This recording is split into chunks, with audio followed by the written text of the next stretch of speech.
Get on to rock, get up to burn, stand with the pride and burn for your desire.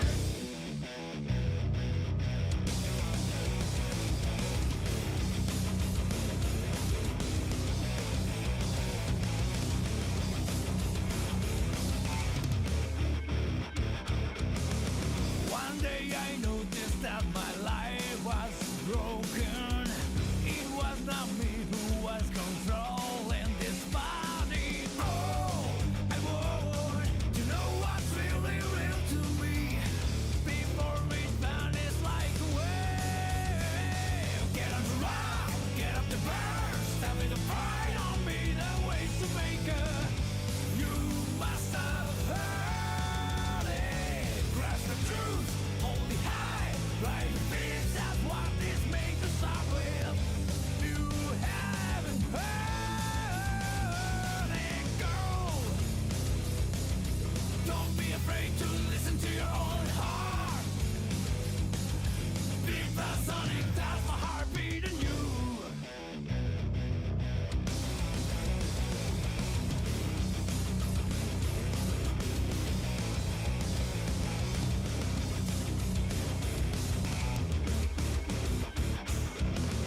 One day I noticed that the world was broken.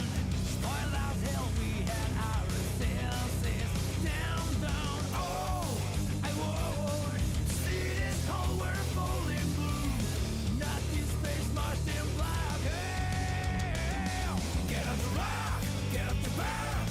with the pride on being the ways to make it. You must have heard it. Grasp the truth, hold it high, raise your voice. That's how you start a new thing. You must have heard it now. Don't be afraid to listen to your own heart. Beat the sonic that my heart beating you.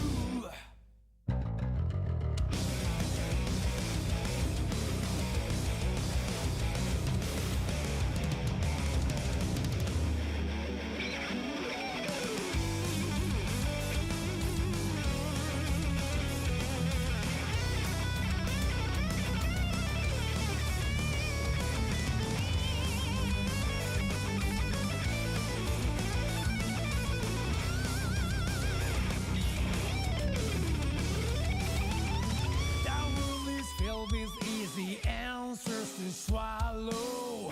Life is to gobble down a perfection killer. That truth is that you are the one being eaten. Don't need my answer to be written the book. Oh, I'm on to keep my thirst for what is worth. No use in passion, not my own. Get on the rock, get up to burn. Stand with the pride on me, the ways to make it. You must have heard it. Grasp the truth, hold it high. Trust the peace, that's how you're supposed to use it. You must have heard it. Go.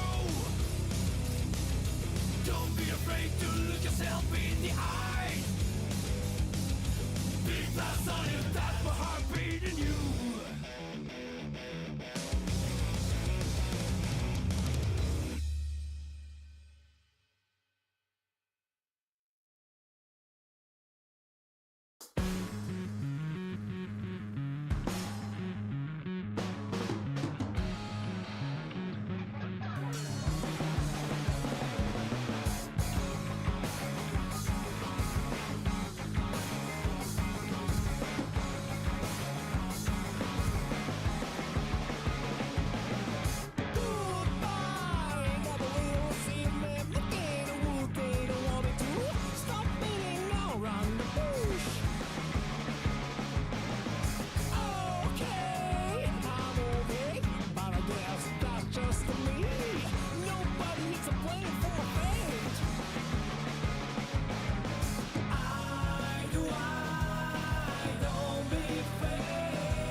Just be a trigger with a brutish impulse. Trigger, the silent preacher. Watch out, keep your hands up. Don't make a big deal out of me. Trigger, don't be curious about me. I don't want you to get hurt. Watch out, keep your hands up. Don't make a big deal out of me.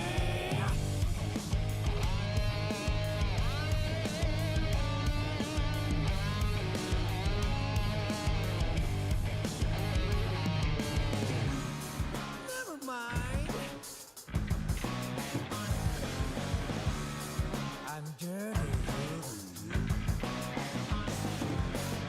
Splash, splash, splash.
Everything's good, Nick. So it begins. Except too loudly, maybe.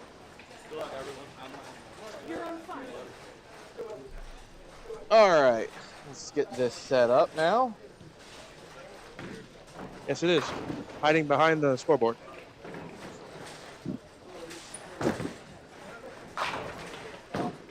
That's a tough start. Drew Jinsicki, Paul Groves is the first match.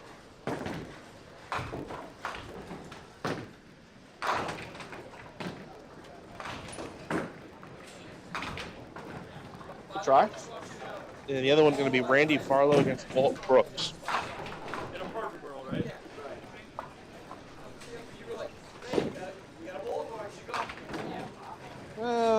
One more. Forgot what side there. Looks like Randy's on the left. Opening 10 for Drew. And Walt Brooks. I believe I heard that this is Drew's first Sunday or second Sunday. I think that was first. Ah, picked it. Oh, I don't want them organized like that. No, I didn't think you did. So one match will be the left side of the scoreboard. The other match will be the right side of the scoreboard. Would Paul get 10? Yes. No, that was spare, right? Yes. I'm awake. And 5 off the wall for Walt Brooks. See if I got that replay in time. Yeah, sort of. Close enough. You see that he struck. We're in early morning form, guys. Of course.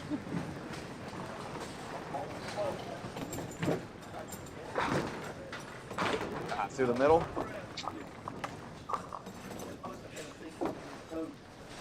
Randy, one of the newest members of the Men's Pro Tour Hall of Fame, 2-time champion.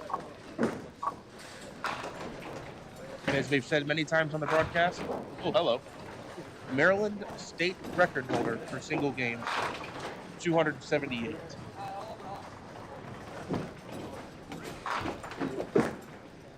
I've been told Paul had 10. Oh, that's right. He picked it. That's right. Randy, 10 out. All right, 10's all around except a strike for Walt.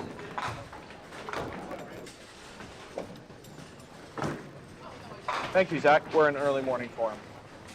Glad to see you are not. I'm glad there's people checking our work.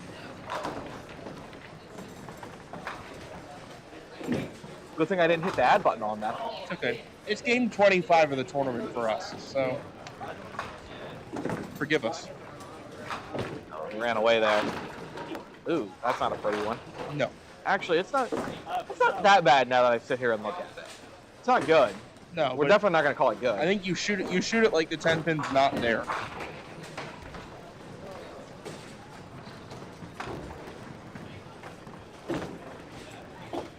That's how you shoot it. I don't like that. Hey, that's an early morning replay. Paulie. Not the order I planned, but you know what? It went just as fine, didn't it? But in principle, you shoot it like the 10 pin's not there. Paulie grows with a nice 2-5-7-10. Through the middle again.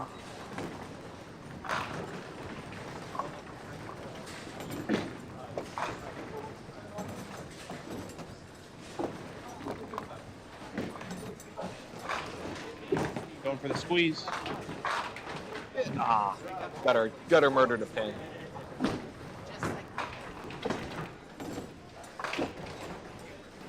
I love the 48-50 people right off the rip.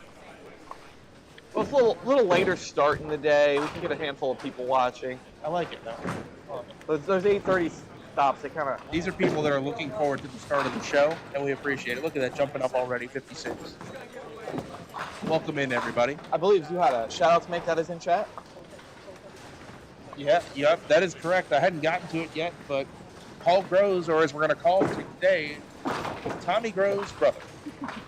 Thanks for watching Tommy Groves from the Sunshine State of Florida.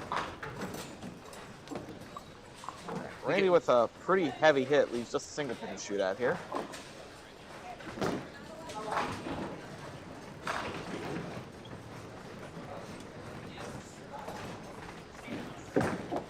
That'll work.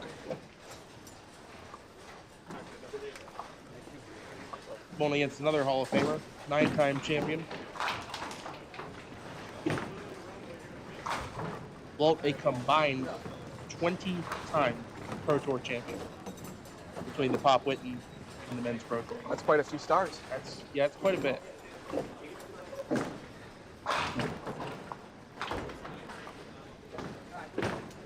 Watch out. That's a 12.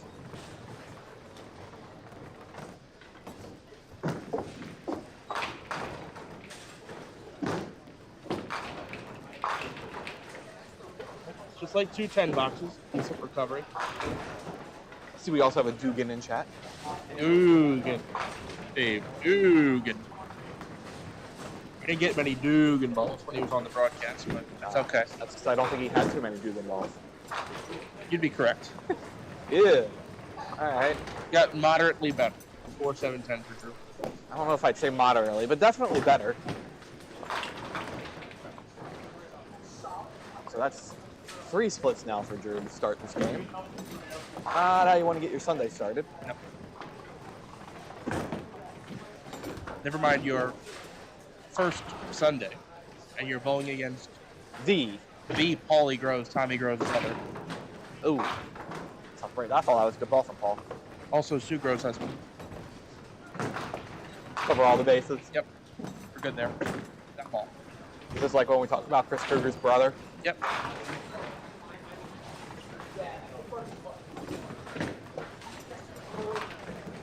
Oh. Almost 2 split conversions there for Paul. Using that sideboard well.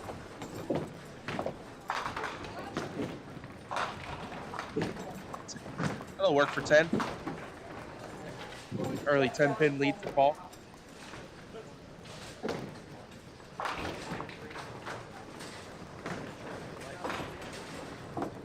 Yeah, I think for doubles, I do prefer it. As long as our people know what to expect. I like the left match, right match kind of thing. Because once we're in singles format, that's how it displays. It doesn't display side by side. Yeah.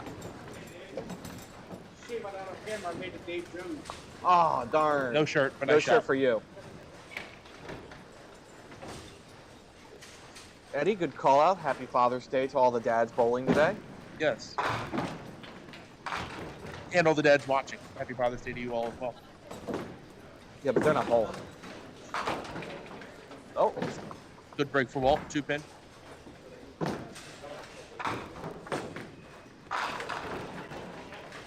Walt hit that 2-pin area twice last range, so should be all over it. Phew. Oh, man. No. You saw that a few times when you're throwing the ball to the left side where it really ran hard on that side of the lane. And Walt does throw pretty end over end, so maybe a slight miss left, but did run on him at the end. Yeah, right side it would tail a lot. Left side it would really run. Ready on a spare, get some pins back. Get 5 back. So tentatively even? Tentatively even, yeah. Although I assume he won't go 5 out. It's a fair assumption.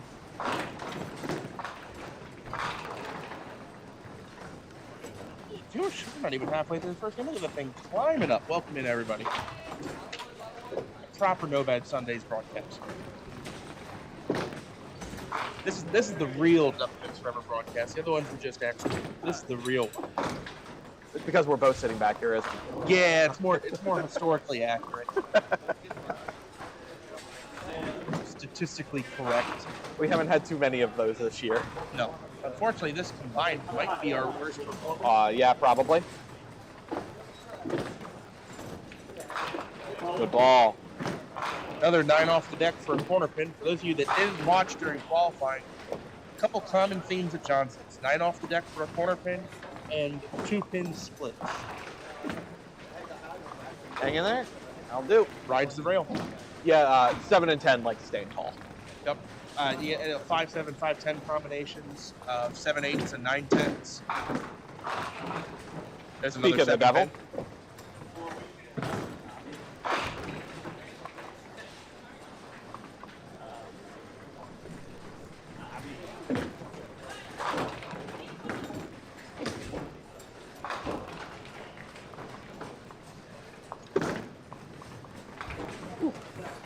Just enough lane there.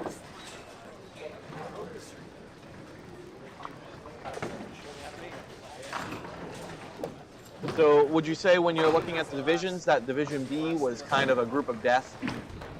Yeah, let me read the death division. Yeah. Pull that up. The death division is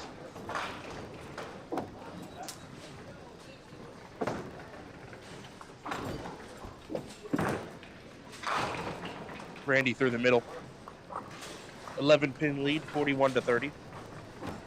Yeah, go ahead and read all the divisions. So everyone All knows right. who's here, So Division A, which we have. Jimmy Mulvihill, Chris Hook, Paul Groves, Drew Jensicki, Mike Steinert Sr., Ty Turcott.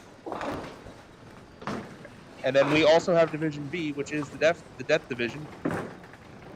Kyle Shaw, Matt Anastasi, Randy Farlow, Walt Brooks, Jonathan Green, Brandon Dominique. A lot of scores in that one. And down on the other end of the house, Division C, Colby D'Antonis, Kevin Roycroft, Ken Thomas, Tom Clausen, Chris Louth, and Kyle Bull. Division D, I think more of a wild card division. Mike Steinert Jr., Justin Stewart, Steve Dreyer, John Blaze, Mac Paca, and Leo Montero. I believe the first matchup there was Mike Steinert Jr. and Justin Stewart. That is a match. That is definitely occurring. It's a thing. It's a thing. Could be 103 to 98. Could be 203 to 198. One of them could make the bracket. It's possible. Walt takes 10. Yep. Walt takes 10. Only a minor amount of loft on that one. 50 to 40. And Paulie Groves ahead 47 plus 37 plus. Here's Drew's Phil. That's pretty good. Maybe getting better. So we're 4 for 5 on splits for Drew. Yeah. Definitely not the start he wanted. What was the spare he made? It was a 7-pin. Yeah. So he had a 9 off the deck. Everything else has been a headpin hit for a split. Another open frame. It's Phil for Paulie Groves. 7-time champ.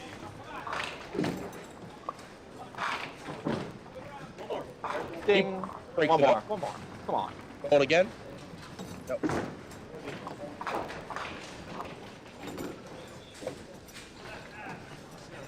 $53.5 for Drew.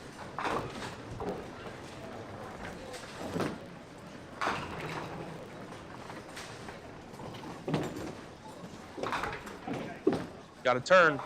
It'll get there. Ding, ding, ding, ding. 13-pin lead and a hit for Paulie Groves. At the halfway point of the match.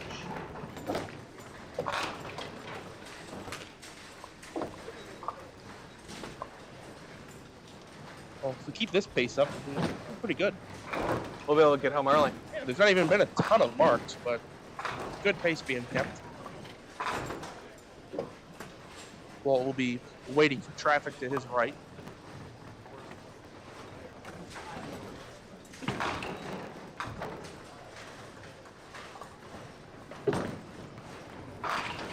High and tight, catches the break. Another 2-pinner to shoot at.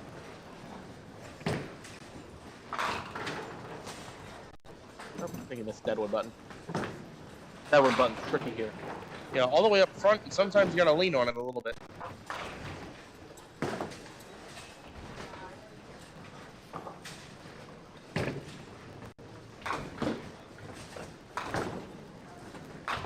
Oh no.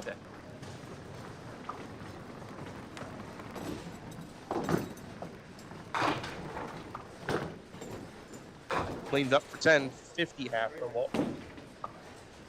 Not where he wants to be, but not too much damage has been done here.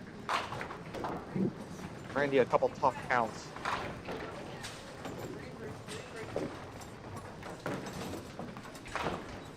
Fifth frame for Randy. He's Wide. off the side for a deuce.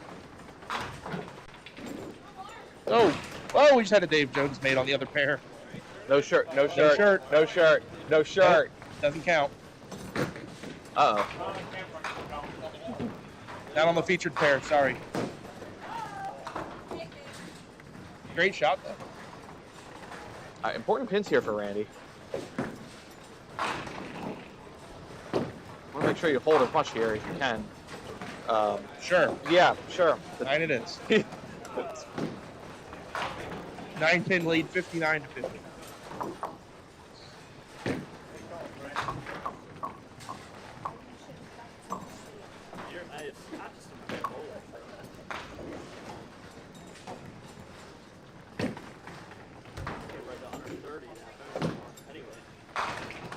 Second half getting started by Paulie Rose, 13-pin lead. Make it 21. That ball turned very late. Had it turned a bit earlier, would have dove in and he probably would have broken that up. I believe Paulie throws some pink and blue caramel's. Paramount. Interesting ball choice. Sure is.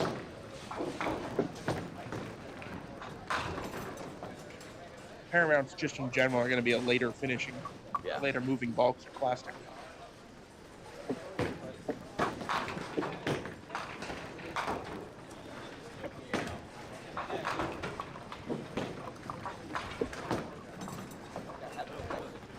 I did see this morning somebody had an old bowling ball from the late 50s or 60s at a house in South Dakota that had some, at one point, bowling lanes that were made out of granite. Because there was a lot of granite in the area, so they thought, hey, let's try to build lanes out of granite. Now, the lane was super strong. The problem was they had to use a different ball. And the ball, they couldn't get the ball to stop bouncing and react correctly. But they had special bowling balls that were designed for the granite lanes. Kind of bounce. I feel like, wouldn't it chip out a lot of the granite too? Like over time? I guess not. They must have thought it wouldn't. Yeah, I feel like you would chip out a good chunk of granite after a while. Your ball drops, hits the same spot in the lane. Oh, try from Randy to make that. Yeah, another open. So Walt with a couple missed spares. He's got a 50 half and a 2 count on a strike, and he's not even in bad shape. No, he's not. Get a mark here to even the game up. That was good. That ain't bad. That ain't bad. Make this you're right back in the game. I think he's laughing that it's his third 2-pinner in a row. He hit the back end of it the first time, and then he picked the lead off on the next one.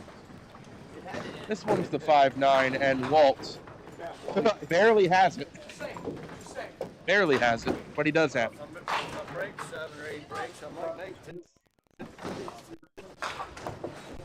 One of these two.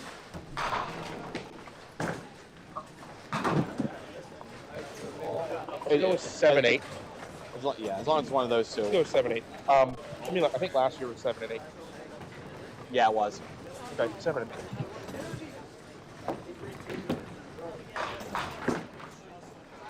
You'll avoid it until the final.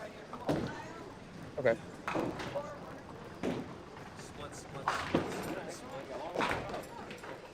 As long as there's something on this end of every round. Okay. Oh, Drew. That is a tough 6 box.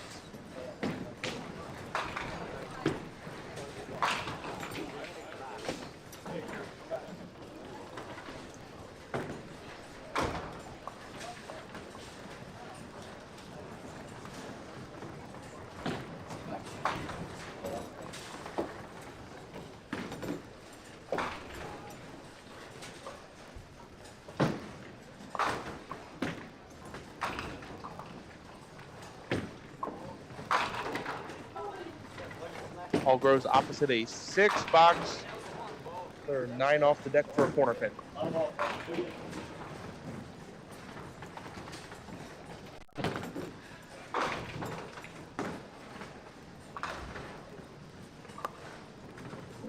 Gonna ride the rail. Ew, ride the rail. As there, Paulie Groves. Yep. Up 26 pins and a hit now. Yeah, great shape. Good morning, Richie Hipkins, Eric Sampson from the Danbury Duckpin lanes. highest scoring house in the country. I got to talk to him a bit. Yesterday, he asked me some questions about Duckpins Forever, trying to get it set up at Danbury. That'd be nice. Shout out to Jerry, if Jerry's watching.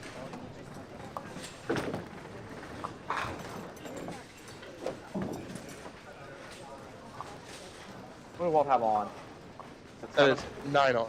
Oh, sorry, 7. Sorry, 7. Yeah. Blew by the 3-pinner there. Converts for 10. He's now trailing by 2, 69-67.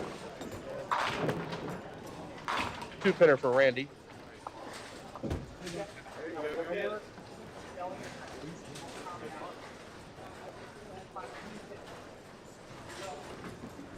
That'll work.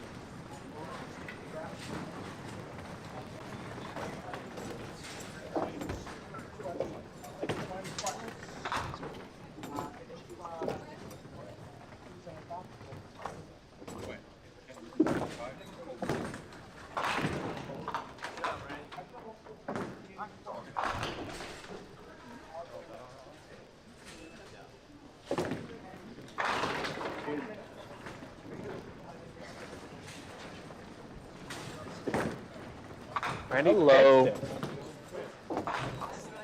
Charles Croft, good seeing you. Our the Duckpin member. The Pro Tour Blimp.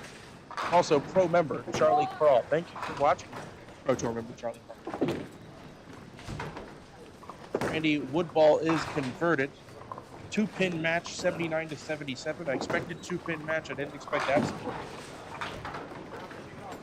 9 over and 7 over their box.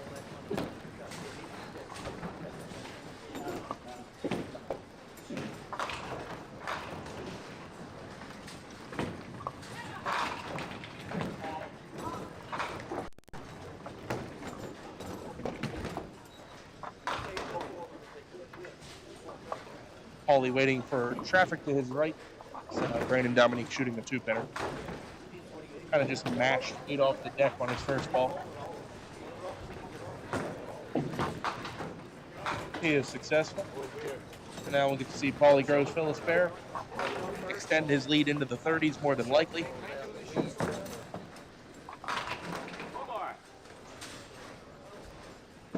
$34-pin lead. A little heavy, but good break. Yeah.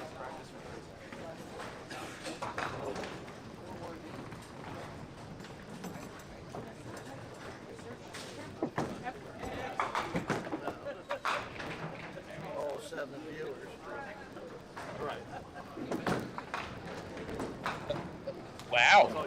I thought he had that. Like I said, right side. The ball likes to fade away from the head pin in this house. Kind of reminds me a little bit of Walkersville. If you're not on that head pin, you're nowhere near it. Paul, nothing wrong with 8 on 9 out when you're up 34 pins, 3 frames up.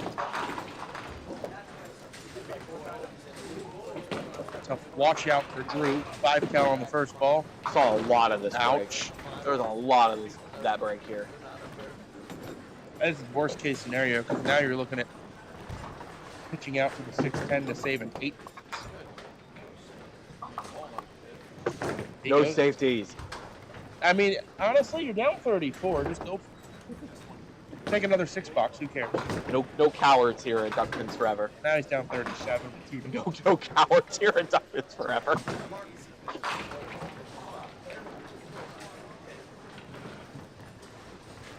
Got Randy up 2. Good pitch. Yep. 9 off the deck, corner pin. Will Mike Jr. be on camera today? He'll have to get out of his division. Yep, he's in the other grouping, which is lanes. That lanes 11 through 16. We do have senior though. Yes, we do have Mike Steiner Sr. He's just off to our right at the moment. 10 pin for Randy is successful. Walt will now need to match.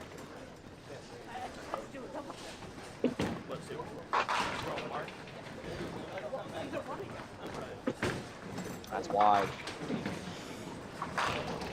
Yeah, I got a little worse. Donation from Charlie Crawl popping up on screen. Thank you, Pro Tour member and Pro member, Charlie Crawl. All right, Walt, got to make the pound the body shot here. Yep. Slides his Dave Jones, leaves his T. It's not going to get there. Nope. So Randy will have a 1-mark lead headed into the ninth. That's a better one. 9 out. 3 pins and a hit for Randy Farlow.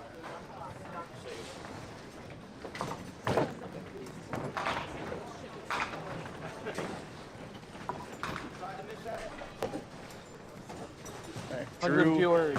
Wow, already. Drew, good pitch. Okay, broke up the split. Well over 100 now at 108 viewers before the end of game 1. Love you guys. Appreciate it. And that's probably a couple CVs when there's a few people sitting around. Unfortunately, Drew probably needed a strike there to get back into this game. Oh, no, he did. He actually did. Do not believe a spare will be enough, but he will convert it. Make the spare. I mean, Drew's off the sheet was 132, which apparently I need to explain to Duckpin bowlers that off the sheet means they throw strikes until the game is over. That would have been 132, and Paulie can 10 out for 129. So the strike there was kind of essential. Paul Groth would like to call game but aren't here.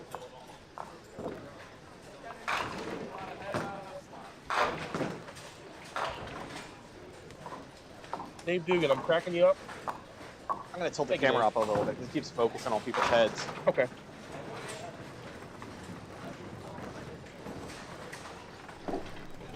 .610, Paulie Groves.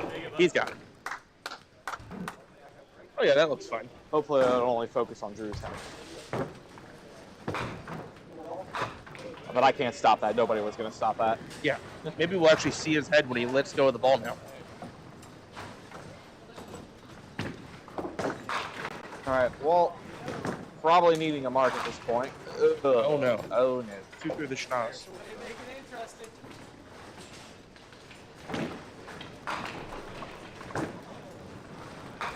Oh no.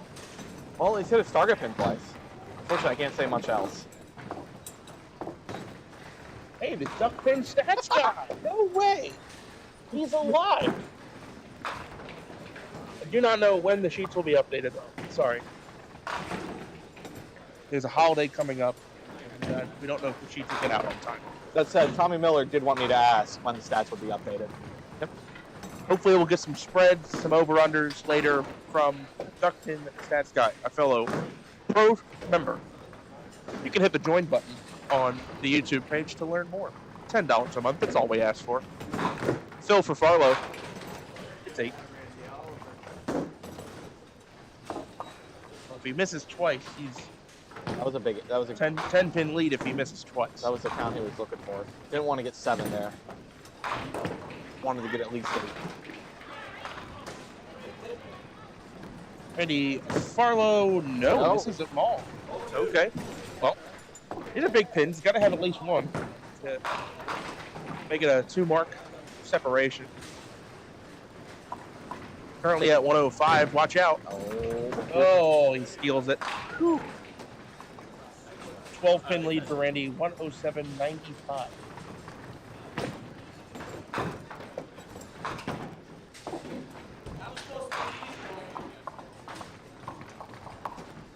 Probably goes cruise control here. Keep the ball in the lane. I'll take this game. Yeah, just needs any ball on the lane. Whether he had a hit or not, just needs the ball on the lane.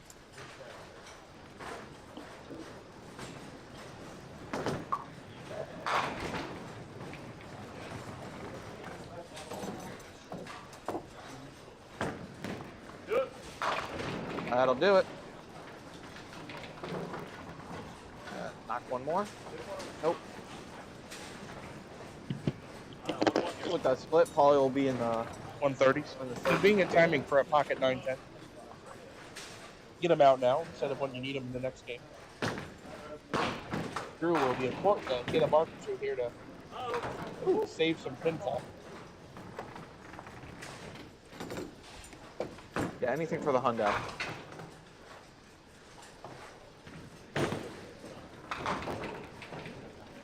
We're gonna have to work for that hundo. Drew Jensicki with a high-low jack. 1-7-10. I call it the full-size triangle. Yep. Triangle XL. Costco size triangle. Yeah, so you had the tricky triangle, the mid-size, this is the full size.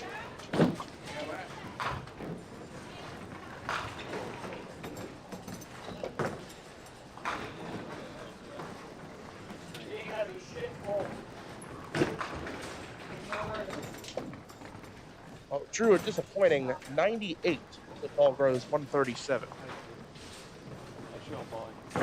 Randy Farlow, off the side, he's got 6.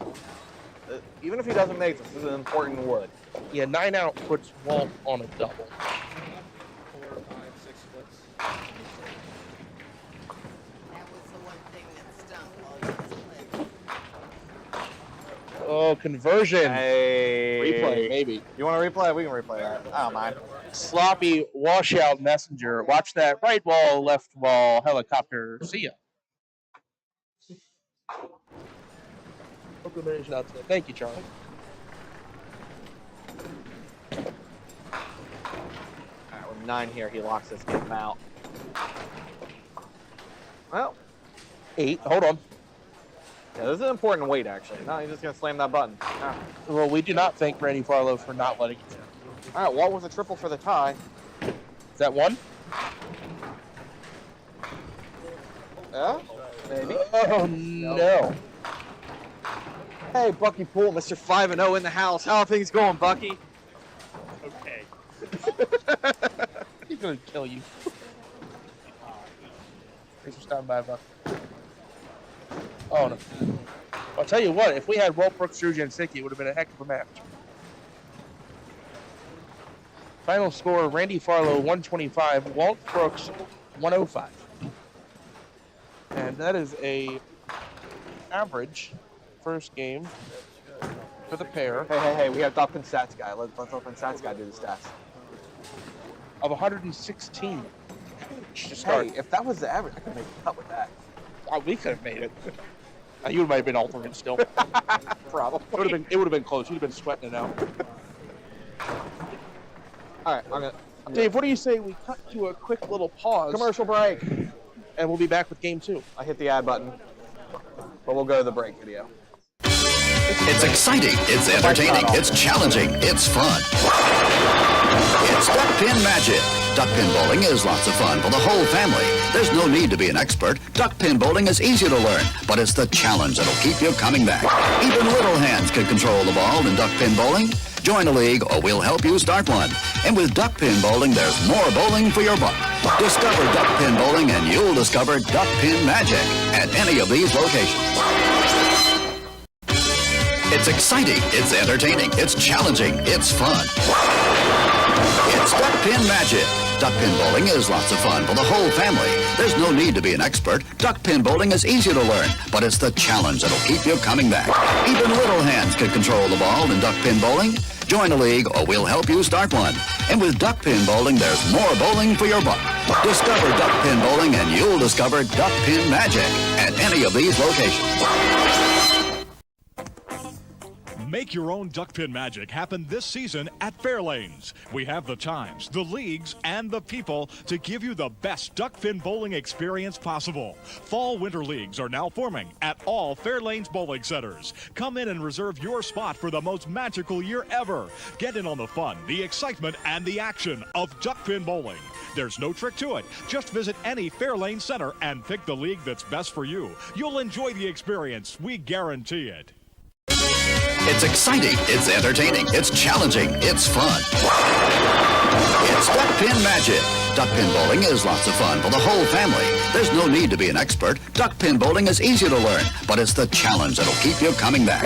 Even little hands can control the ball in duckpin bowling. Join a league or we'll help you start one.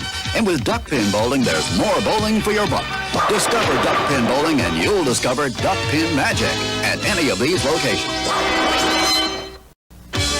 It's exciting, it's entertaining, it's challenging, it's fun. It's Duckpin Magic. Duckpin bowling is lots of fun for the whole family. There's no need to be an expert. Duckpin bowling is easy to learn, but it's the challenge that'll keep you coming back. Even little hands can control the ball in duckpin bowling. Join a league or we'll help you start one. And with duckpin bowling, there's more bowling for your buck. Discover duckpin bowling and you'll discover Duckpin Magic at any of these locations. Hello, we'd like to clear up some misconceptions about duckpin bowling at Fairlanes. This is a duck. This is a duck pin. Note the absence of webbed feet. This is a flock of ducks. This is a flock of duck pins. The object of duck pins is to hurl 3 balls, bang, bang, bang, and knock them all down. Exhilarating. The object of ducks is to, well, to be ducks. Now you may proceed to Fairlanes. We're quite sure you'll find duck pinning everything it's quacked up to be. Sorry. It's exciting, it's entertaining, it's challenging, it's fun.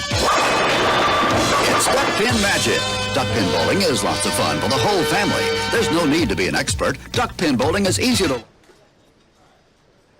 They just finished up to the left of us, so we should be moving on. Nick is going to go steal some sheets of whoever is here. You go first. In the meanwhile, it's exciting. I'm sorry. You're A division, right? You went before him last time, right? Okay. You start on. Right, you got it. Right. John, you got your scorecard? I did. Oh.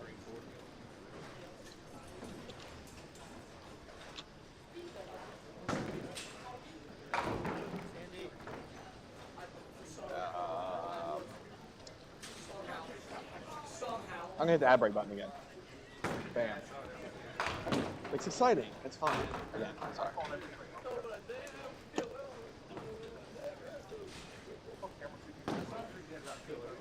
It has to happen sometime.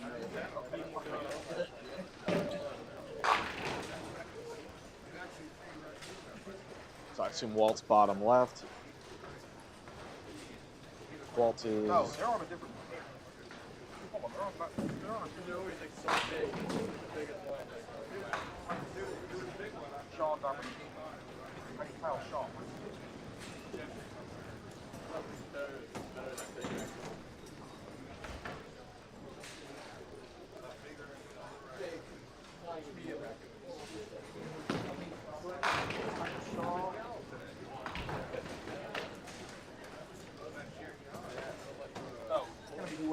You need 1 and 6 on both. So that's Jimmy and Ty, Shaw, Dominique.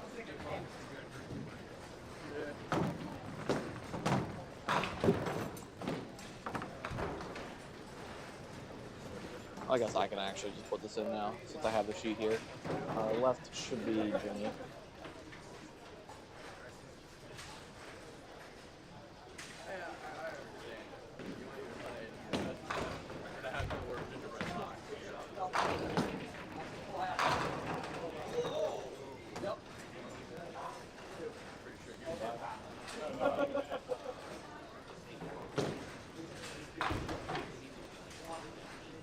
Well, I don't know who's on top, actually.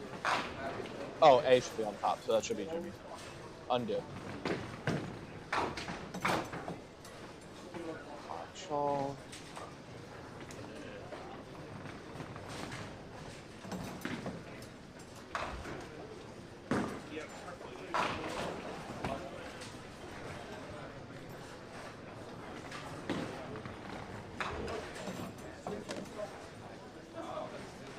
Pi is just TY, right? Yeah. Okay. That's what I call it. Understood.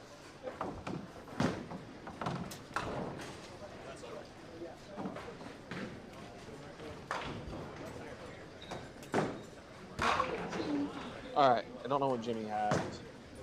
We have 160 and 10. 160, 1 and 0.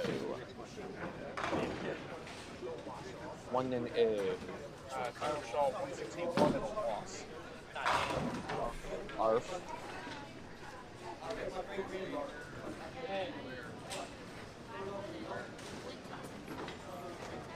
turned out 111 and a loss.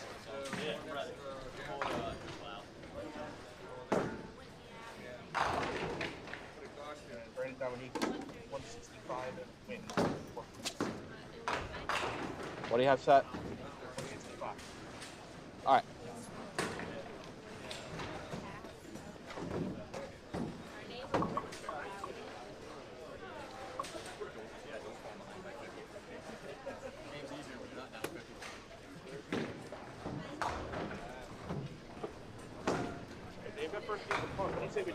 Okay, the ad button.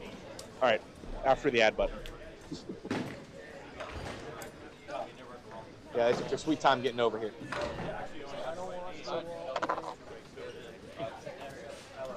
TV average so far 116.25. We hope to raise that a little bit. You look at the scores on the pair. We have 3 guys that shot 160 the first game and a 111. So this pair should yield some higher scores. We hope they don't average 116 for the entire morning. Although, if they win 116, 115, it's an exciting game. Yeah, that's all I asked for. I mean, we've seen 102 to 98 before on duck pins forever. So, All right, you're all here. Come on, let's ball. yeah, let's play. Don't make me hit that add button again.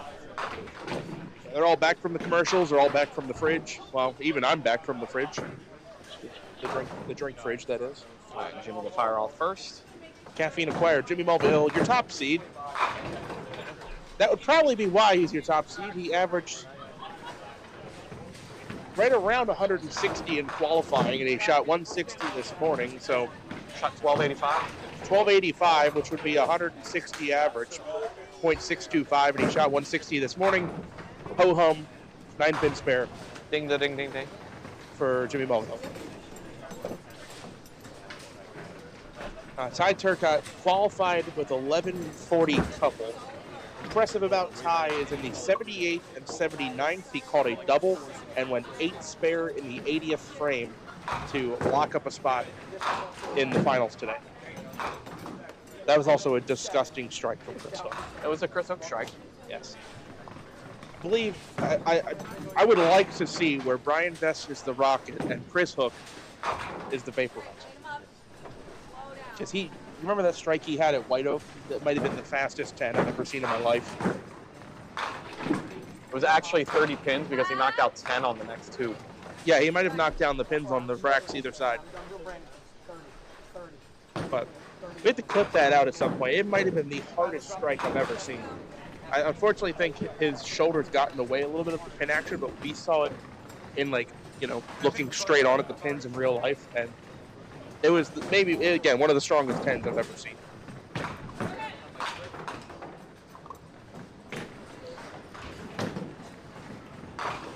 Either way, Ty will start out with a 10 box, almost converted at 8-pinner. Jimmy Mulvihill with the 9 spare. Hey, look at that shot. The guy they call Brawny. Do that. Matt Anastasi, your Bantam Boy Star of the Month in March 2007. Brandon Dominique 8 off the side. There's 2 Connecticut bowlers against Connecticut and Rhode Island. So all northern pair. Trying to get a look at Brennan's ball. I believe that's a reactive urethane? Proline? I'll have to get a peek at that. You might be correct. Have to watch when that comes back on the rack. Or is that the first ball coming back? That is a urethane pro line, I believe. Oh, I don't like missing targets. I did not know that's what he threw. Kyle Shaw with the trip 6-7. Kyle Shaw doesn't care about what ball we throw. We just throw strikes anyway. Yep. You hand him a marble. He'll put it in the pocket. Kyle tripled 8th, 9th, and 10th last game. Needed a strike in the 11th to win the game. Left at solid 10.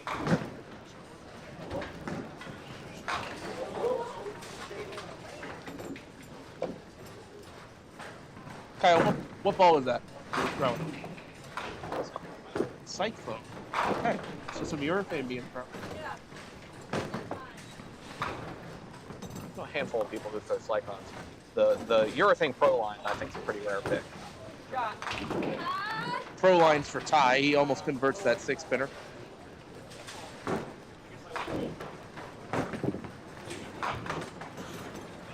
It's always fun going the ball talk. Yep. Just hoping that people out there enjoy knowing what the pros are throwing. I mean, you do see some of these racks sometimes that there's just a large quantity of pro lines and condoms. Yes.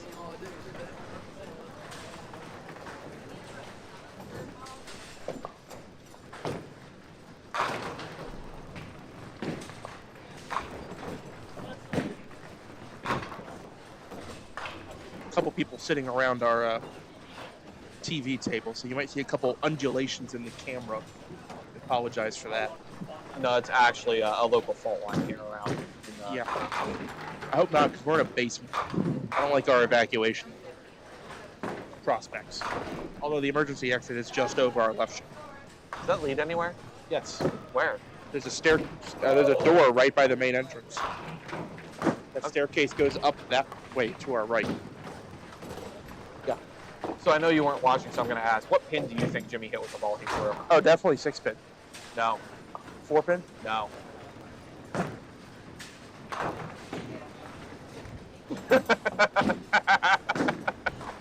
What do you hit? 5. Oh. Well, yeah. Look at it. Yeah, look at his face. Same reaction. Not sure what the weight is on the urethane pro line, but I did throw a urethane pro line for a game yesterday. I think lighter is better on the ball. That was my my attempt of throwing crap at the ball and seeing if it would stick. It did not stick. Lighter is better on the urethane pro lines, in my opinion. Which is a problem because the lighter ones come in undersized and underweight. Right. They don't make lighter 5-inch ones.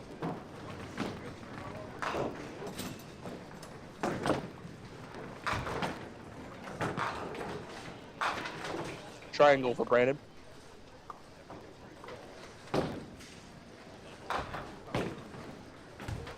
Brandon yet to win on the men's pro tour. Kyle Shaw, 3-time winner. Kyle, guy who we see a lot on the pro tour broadcast, has yet to win a star on Duckpins forever. I'm pretty sure one day it'll happen. Oh, sure. It might even be today. It could be today. My opinion, he's the guy to beat. My opinion. He's the number 2 seed. Of course, we have the number 1 seed on this pair as well, Jimmy Mulvihill. I do believe that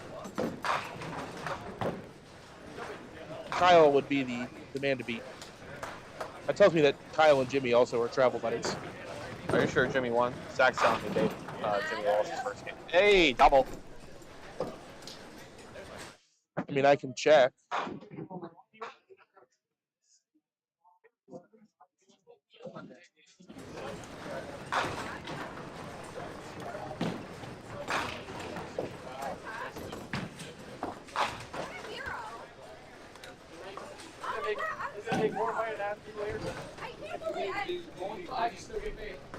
I read his opponent's score. Jimmy had 117 and lost. You're useless to me, Nick. You're useless to me. Ouch. I'm just a paperweight in his passenger seat on the way home, hurting his fuel economy. Yes. Zach's doing a good job checking us today. Thanks, Zach, for checking Nick. That one wasn't me. I'm just going, oh, nice shot. Nice shot. I can do a replay. It's Sunday. We can do more replays. Very clean 137 for Jimmy Mulvihill. A little bit of a fist pump on that one. Jimmy rocking a fairly old pair of lids. I noticed those balls looked very old. I couldn't figure out what they were. I'm talking about his shoes. Oh, that's old pair of lids. I used to use an old pair of lids. It looks like a Paramount coming back on the rack. Yeah, that's what I was thinking it was. Oh, good try. I tell you what, Ty is all open through 3, but he's made 3 incredible attempts at his spares with first ball counts of 2, 4, and 5.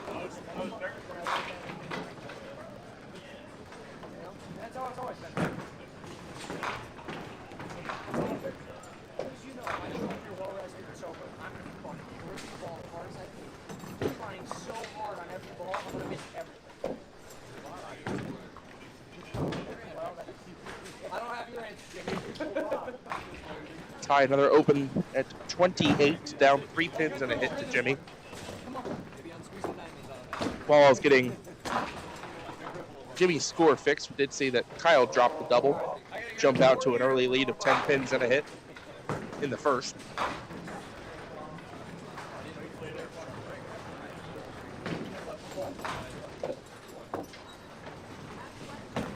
Brandon gonna fire off first here. Good pitch. Oh, yeah. That's a good pitch. Yeah, see you later. Oh, he lays down the gauntlet. Says, I'm coming for you, Kyle. Oh, if they keep this up, Brandon may lose the game 300 to 260, but double up the game. Kyle for the triple. That's got a great chance until it hit the pins. You and your big mouth. 2-7-10. Watch that table, guys. They got people putting their weight on it. Yeah, I got elbows.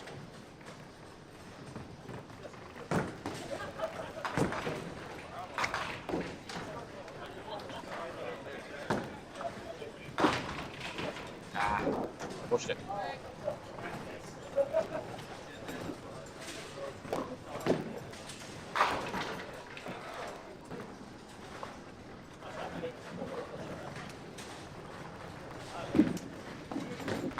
Kyle counts 7, 8, and 9. 54 to 30 plus.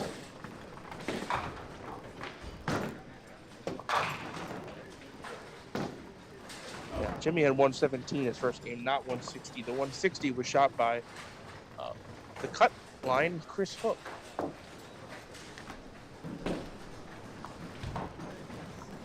So our top qualifier starts out 0-1. So is our second seed. Good pitch. Ew. Oh, man. That's rude. That's a good ball. Yeah, I'd probably react the same way if I was Ty. Like, how was that ball that bad? Hey, lift up your shirt gun. Did you just find it with your son? For some reason, that ball, no finish on it. It looked solid going in. Open frame.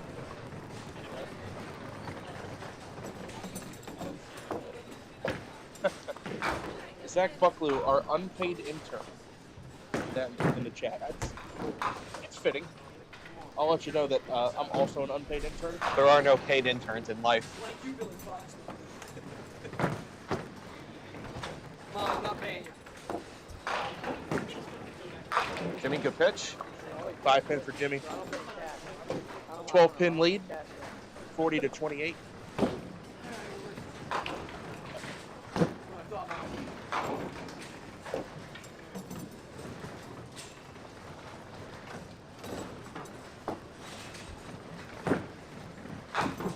Got it. Be 12 and a hit for Jimmy.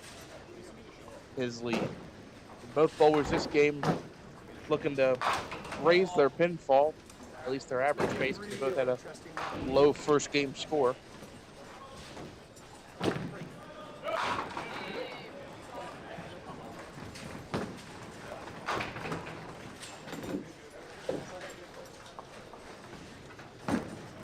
Oh, pitch. High Double. High and tight, fair break, leaves a 3-pin. Spare here, and Brandon is trailing by 14.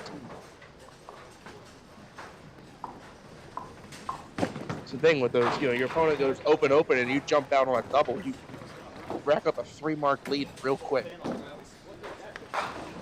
Brandon all over it.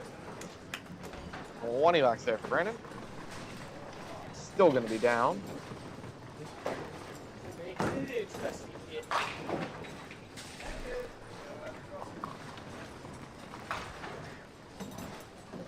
Kyle on lane 6. Throws that right to left ball, throwing a cyclone, he tells us. It's a deuce.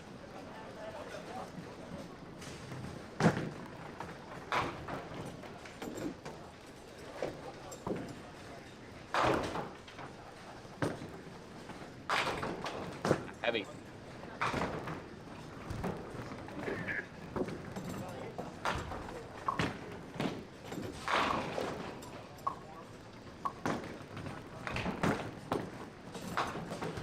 Oh no, it's 6 box. How often do you see that?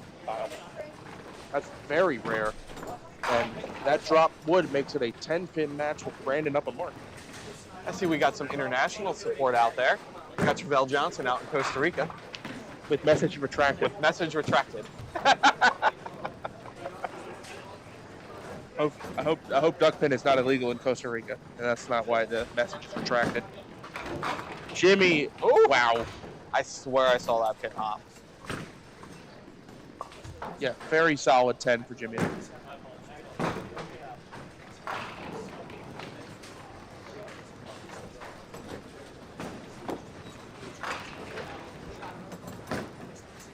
Got it. Right in the face. Yep. Jimmy, 69 plus in the fifth, extends his lead to 21 pins. Yeah, Ty's gonna have to get it started. You're already down 21 pins and you're facing another hit. Ty's got 2 head pin splits the last 2 frames. Before that, it was a deuce and a 4 count off the side. This one, Get that head pin out of the way. 6 off the side, red line.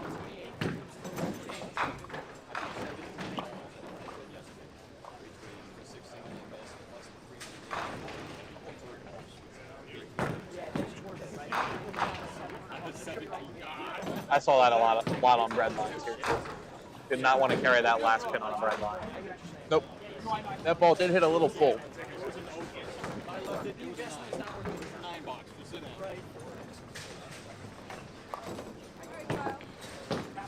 Ty covers 10. Disappointing 48 half and down 21 and a hit.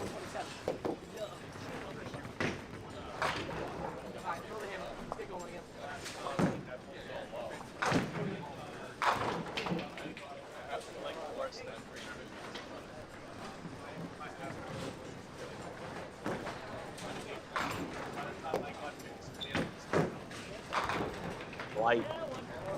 And oh, he gets the relief. Gets the relief. Leaves the 10. Sorry, 6 pin.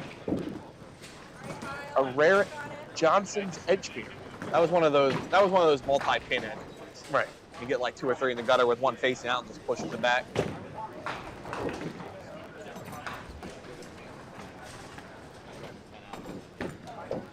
All over it. 70 plus at the half for Kyle Shaw.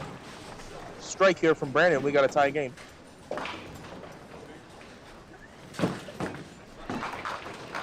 Five off the wall. This game is tied. Brandon, 10 bucks, 10 bucks, 20 bucks, 20 bucks. And we have a tie game at 70 plus.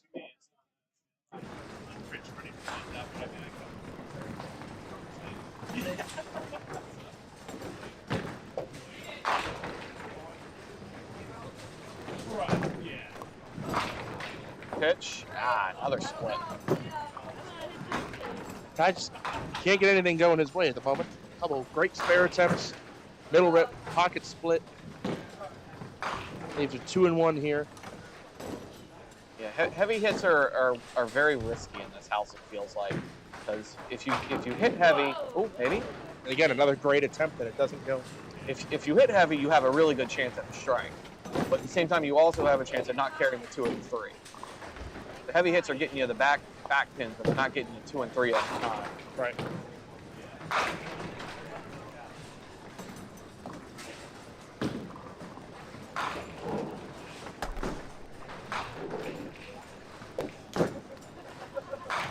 Getting some rocky camera work. Sorry about that, guys.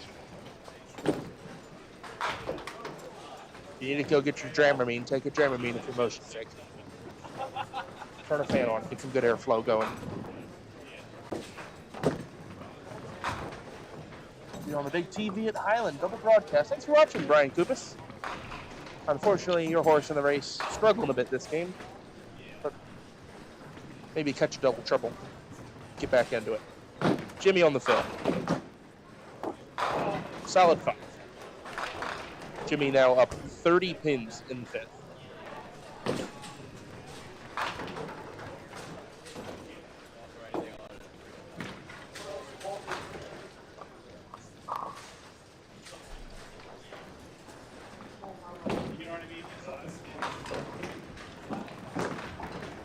Another mark. Jimmy banging away on the singles. Now up 31 and a hit. So Ty's frustrations with pin carry in this game being compounded by Jimmy stacking 19 boxes.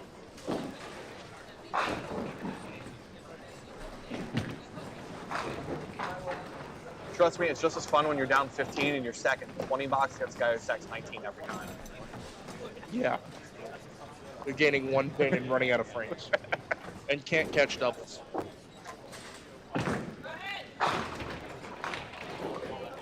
That and Stacy would strike down lane 7. It was pretty.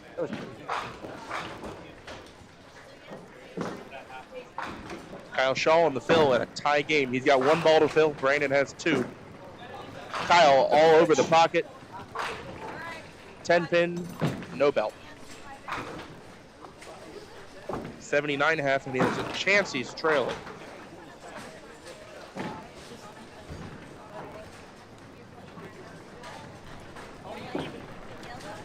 Got it. Good cover. Now it's up to Brandon to match him or beat him. If Brandon spares, he takes a 1-pin lead.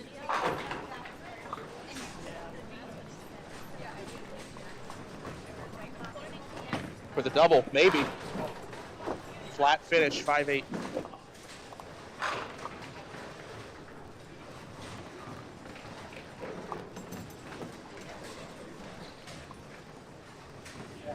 Kyle Shaw, just a real hero.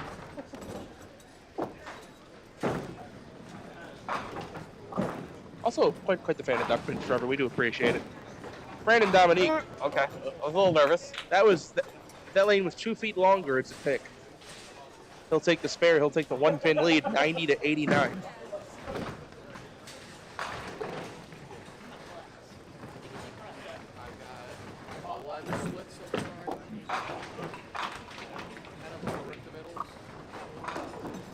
$31-pin lead for Jimmy Mulvihill. 9.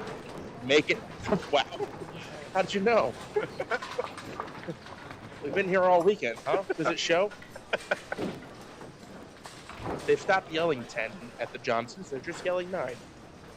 You're not joking. Mike Steiner and their crew beside us were yelling 9 all day. I mean, right now Jimmy's making them, so just keep making them. Well, It's very hard to do better than a 19 box. yeah. There's only a couple ways to do them, and they're not very common in Duckpin. So 19's pretty darn good. They'll take a 10 on out. 107 in the 7th. He's up 40 pins in the 6th. Yeah, Ty basically needs to make up a mark of frame. At some point, he's gonna have to throw a double or triple. It's a good start. There's one. Ty gets himself on the board. Finds the pocket, gets the pin carry. Watch the back row spray out. I believe 4 pin was last to go. Ty will need another one in succession, maybe a third. Got 40 pins to pull back and got 3 frames to do it. Oh, different line on that. Do that one more He straight. squared up, right? Yeah. I wonder if that was intentional or does it have something to do with the not wanting to be as close to the ball return?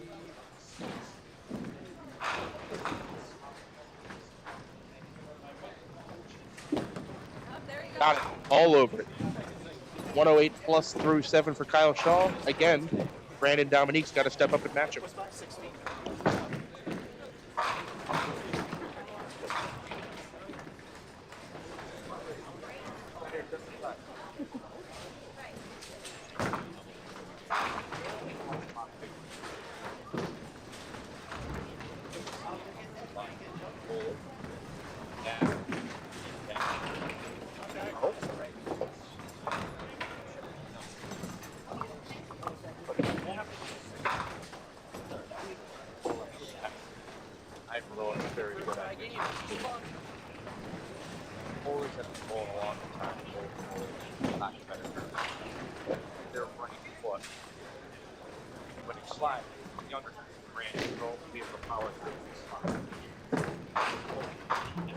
Picked it. Right.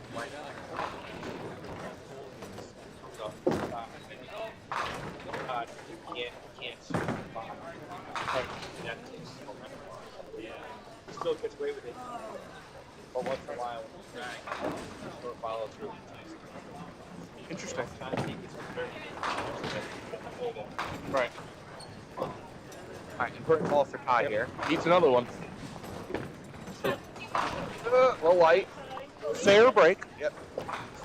Leaves a 3-5 invert. Spare here cuts it to 30.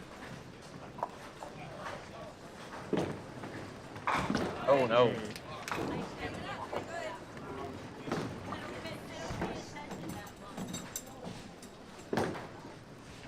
And a 9 out for 85 through 8. Brandon Dominique was it a pick or a miss on that 2-pin?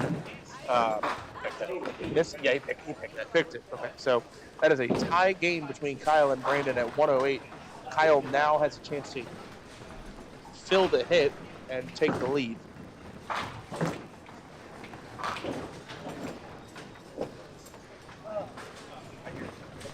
It's left match, right match.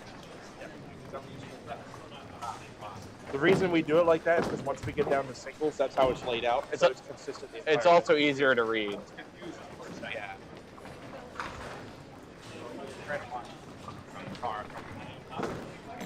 I'll do the Nick thing.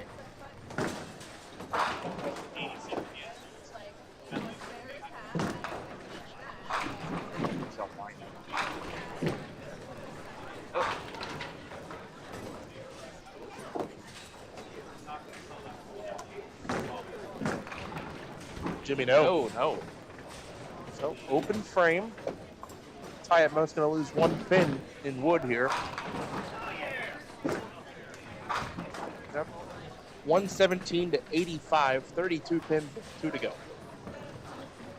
Ew, that's a lot of pins for me. That is a lot. That requires double or Yeah, triple. that's double territory at least. Double or triple and help. All right, Brandon to fire. Even game, but he's down a hit. Well, look at this way. If Ty goes strike, strike, 9 spare, that's 134. Jimmy just needs pins. So triple. Triple's required. Little light. Oh, Tidal wave. that's actually a little mixer right there. I'm sure he's pleased about that 2-pinner he picked last frame. If you're in the splash zone, have a life jacket on. Go my way.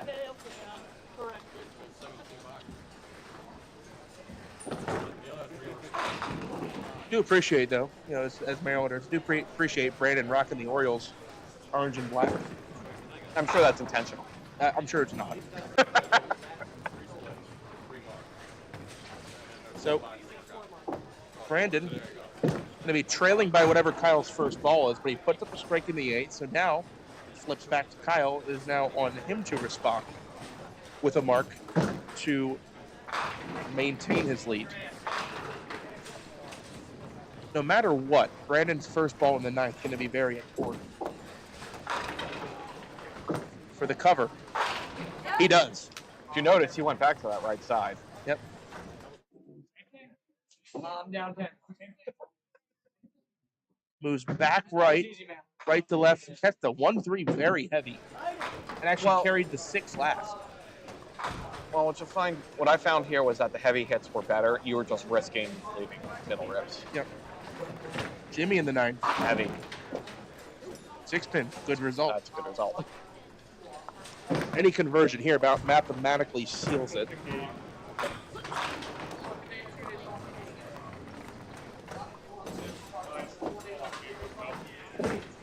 Got it in the face. Jimmy 127 plus through 9. A mark away from 158.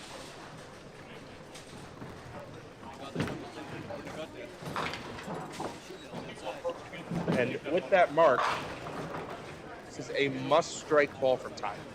Like, has to strike. And at this point, also has to go off the sheet. He's mathematically eliminated.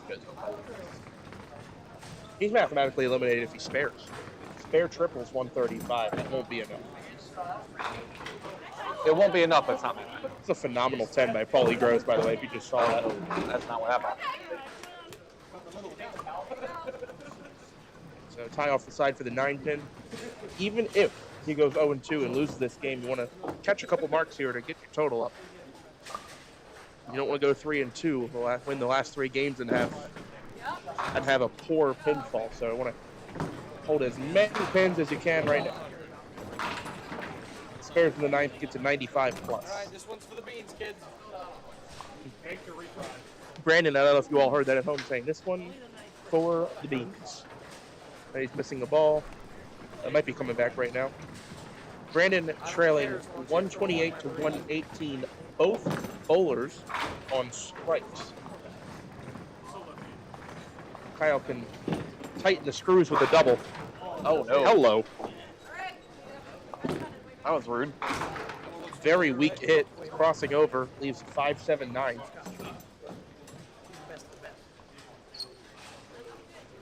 See if Kyle can make a run. Good bid. He does. What a shot. Like he's done it 1,000 times before. Look how cool and collected that was. Perfection. Kyle had a handout at 45 feet. He knew he had it. You watch that back. He goes, like he knew. Almost a fist pump or something. So with that spare, Brandon might need to double here. He's got an opportunity to. And look how interesting this game gets if Brandon catches a double. Basically evens out. Brandon catches a double. It is a tie game. Brandon catches a double. He'll be down 10, up a hit, going into the 10. Yep. Spare here, not the worst. Open. Really looking for that. Open cannot happen. Really looking for that double.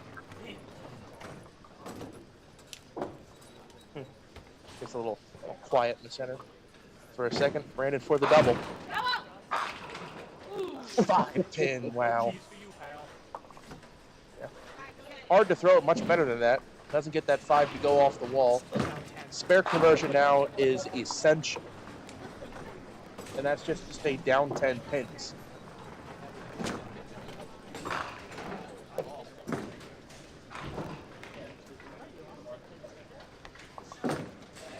Got it.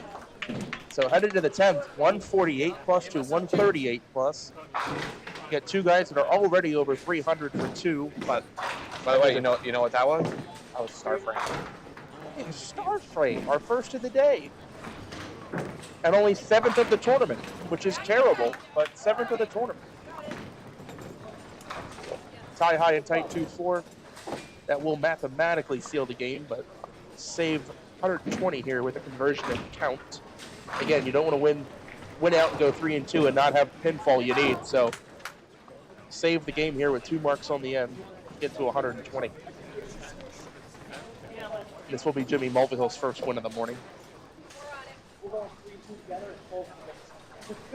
The ridiculous thing is if Brandon pulls this off, okay, with Kyle going open and Brandon doubling, nice finish.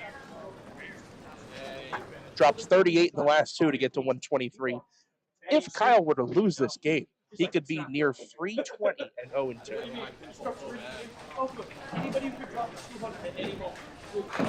Jimmy on the fill. Oh. Did I hear a 9? Someone say 9? 9? You mean 9 off the deck for a corner? 9. Another 9 off the deck for a corner.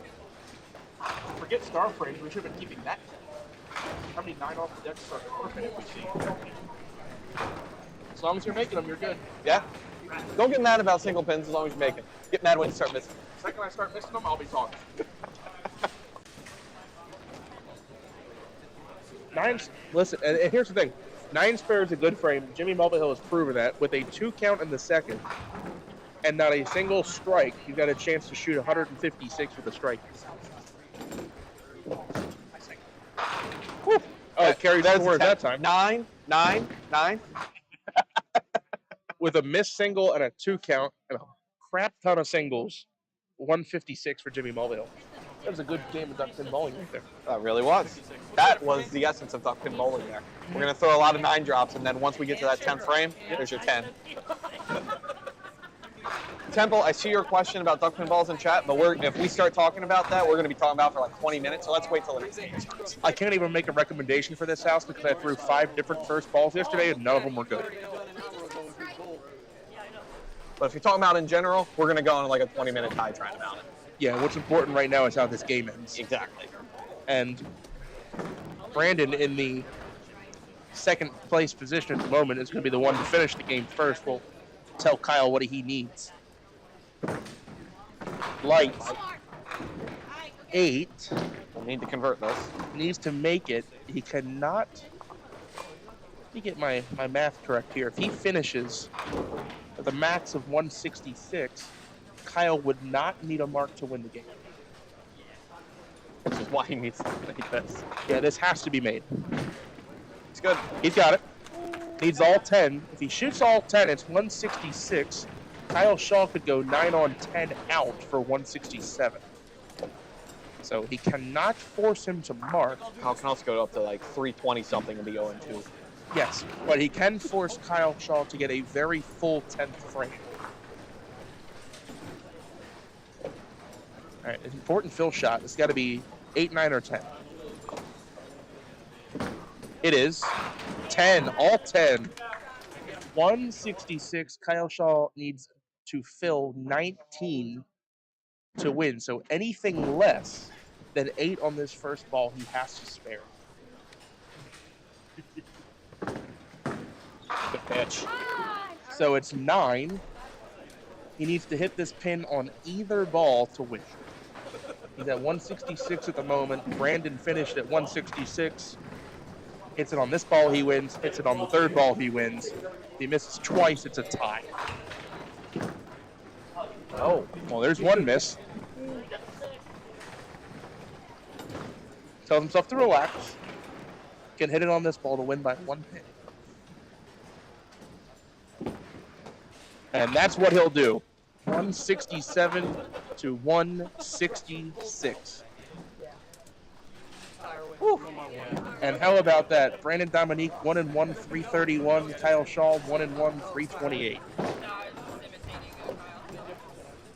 All right. The low game between the two of them is Kyle Shaw's 161 in the first game. They shot 4 games in the 160s. Before we move on, Nick. Is it time for Duckpin trivia? It's time for Duckpin trivia. Oh boy, it's my shift, question. I'm going to shift over. Yeah, get out of the way. All right, you ready, Nick? First You things gotta, first. you gotta. We thank the Bowlers Association of Connecticut for their nice sign. Check them out, ctduckpins.com. It's right there. All right, you got an intro for the question before I just slam it out there? I gave him the subject yesterday. Okay. Johnson's Sunday. Pro Tour, Johnson's Sunday. David, light that question up. What was last year's match play average? Which means the 5 games of match play on the TV pair 5 and 6. What was last year's match play average? That's across 20 combined games. Give it a good tink. Give it a good tink. We'll be back after this game. You have all of game 3 to put your answers in the chat. And we'll reveal the answer at the end of game 3. Here's your Duckpin trivia. Give it a think. All right, I'm going to go back to main camera. I'm going to hit this add button right here because I can. Money, money, money.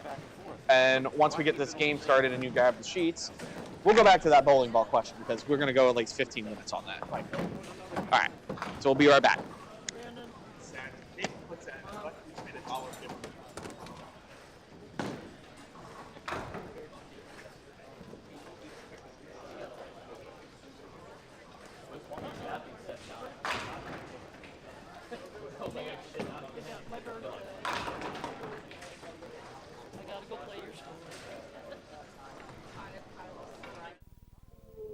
Got the winter blues? Tired of sitting around the house watching reruns on the tube? Get in on the action and go duckpin bowling. Grab your family and grab your friends and find out how much fun and excitement you could have duckpin bowling. Be a part of the action and head for your local duckpin bowling establishment. There are plenty of lanes available and you won't know how much fun you're missing until you give it a try. Duckpin bowling, the cure for the winter blues. It's exciting, it's entertaining, it's challenging, it's fun. It's Duckpin Magic. Duckpin bowling is lots of fun for the whole family. There's no need to be an expert. Duckpin bowling is easy to learn, but it's the challenge that'll keep you coming back. Even little hands can control the ball in duckpin bowling. Join a league or we'll help you start one. And with duckpin bowling, there's more bowling for your buck. Discover duckpin bowling and you'll discover Duckpin Magic at any of these locations. Duckpin excitement. Duckpin fun.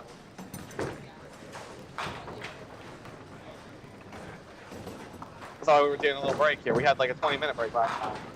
Thankfully, it's frame pace, so it's easy to catch up. You just keep track of what they got so I can put it in as we go along. Don't read the sheets yet. That's fine. Chris Hook, top left.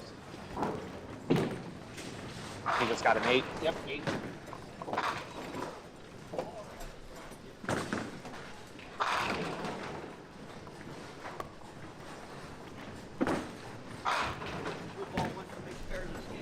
Mike Snyder, C.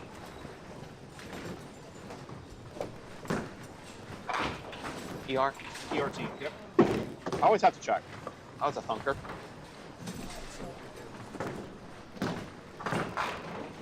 I'll open up with a spare. Yep. What?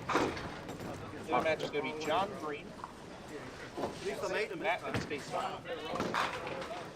Follow me, John. That font is probably larger. I'm gonna have to make it smaller later. That's okay. All right, let's get some tokens here. All right. Chris Hook. 286, 1 and 1. 286. Thank you, sir. Uno and uno. That's the problem, is making the first ball there. John Green. I'm skipping around, sorry. John Green. 303, 1 and 2. Uno and uno.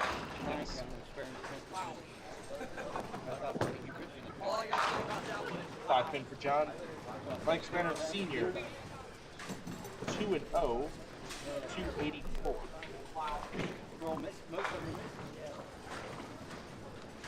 And finally, Matt and Stacy. 1 and 1, 312. No set on the pair is the only 2 and 0. There are some scores being put up. Seems like the pace is a little higher. Maybe a little, just a little. Maybe. Matt and Stacy off the side for 9. So you've got an average between those guys is quite high.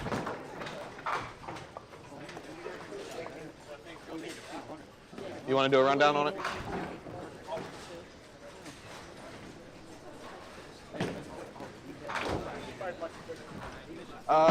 Just to get what's on this lane, it's probably like we're gonna get the cards. But if you're running it quick, we can just give it a score update. All right. Thank you, good sir. Oh, thanks. Okay, that's what you got to do. I've been told we have a Game 2 standings update. So you want to pull out the phone and give it to the people? We'll give the people what they want. I'll let you watch. Know where Mike Steiner Jr. is. I'll let you watch the pinfalls while I'm doing that. All right. Division A, your leader, Paulie Groves, 2-0, 299. Second, Mike Steiner Sr., 2-0, 284. We'll go over to B. Wow.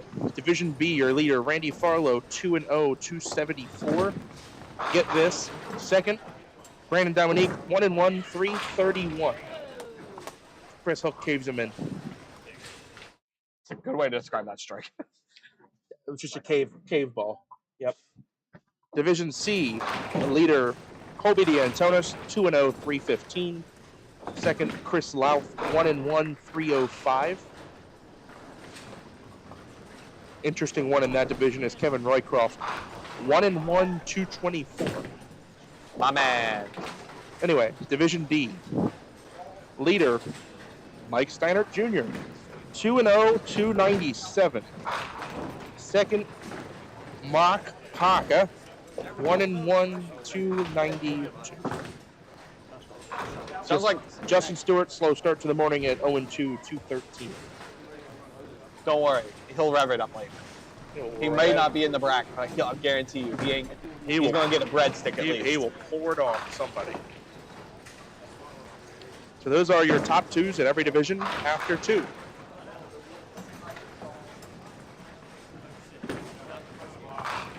Woo! Johnny boy.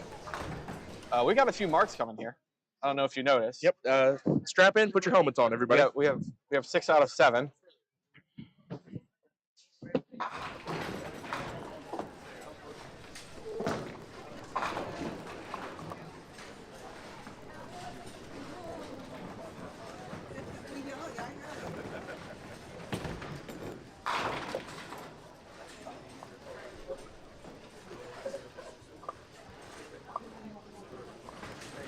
got a little wait while.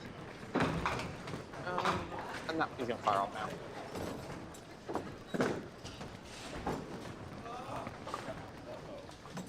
Well, average last game, 153 for the pair. Combine that with game one, we have a rolling average of 134.625. Hope to see that continue to rise. $10 for Matt. We start out 6 for 8 on this pair with March, but no doubles. So, let's talk about bowling balls. Let's talk about bowling balls, Dave.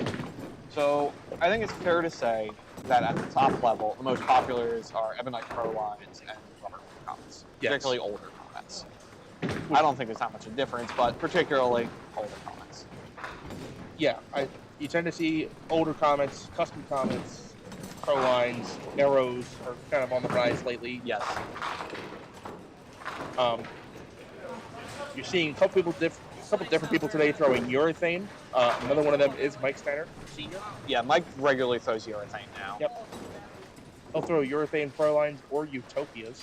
I've seen most of the utopias. A very rare ball. I don't know anything. Yeah, about it, utopia except me. fired urethane. Yeah, I have a pair myself, but from software. I don't know anyone who has that.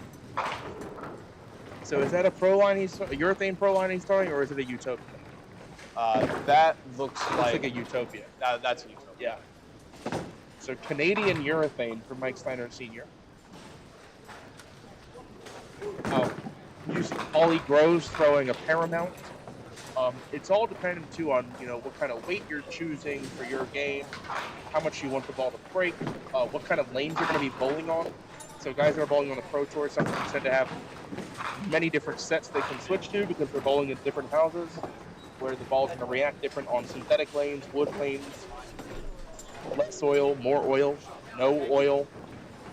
We see quite a variety of lane conditions. But I'll also kind of go the other side of the spectrum. If you're interested, so those kind of balls, they're going to run you some money. Yep. Because they're pretty popular.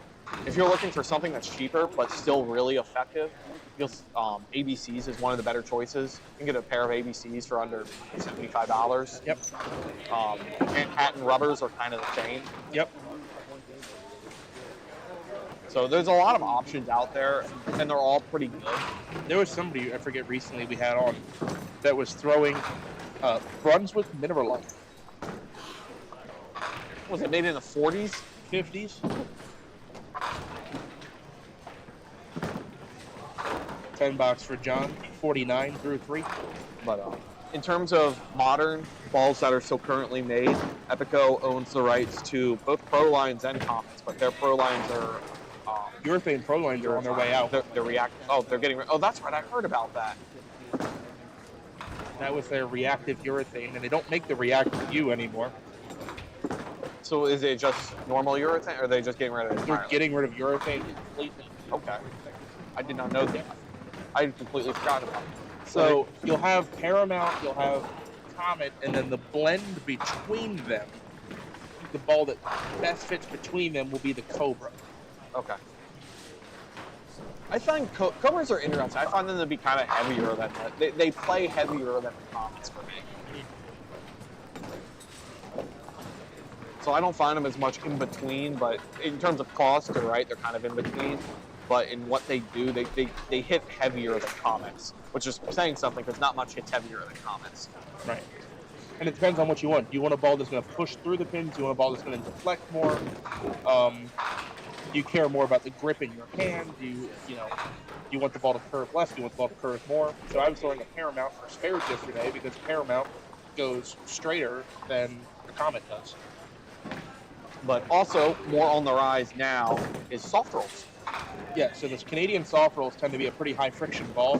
You've got to have some oil on the lane to be able to throw them with good results. Yeah, but the other thing to note about soft rolls is there are a lot of different stylings of soft rolls that have different grips on the lanes and different grips in your hand. What I will say is when I'm bowling on a lane that's got quite a bit of oil on it, by Duckpin standards, quite a bit of oil, soft roll is the easy go-to for me. it tends to be a winner. So me personally, I'm almost always comets and arrows. Those are kind of my go-tos. I'm trying to pick up a third pair. It's not going well, but I'm trying.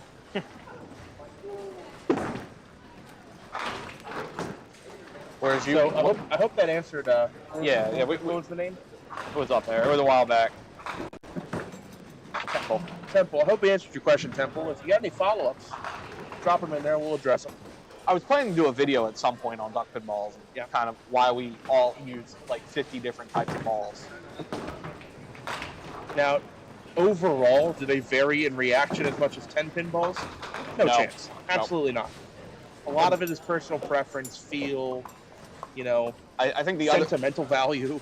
I think the other big difference is in 10-pin, usually when you change balls, you're trying to get a different track on the lane. Whereas in duckpin, we're just trying to get a different reaction from the pins. Right. Or throw a ball that gives you the track that you want. Like there's going to be a standard track that you're wanting. Yeah. So what ball is going to give me that?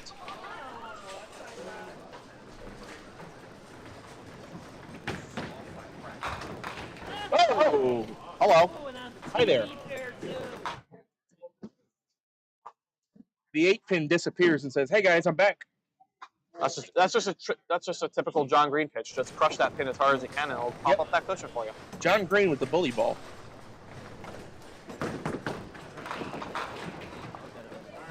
Pitch out to Matt Stacey, leaves a 1-2-4. He's trailing by 15. Steinert Sr. all mark. He is leading by 21 plus. Yeah. Okay. Good. And Stacey covers. Bob, if you're talking new, like a new pair of balls, there's not much out there unless you're going to get something from Epico, which would be like your Pro Line, your Star Lines, your Comets, your Covets. Don't buy the Starline buy the Galaxy. Starline Galaxy. Starline used to be a good brand too. I've had to repair so many of them. Starlines used to be really good I brands. think my fingernails are harder than a Starline Galaxy. Or you'll have to look at soft rolls. Because those are really, or you can get Aramis, but I haven't seen too many people having a lot of success with Aramis yet. Right. I do know a few people that throw them, but I know a few people who throw Aramis. I just don't, like outside of John Blaze, I don't know anyone who throws them well. do we count Joe Muse? No. Okay. Sorry, Joe. Steinert Sr. with the Canadian urethane off the side for 6. Yeah, what makes Aramis rare is that they're resin. I think they're the only resin ball there is, I believe. How about they're like an acrylic? No, I think they're resin. Well, whatever they are, they're definitely unique. And Aramith is a billiard ball. Yes. Manufacturer, which of course Epco does make billiard balls as well. Oh, thanks for the donation, Elliot. Wow, LA Arch with the LA Arch, donation. thanks for the donation. Thanks for showing everybody how that coffee cup works. Appreciate the donation. He did check in last night. I hadn't seen him all weekend. Sometimes he watches on replay. He catches up over a weekend. Hey, a view is a view. Oh, I take it either way. Ad's an ad. That's right. All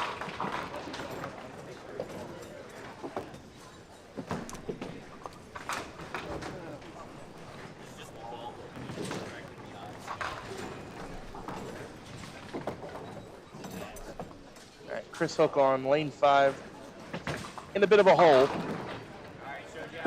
trailing by 27. Got a spare break here. Then cover that 1-3-6 and pull some pins back in the 5th. Opposite a 10 box.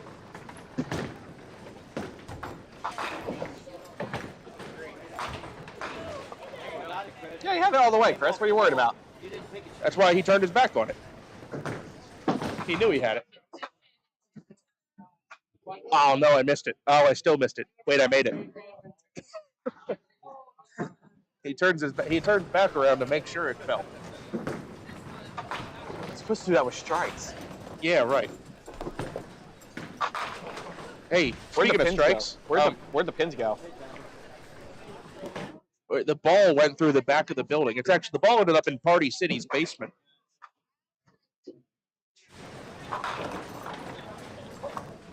What's the ball change today? What weight arrow? Thank you, sir. We just had about a 15-minute bowling ball discussion about a guy that says, "What kind of bowling ball should I be throwing?" I'm like, that's not an easy answer. That changes by the house. Right.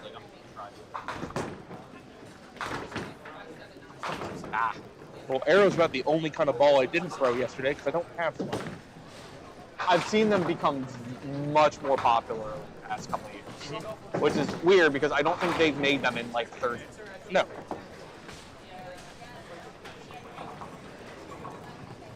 I just got mine resurfaced a few months ago. Oh no. Oh, that's not 3 good. on 5 outs for Matt Anastasi. After 312 for his first 2, that is a 52 half. All right, we're at the halfway point. Nick, you want to remind them of your question? Yes, hey, get your guesses in. I'm seeing a couple pop in. There's a few. I know the one that's closest right now. Oh, I just saw it. This one's closest. No, it's not. What are we talking about? Up, down, up. No, I mean with your cursor, not the scroll. Right there. We're not playing prices. The closest. Is it not the closest? No. Oh, okay. That one. Okay. Anyway, get your guesses in. No one's got it exactly right yet. The question is, what was last year's TV match play average? Which is a combined 20 games of bowling, 5 games across 4 bowlers. What was last year's TV match play average? That's your Duckpin trivia question for the day. Put your answers in the comments. We will reveal the answer at the end of Game 3.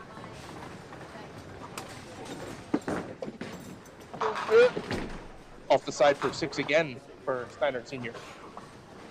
Chris Hook has gone spare down to 21 pins.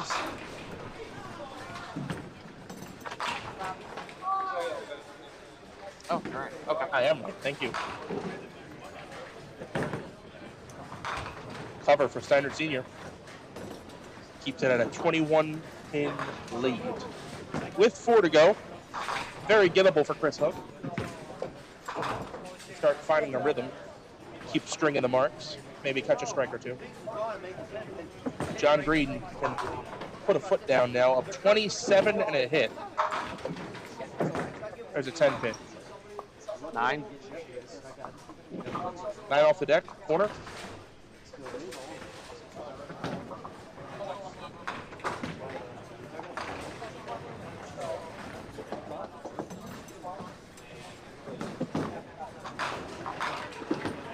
Looks good. Johnny boy. 20 box. Back-to-back 20 boxes for John Green. Yep. A nice 89 half.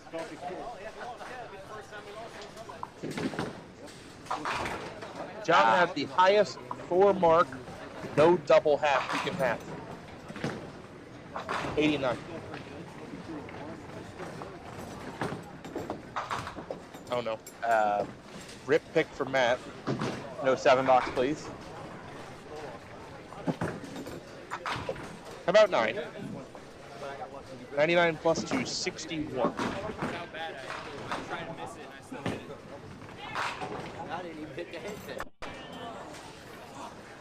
And that match between John and Matt is the 2nd highest game ever on Duckpins Forever against the 3rd highest. 245 and 234.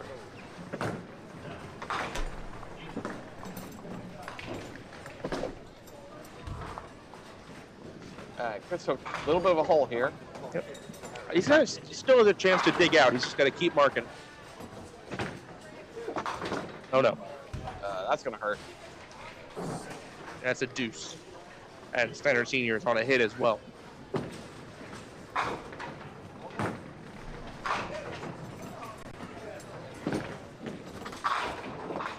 Hey, Nice recovery. get the comeback shot there. We haven't seen a lot of converted 8-pinners this weekend on camera. That looks good. Oh, no. And it's a 2-1. So Center Senior gains 5 pins and count, but likely going to leave this frame open. We'll give Chris Hook a chance to step up next frame and get the lead within 20. Ball? No. You see our favorite worldly travelers in the chat. Bob Russ. Where's Bob checking in from today?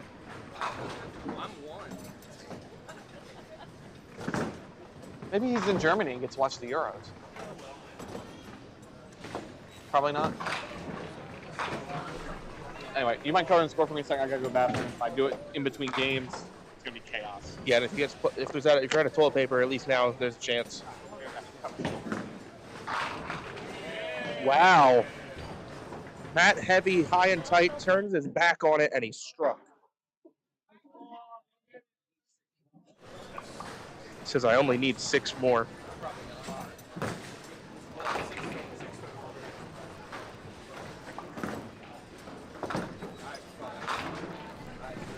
Watch out.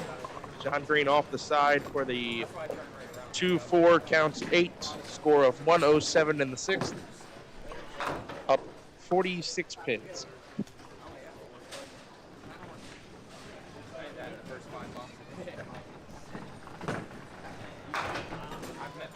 2-4, he's got it. All right, 46 pins, the lead for John Green with 3 to go.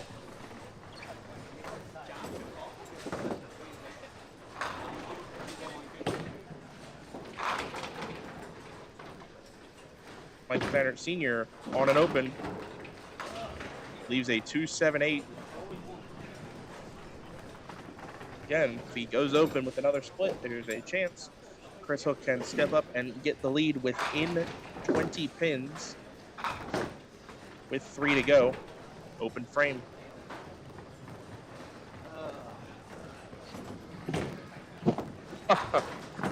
Bob Gruss asking, do you get paid for the commercials they make me watch in Arabic? Well, I sure hope so. That'd be nice. We have genuinely no control over what kind of ads they just show you. We just know that they show you ads, and we get about a penny for each one of you that watches the ad. Every screen that ad comes up on, we get about a penny. So forgive us for hitting the ad button.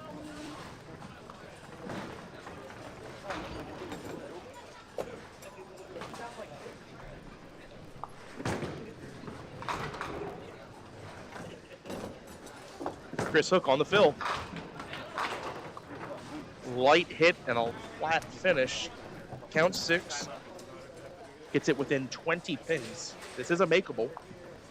And Steinert Sr. is on an open.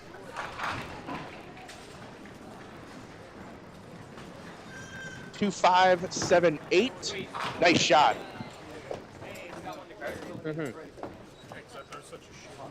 Oh.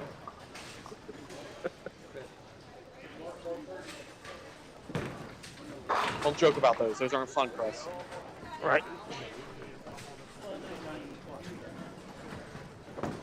John Green in a good spot in this game with a 46-pin lead. And spare fill. He'll add 9 more. 9? That was an unconventional 9. Okay. Still saying 9. Just happens to be a corner.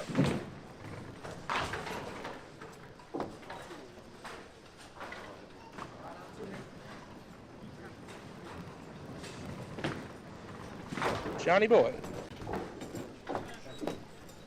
John only 1 open in his first 8 frames at 136 plus.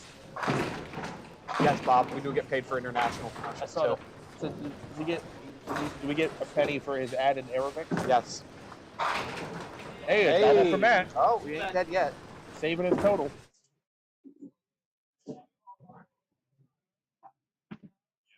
Nice little 5 off the wall for Matt.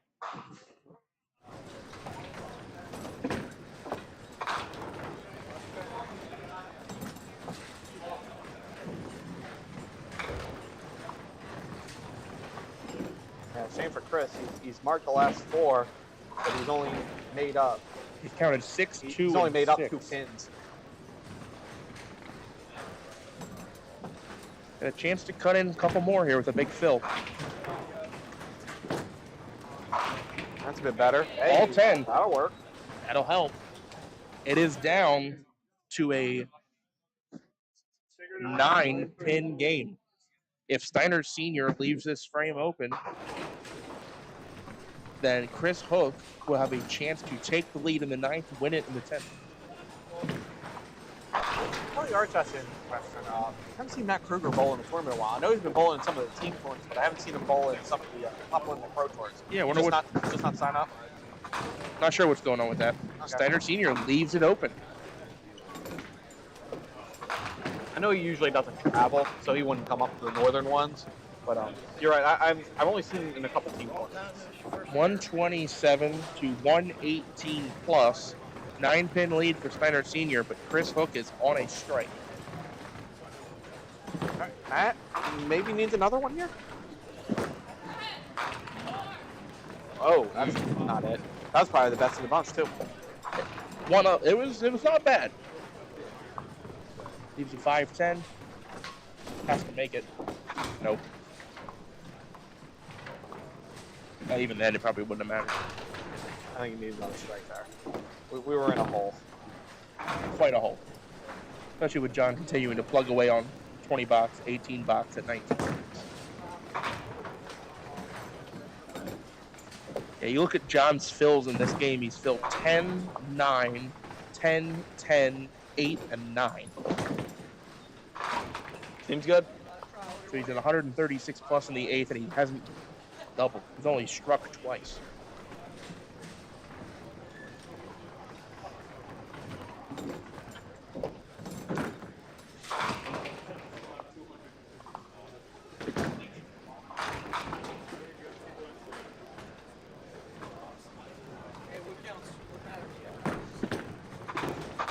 Off the side, 5.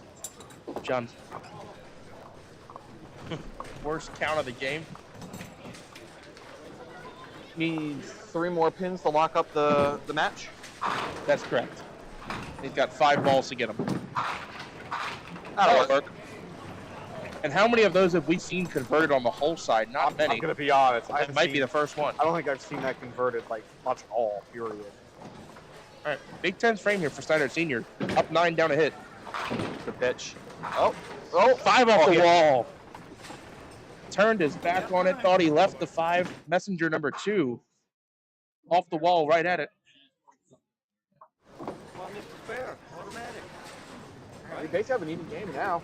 So now, if he spares, he shoots 147. Chris Hook would be able to spare, strike in the 10th to win by 1.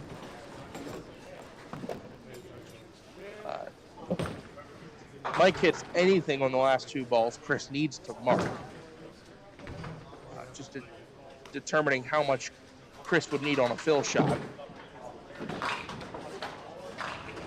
And Chris cannot be shut out.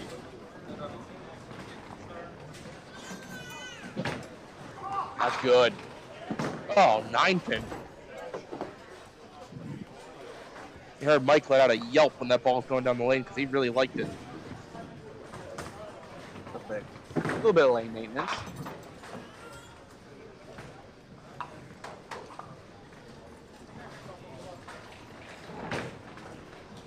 All right, 147 for Mike Steiner Sr. Chris Hook needs a 20 box to win.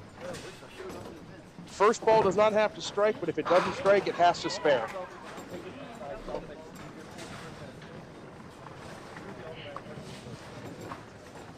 Let's see, he's had a couple iffy shots on the head pin, had a 2 off the side, so he's got to have some kind of good result after this first ball.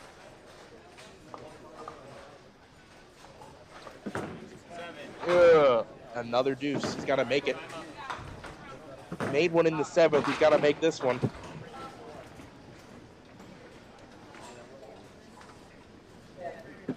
That's better. Heavy. Nope.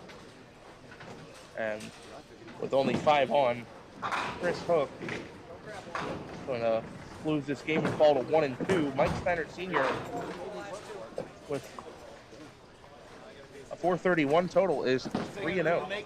Score 147 to 131.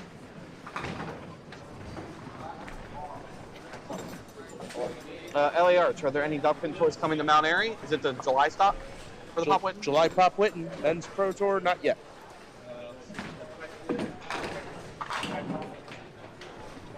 Two and one for John Green.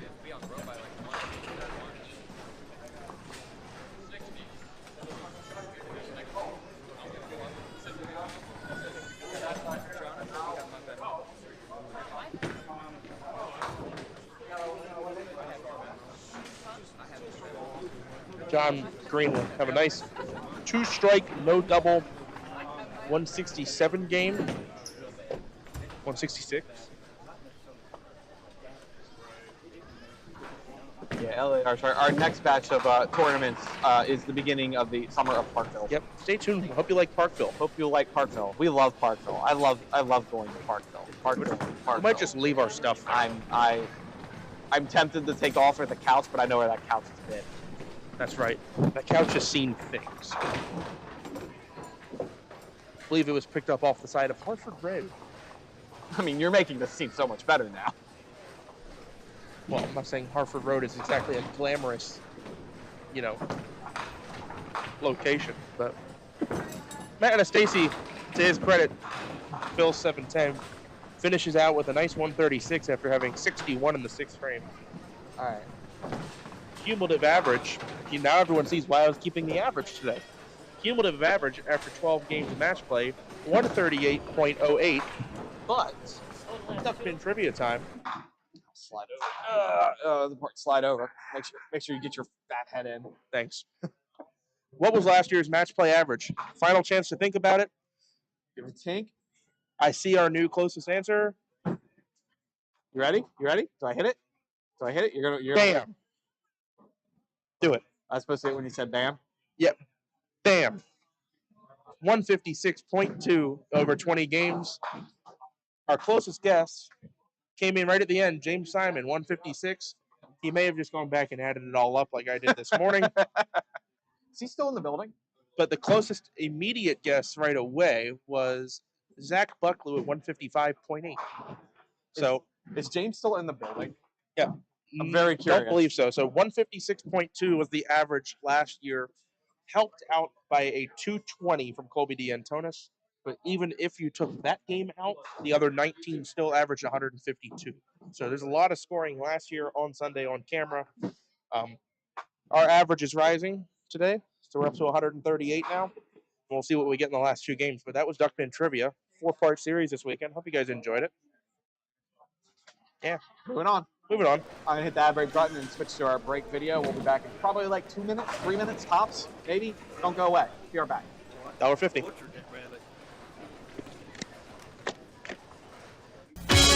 It's exciting, it's entertaining, it's challenging, it's fun. It's Duckpin Magic. Duckpin bowling is lots of fun for the whole family. There's no need to be an expert. Duckpin bowling is easy to learn, but it's the challenge that'll keep you coming back. Even little hands can control the ball in duckpin bowling. Join a league or we'll help you start one. And with duckpin bowling, there's more bowling for your buck. Discover duckpin bowling and you'll discover Duckpin Magic at any of these locations.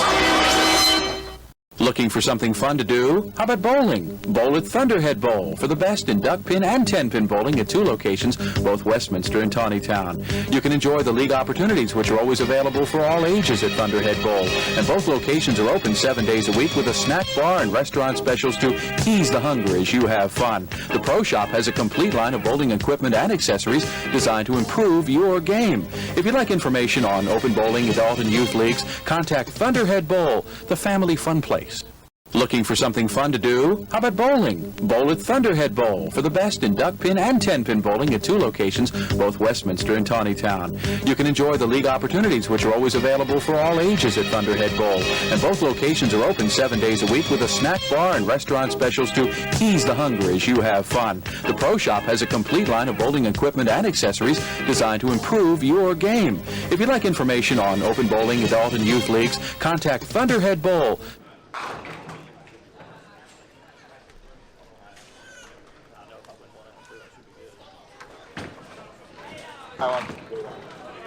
All right. We have Paulie Groves back in action. He is up against Mike Stein. I before E's. You forgot the T. Yep. There you go. We know John Green's here. And the last one is one Randy Farlow. You want to go grab sheets? Are you? So I can tell you, Steiner Senior and I don't John care. Green. Grab sheets. You're gonna have to grab sheets anyway. I know. 431 for Steiner Senior. 3-0.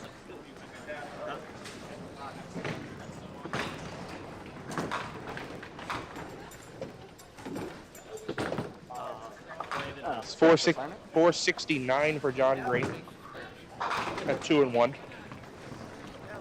And then I'll go get some sheets. I don't know why you didn't get the sheets anyway.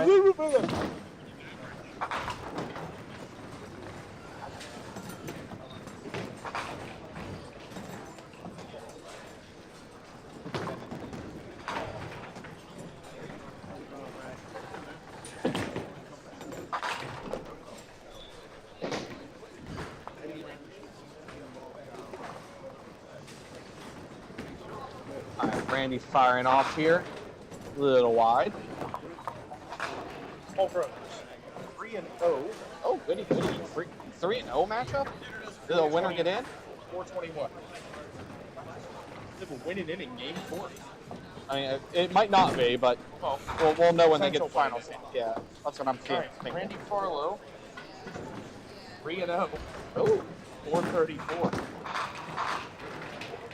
Must have come alive after that first game. Got a 1-9. 9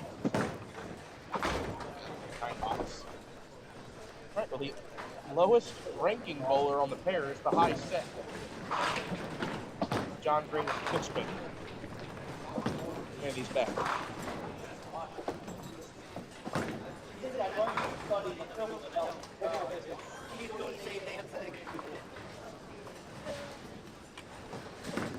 John's at single, gets it.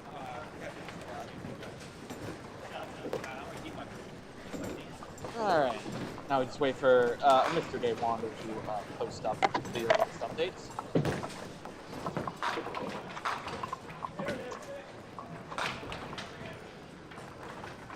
Yeah, James Simon with a winky, smiling face told me that he looks it up. He looked it up and added it all. 156 though is a pretty good average for 20 games. Oh, good try. I was right there. All right.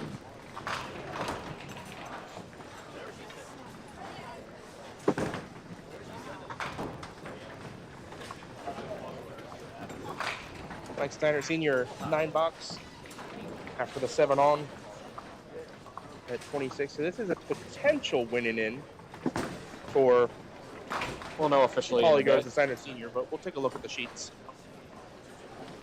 Yeah, usually 4-0 is safe. It's not always true, but usually it is. Oh, just posted. Oh, good timing. Timing window. All right. Oh, yeah. So this is Division A with Paul and Mike. They are both 3-0. Is everyone else 1 and They're both 1 and 2? They're not both 431. Did I read that wrong?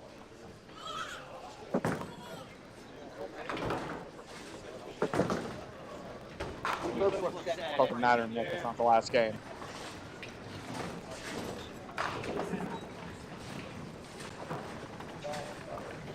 Nick is very concerned that he got the set total right. I'm telling him it doesn't really matter right now. That game it matters. All right, so there's an addition. There's an addition error on the list they posted, but we have 421 as correct for Paul Groves. Okay. So they're both 3-0 at 431 and 421. The next highest in the division is Chris Hook, 1-2, 417. So this very literally is a win in it. There's a 10-pin adding error for Paul Groves. There's a 10-pin adding error for Paul Groves. We have him at 420. That's on his sheet. I looked at the numbers. I hit that 7 before the other one fell down. Yeah.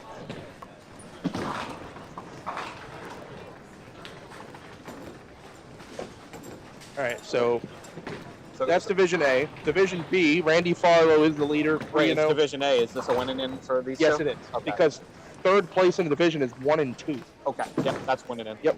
So, Jace, 6-10 for Randy Farlow. He is the division leader. Wow, there's some scores in Division B. Well, we knew Division B was going to be.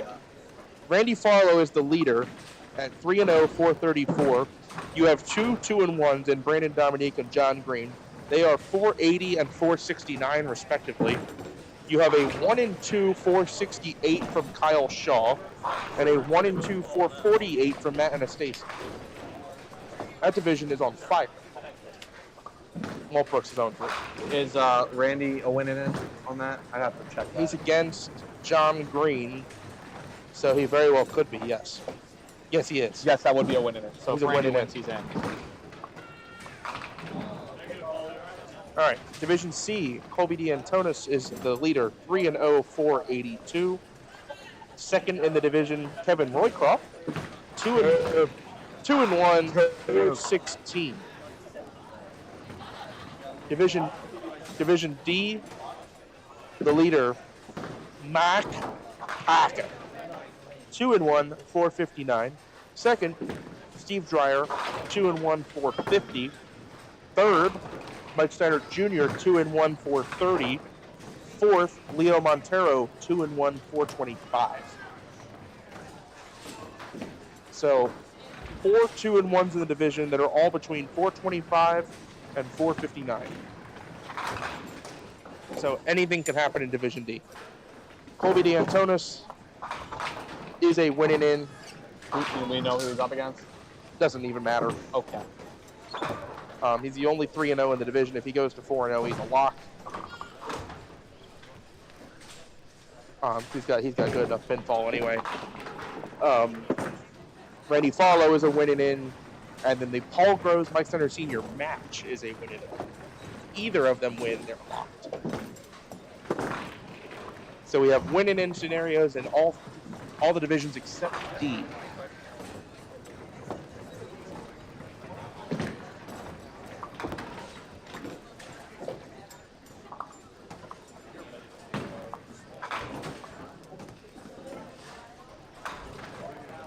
John Green up 22 to 19 plus. Get up. Off the side for 7. Good place to miss. If you didn't hear earlier, John Green did ball change today. He's throwing a 310, did he say? 4-7 ace, 310 arrow. He is still using a Comet for the spare, and he covers. Yeah, he's been using that Comet for pretty much since I've really known him. Right. But I know he has secondary arrows. I said there's some other people I know that throw arrows. 9-10 for Randy Farlow. I know Matt Buckingham has a pair. Yeah, I know Matt Buckingham throws arrows. Anybody else you know off the top of your head? Tommy Osborne. Tommy Osborne throws arrows. Yeah, that makes sense.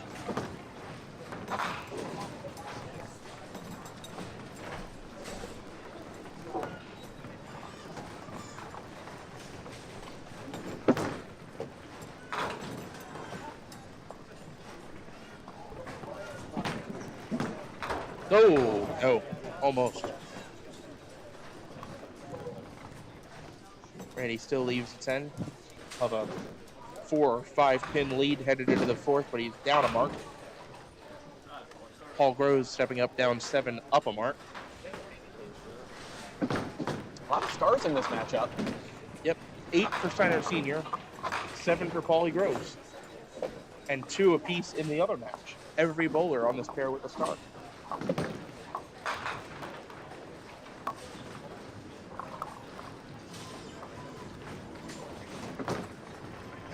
In there, heavy, The break. almost carries. A 10-pin for Paulie. Takes a 2-pin lead.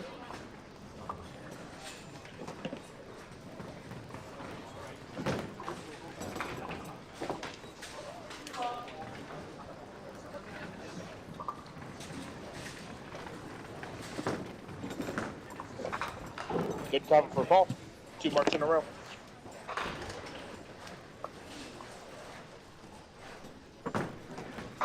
Steiner Sr. can answer. Lower 9-10. No roll.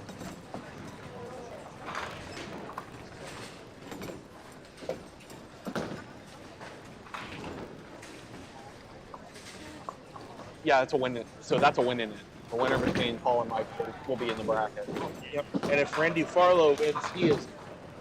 If Randy Farlow wins his game, he is in. If Colby wins his game, he is in. And it looks to me like Colby is against. 1 second, please. Yeah.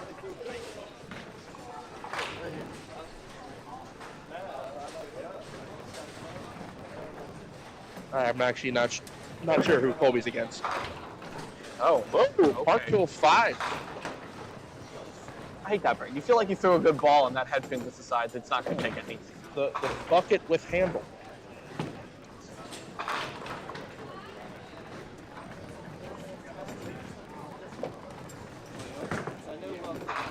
Hey, there you Nice conversion. go. I have the feeling Randy's thrown at that one a few times. Although I don't normally shoot that side of it, he made it. If you're throwing from right to left, it works. Adding error equals a fine. Unfortunately, it wasn't his adding error.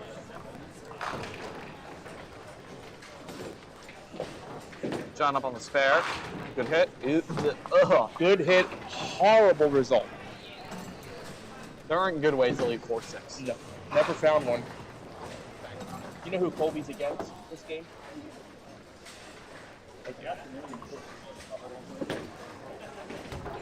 Wide right for John on the second ball.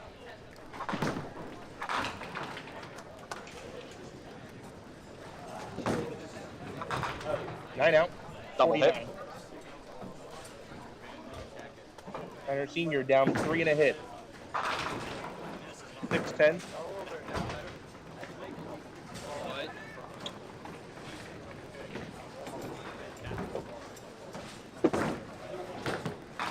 There you go. Got it.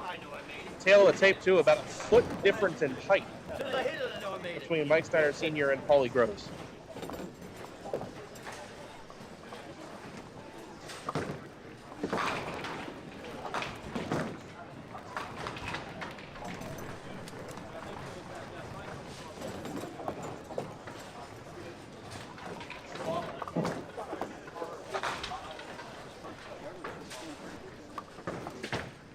Paulie crossing over. Are you for real? Yeah, that better be 9.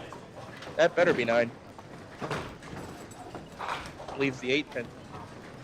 Tom Clausen.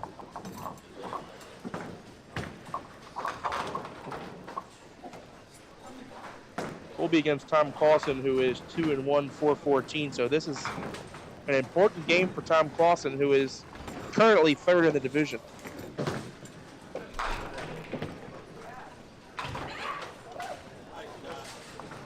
What was that shot on lane 7 that we missed?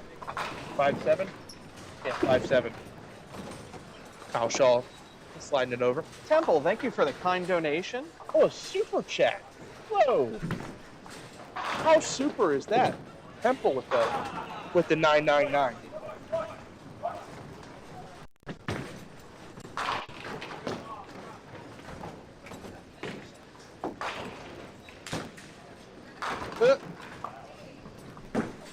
Open frame for John, does not get the 6-pinner to go.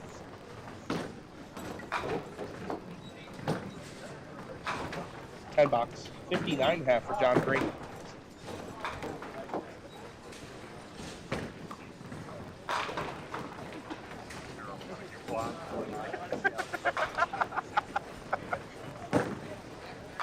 Oh, Randy. Oh, Randy. Randy. No, Randy. Lane would kindly tell him to say no. That ball was dead on arrival.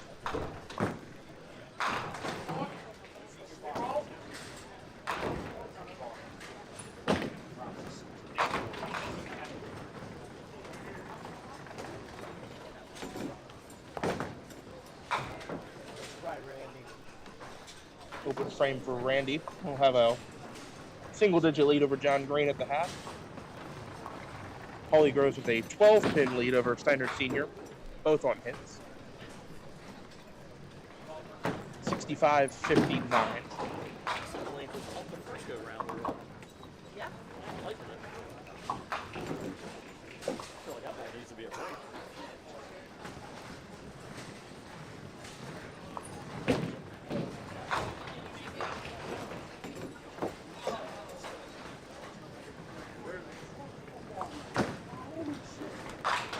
High and tight. Ah, yeah, too heavy. I think he knew it too. As they say in 10-pin, he needed that ball to lay off and not turn as hard. But he's Paulie Groves a pro. He's going to put a good shot on this one. Yep. And shoot the 3-pin, let his ball turn away from it. Off the wall. Sideboard? Or play the wall. Open frame. Sideboard's here pretty good. I don't think you can go wrong playing it. No.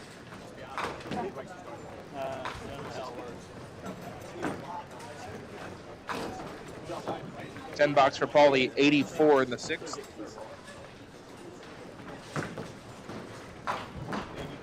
Steiner Senior on the head pin. The breakup. He's got the 4 to go, leaves the 10.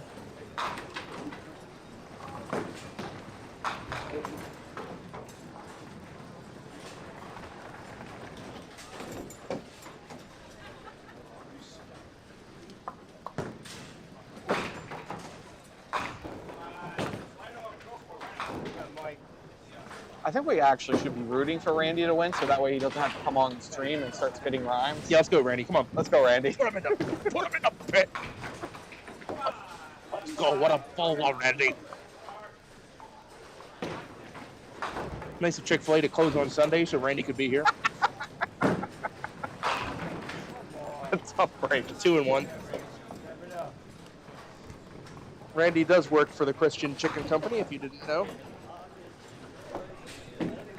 He's a regional director, correct? Say again? He's like a regional director, I think. Yeah, he's not a fry cook. He's up there. Like he's. I didn't need to bring it up a little bit after we pushed it down a bit.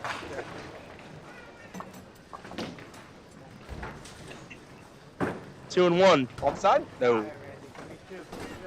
John Green will have a chance to step up and mark and give himself a fill ball for the lead.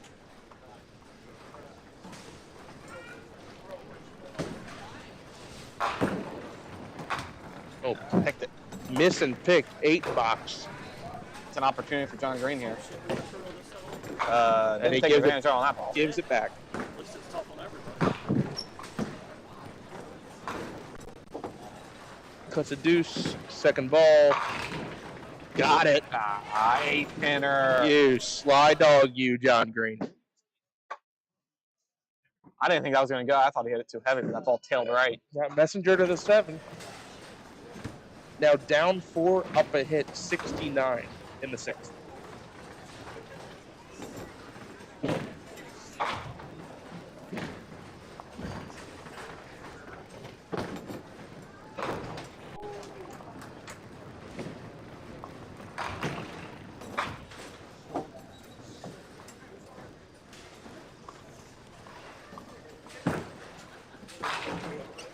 Okay, good breakup. Not the pin I thought he'd break up, but good breakup. Steiner Senior almost a little disappointed there, as if he thought he was going to carry. But the 9 fill cuts into Holly Grove's lead. It is down to 2 pins. Please don't let Drew Jensicki make this Dave Jones on lane 8. Let's not have it happen again. You don't want to root for him to make it spin? I mean, I want him to make it. I just want him to make it over here. All right, only 4 of the 6. That's acceptable. All right. Out to go throw. Charles Crawl's hero, Paulie Groves.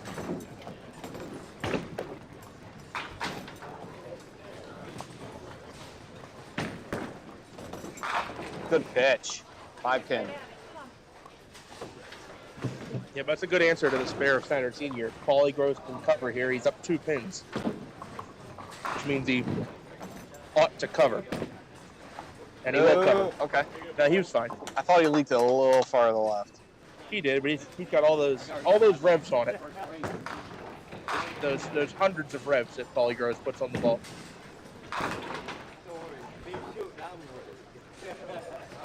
I knew you had it since it came out of your hand.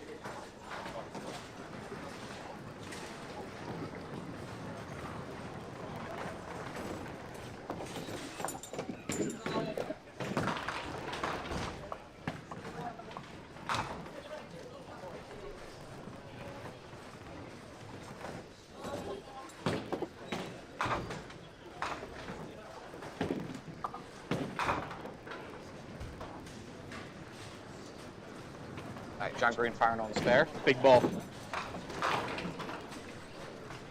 Okay. Randy shaking his head. Wow. Randy just said wow. Ball smashed in the pocket. 7 triangle. I saw that 2 or 3 times. It was just absolute crusher. It said, like, here's your triangle. Gotta make it. He does. Okay. Called a tricky triangle, and John hit it, I think, the most reliable way to hit it. Pro member Charlie Cross saying, tell Paul Groves I said he is my hero. You know Paulie Groves, he says that to everybody. Randy, slam that deadwood button. Slam that deadwood button. Hurry up. Randy, hit the deadwood button. We don't want it. We don't 7 want seconds. Stop. You're really gonna wait on that? I don't care what my shirt says. Hit the button. No, you dingus. This feels like this is a much harder shot. That's way harder. It's way hard. I wouldn't have even called the foul on you if you hit the button. Who cares that you're on television and everyone would have seen it? 5, 9, 10. He might make a liar out of us. No. It changes the object pin. It changes how you have to shoot it. It's a much harder shot. This is it again. And drops the pins. John Green now up 6 and a hit. I didn't want to make it because I don't know what the rule is. I just threw both away.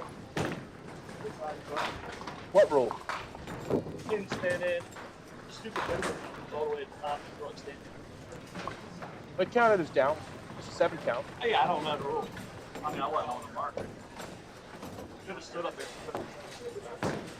Well, you would have gotten 6 if you hit the button sooner. So. Right. That's why I put the last 2 balls behind. There's no controversy. Well, like, the button is worked up.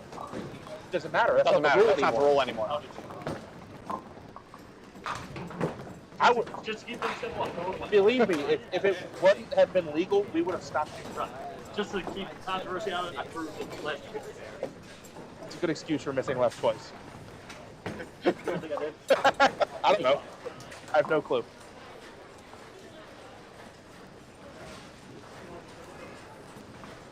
Steinert Senior, big ball. Heavy. Okay, good break. He's carrying the ball. We have a Excellent. tie game. The 3-0s are square at 112. So winning in for either of them. Now, if you lose this game, you're still in okay shape. But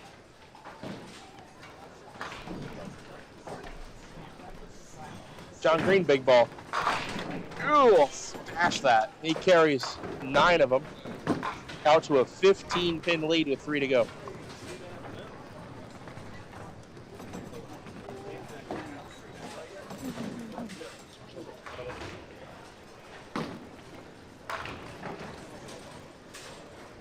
John Green all over it. Ding, ding, ding. 105 plus in the 8th. See if Randy can respond with a mark here.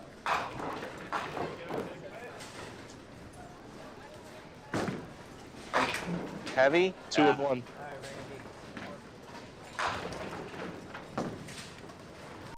A little bit easier shot, maybe, than the one he had last frame? Or is this harder? I think this is harder. I think you're right.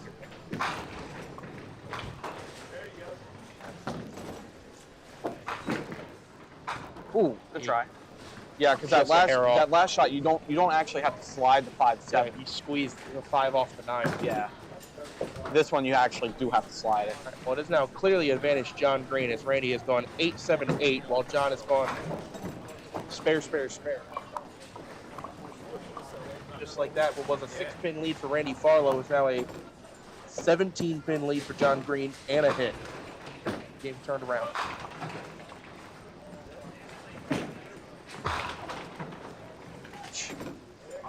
That hurt to watch.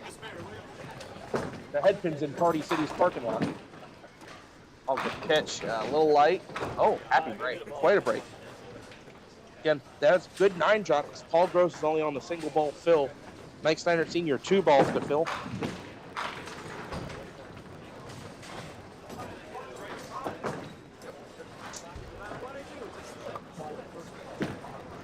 Let's got it. Oh, look what we have here. Another super chat.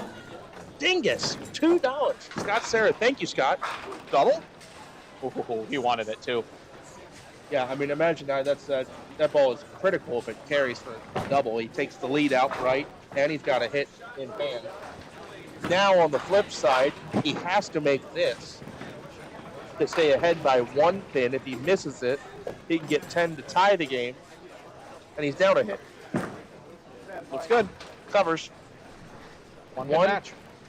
And then this is 2 3-0 going at it with the winner guaranteed a spot in the bracket. Both of them potentially 1 frame away from a bracket berth after game 4. Randy down 17 and a hit now. Yep, this one's a must.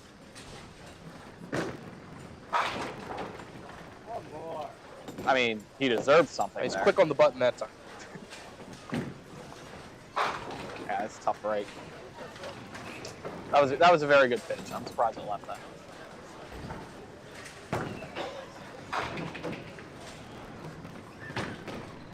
Other side? Oh, I almost went around the world for it. That will just about do it for Randy Farlow. John will step up and throw a count ball, and the game will be mathematically over. 10 for Randy. Yeah, tough game for Randy. He threw a couple wild balls, but he threw a couple good balls that didn't give him anything. I had a few light hits too, I think. Yep. 5 through the middle will get John close enough to closing the game out.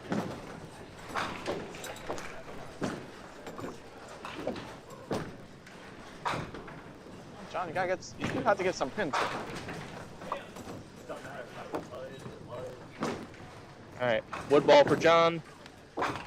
Oh, he still hasn't mathematically shut it out. He needs 2 pins. All right, big frame here. Steiner Sr. up 1 pin, both on spares. That's only 19. He doesn't need 2 pins. Oh, 10 pin.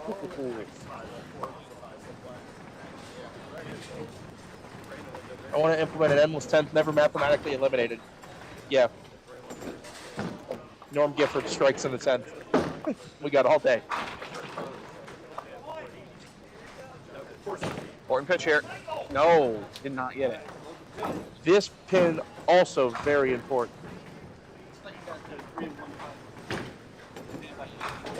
Very important pin, and he gets it. By filling 10 and shooting 151, Paul Gross must mark. That was a very important pin to collect for 10. Paulie Gross must fill the frame. I was a little worried there. He matches with a 10 pin of his own. His ball roll favors covering the 10 pin versus his ball roll favors covering it versus Mike Steiner Sr. covering because Paulie's ball goes left to right. Must make. Must have it. This is for a berth in the bracket. Uh-oh. No. He's going to lose the game by 1 or 2 pins. Mike Steiner Sr. has just locked up a spot in the bracket. Paulie Grows now 3-1, 571. Mike Steiner Sr. 4-0, 582. He is a lock. John Green mathematically closing the game. No, not yet. No, oh, my bad. 19 pins. My bad.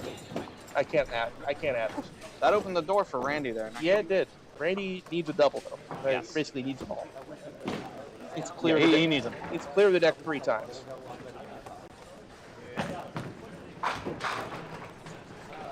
And for John, gives him 127.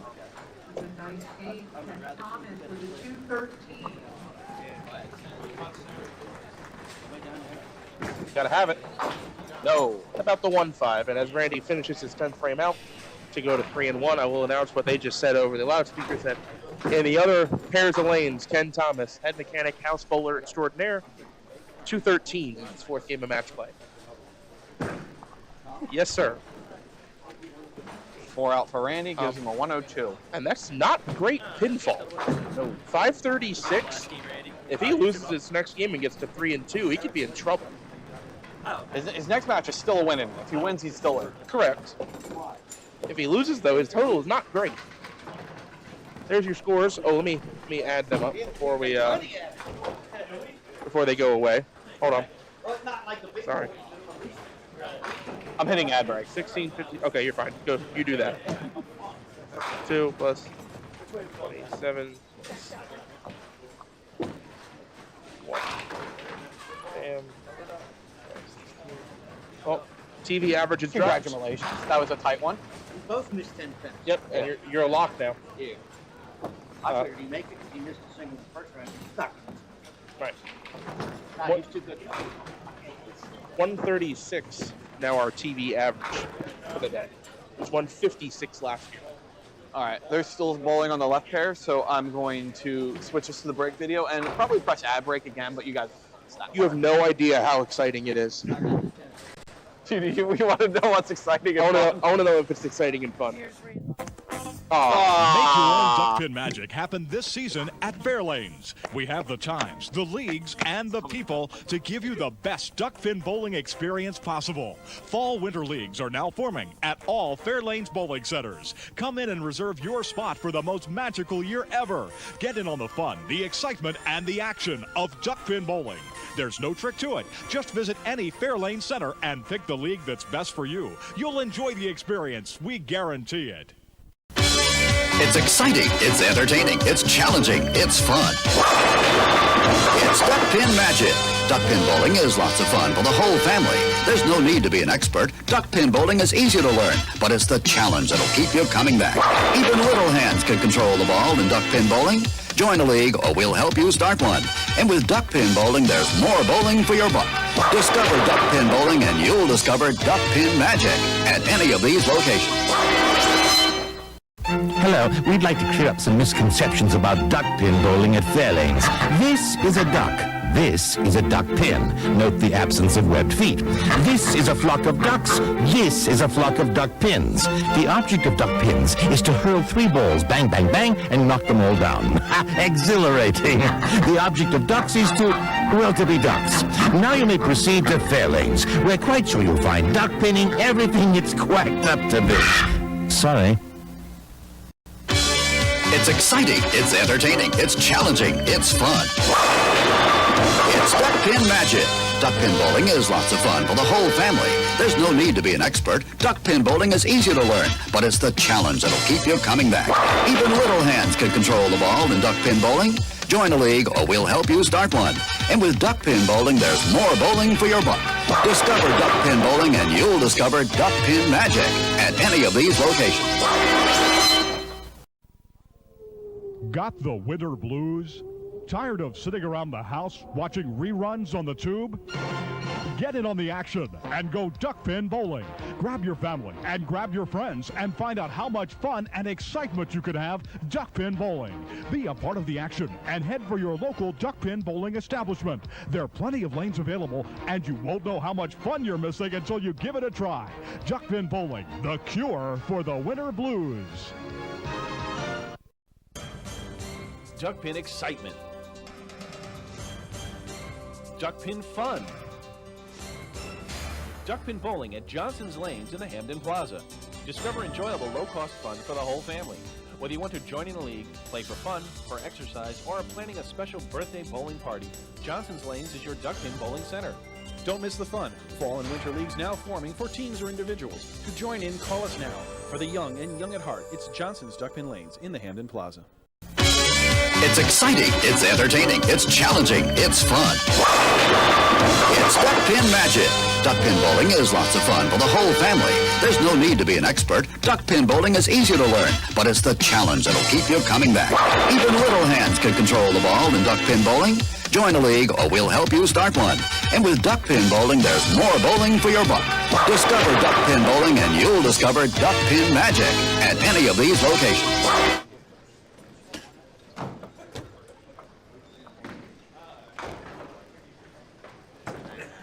All right, sorry folks, we're making we're watching the videos with you and enjoying what's not exciting and challenging and fun. And there's more bowling for your buck at one of these great locations.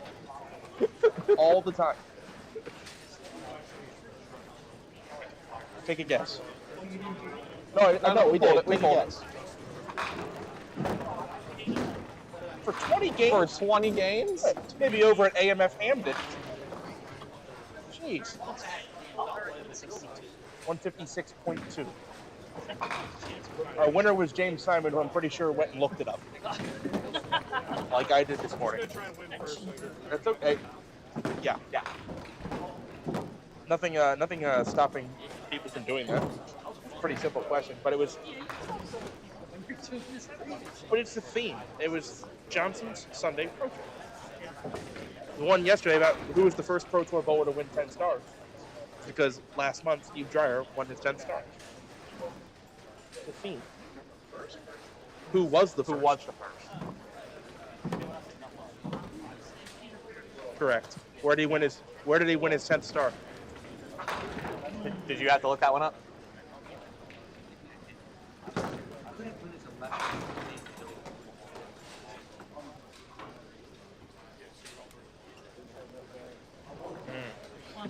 Yep. Wow, she's good.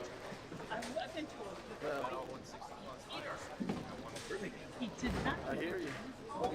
Got Maddie now. How many wins you got? Huh? Well, Yeah, got me by a million in pinfall.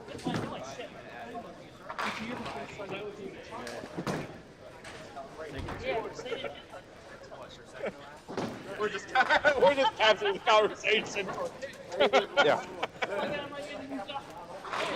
Just remind me not to play Duckpin Trivia against the Kuchevskis. They'll whoop me.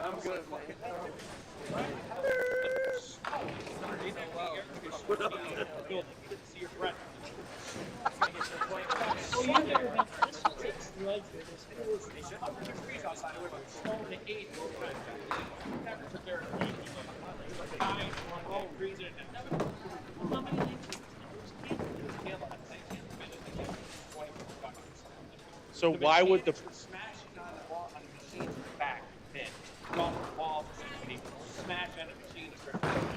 I know I posted up a video of this house back in like the early 80s.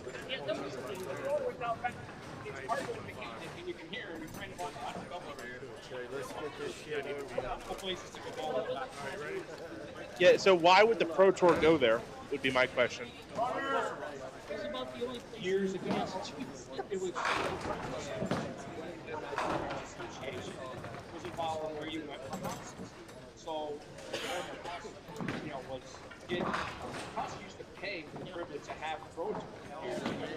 So they would pay a stipend and you would go there, and that's how it was done. So you went to all these houses that, programs on Thursdays and Fridays to generate money.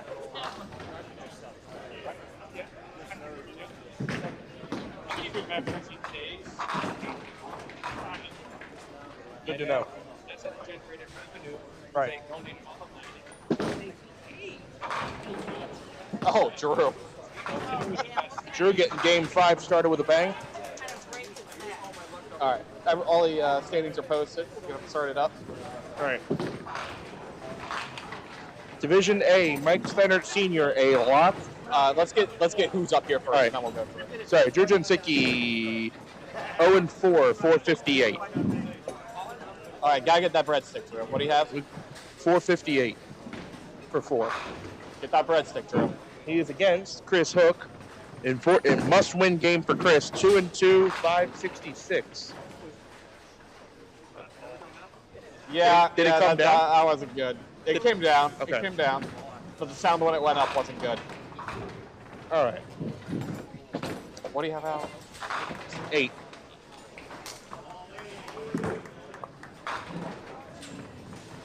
7 off the side for Chris Hook. He not only needs to win, he needs help. Yeah. Paulie Groves is against. I need to see who's Paulie against. Ty. Ty.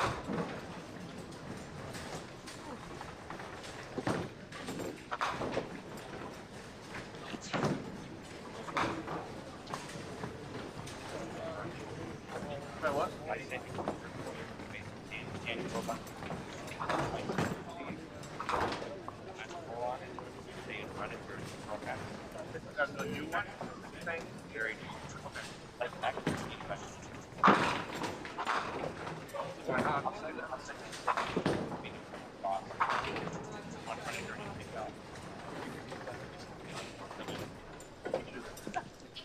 It's easy.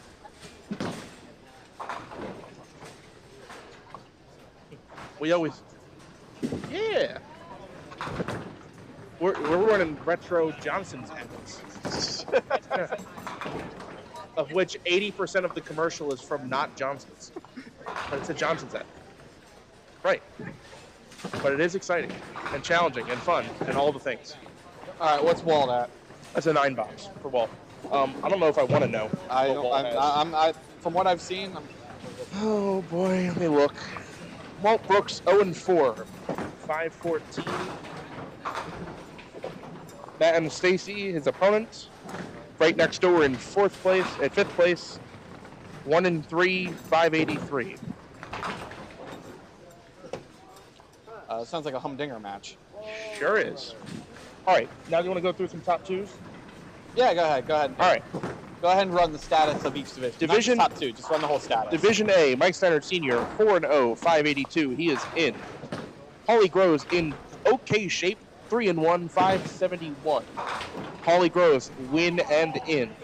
Right behind him in pinfall, Chris Hook, 2-2, 566.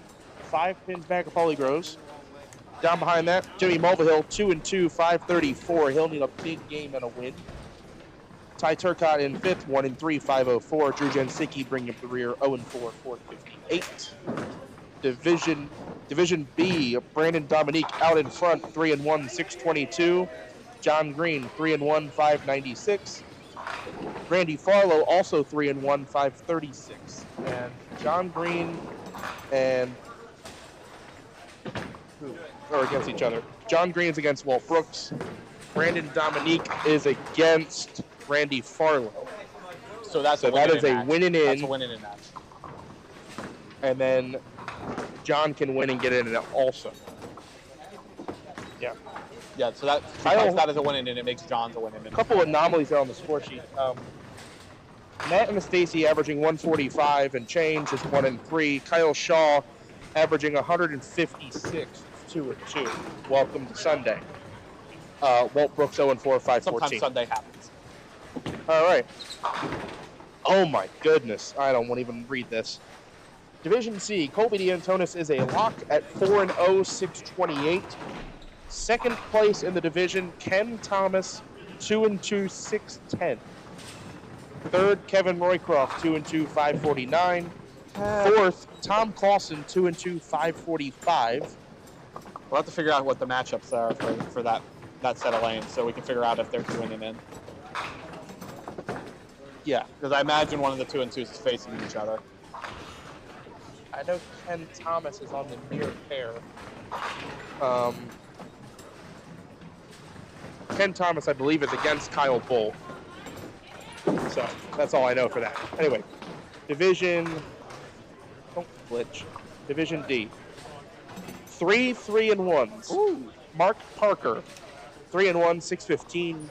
Steiner Jr., 3-1, 580. Leo Montero, 3-1, 548. 2-2, Steve Dreyer, 577. He's got an outside chance if he wins this game with good pinfall, depending on who the matchups are. Yeah. John Blaze, 1-3, 537. Justin Stewart, 0-4. Justin, 487. Justin, get the breadstick. There are 3 0-4s. There are some breadsticks that need to be gathered in. All right.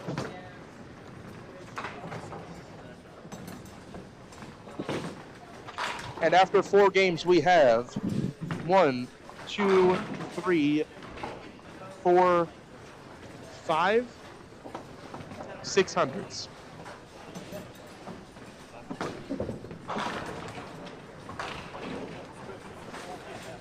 Is Dreyer?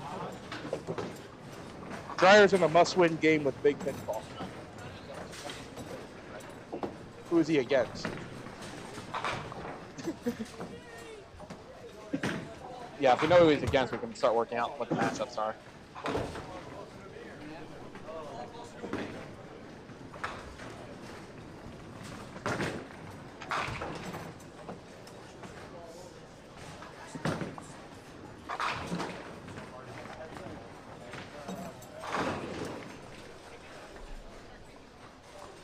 Well, besides being a 9-time winner, is a defending champion husband to Denise Brooks. Won her 2nd star at Duel. The last star was won just before Colby D'Antonis was born. New donation from the Sikh family. Thank you, Sikh family.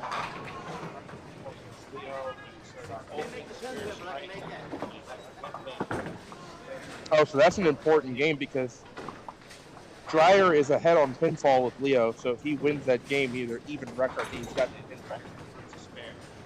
Yeah, so he has a chance. Oh, and I think I'm seeing that Mark Parker and Jr. are against each other. Oh, that's big. That's important. Yeah, we got some matchups down on the end there that are really tight. Whereas on this side, it looks like...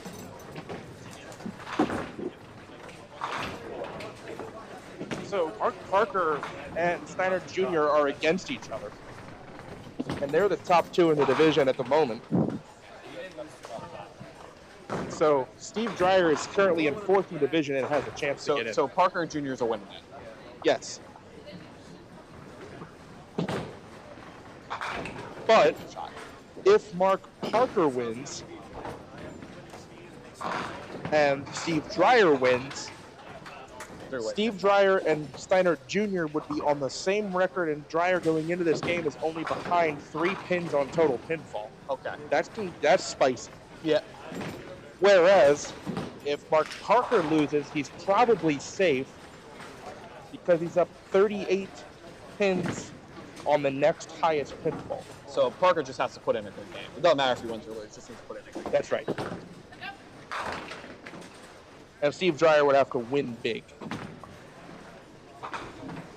Leo Montero is a winning. Yeah. Yes, it would. Also, if Leo Montero wins,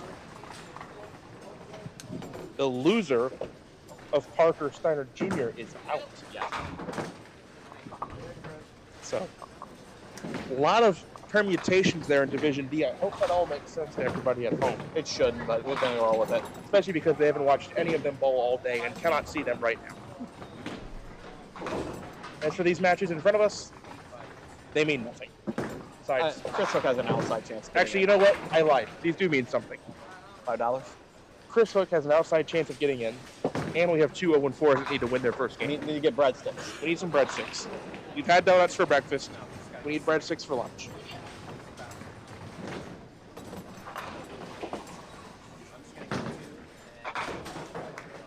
I believe the most interesting matchup on each of the lanes is on the left. You have Brandon Dominique and Randy Farlow, who I believe are winners. Brandon Dominique and Randy Farlow are both 3-1. So if John Green defeats his opponent, which is Kyle Shaw. Sure, I don't. Is that it is. Okay. If John Green defeats Kyle Shaw, the loser of Dominique Farlow is out.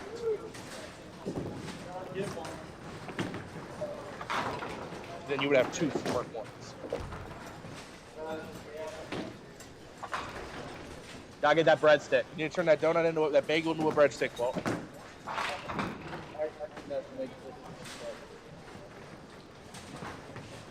I'm not talking about just win this game. I'm not talking about 50 pins. That's fine. We just don't want you to go 0-5.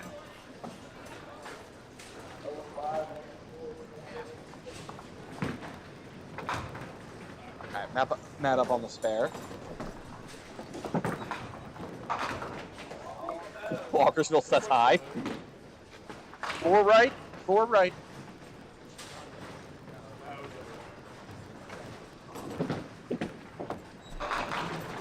Welcome to most of the back 2 rows.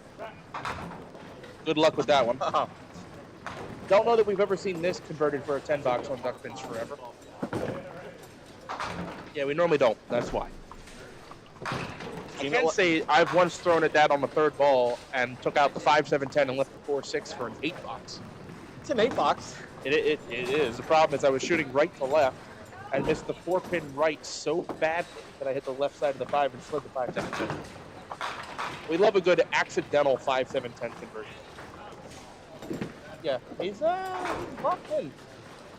We're jokingly saying that was Ken Thomas's first 200 on the Johnson synthetic lanes, which were put in 2007. But apparently he hasn't had one here in a little while. The 203 that's on the board over there was during a youth adult tournament. Rich asked, did 8 people get in? Yes. So the top 2 from each division. So we have 4 divisions. That makes 8 folks. Yep. So we'll have an 8-man bracket. Yep. With a championship match being played just to our right on lanes 7 and 8. I think our first match is on 5 and 6. 5 and 6, 3 and 4. Or sorry, no, we get. I think it's 3 and 4, 5 and 6, 7. No, we get 7 and 8 first round, or 3 and 4. They are using 7 and 8 first round. Oh, they are? Yes. Okay. We'll go there instead. Oh, wow. Rude. Al, a guy that needs pinfall, and you do that to him. To remind you guys, Chris Hook is on the board at 2-2, 566. That currently puts him 3rd in the division. He would need Paulie Groves to lose. And he'll need to beat Paulie Groves' score by more than 5 pins. If you don't mind, Dave, while Drew Jensicki bowls, I'm going to go take a look at the Paulie Groves. I will take my mic off and you can do live commentary from wherever you want. Okay. As soon as my mic actually comes off, give me a moment. This is the chaos of Game 5, everybody. Yep.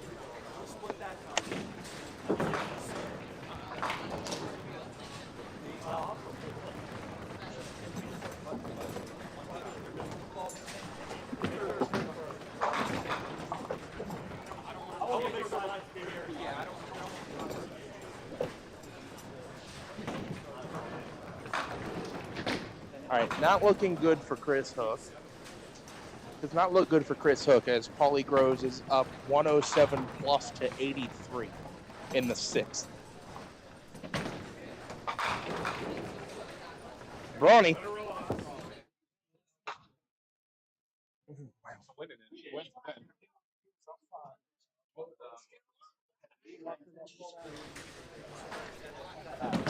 Is a winning. They're both 3-1. They're winning in. But the thing is, if Leo Montero wins his game, whoever loses between those 3 and 1 is out. So it can be a win and in, lose and go home. And that's not even on tiebreaker. That would just be on outright record. They would lose and go home. Walter. Something tells me I'm in for something good. Look, everybody, I made a triangle.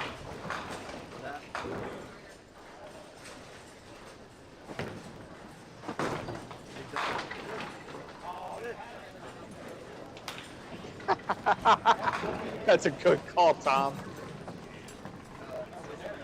Yeah, Nick's gonna read it. He'll find it funnier than I do. What are you saying? Paul is the only guy I know that averages more than he weighs. That's great. I like that. tell you what, if I ever average more than I weigh, I've lost a ton of weight and I'm bowling the game of my life. These things aren't mutually exclusive, by the way. Right. I like the Joe Rainier quote of my golf average and my bowling average are getting closer together and neither of them is going in the right direction.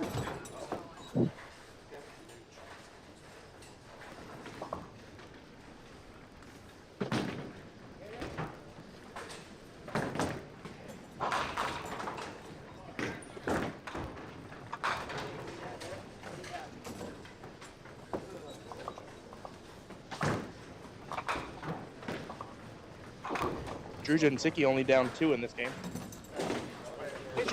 Has a chance at the breadstick. He's got back-to-back marks. Brandon Dominique just dropped a hammer on lane 3. I'm going to remind myself of what his situation is. He is in a win-and-in game against Randy Farlow. They're both 3-1. Let me go check what John Green is doing. Yeah, loser could get knocked out because John Green is winning, let me see.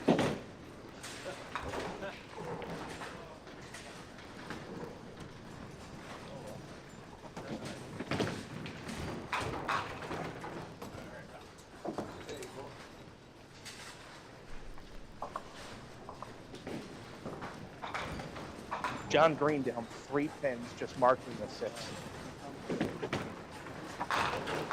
And if Kyle covers that 10 pin, he'll stay up by 3. So again, if John Green wins his game to get to 4-1, he is in guaranteed. Or sorry, let me. No, that's a guarantee. Yeah, he's in. Is guaranteed. I have to remember, if John Green wins, he is in. Just add another layer. Brandon Dominique is in with a win or tie. Okay. He's got more pins than Randy. He has the pinfall advantage on Randy by 86 pins. So he can get in with a win or a tie.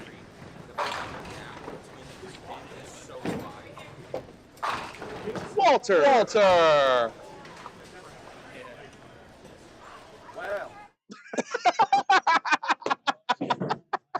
What a brilliant call from Walt Brooks. That was perfect. I did it replay and it switched over. Perfect time for him to say that. Wow. Wow. That might have been I haven't thrown one that good all weekend. Wow.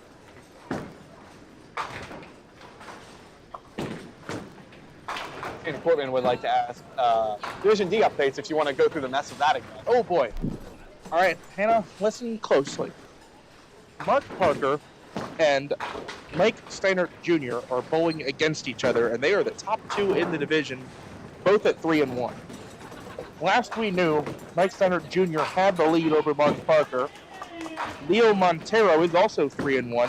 If Leo Montero wins his game, he is in. And then Mark Parker can win or tie to advance. If Mark Parker loses, he is okay as long as Leo loses because Leo does not have the pinfall advantage. So Leo is a win and in. And then the Parker-Steinert match is also a win and in. However, if Leo Montero wins, Mark Parker ties, he is still in.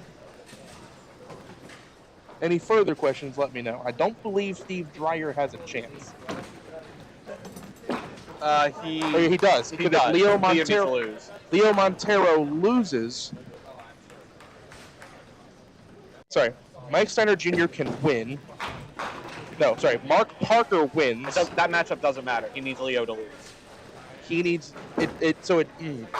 No, it does matter. It matters for pinfall. It matters for pinfall tiebreaker, which is much easier for. It's much easier for him to catch Mike Jr. Mike Jr.'s at 580. Mark Parker at 615. Dreyer at 577. He's only 3 pins back of Steiner Jr. So he would need a loss from Leo and a loss from Steiner Jr. and a win with an adequate score. That's going to be an awkward drive. Yeah. You don't say.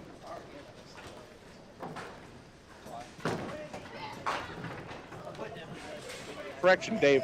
Dreyer and Leo are against each other. So that's one person he can take care of himself.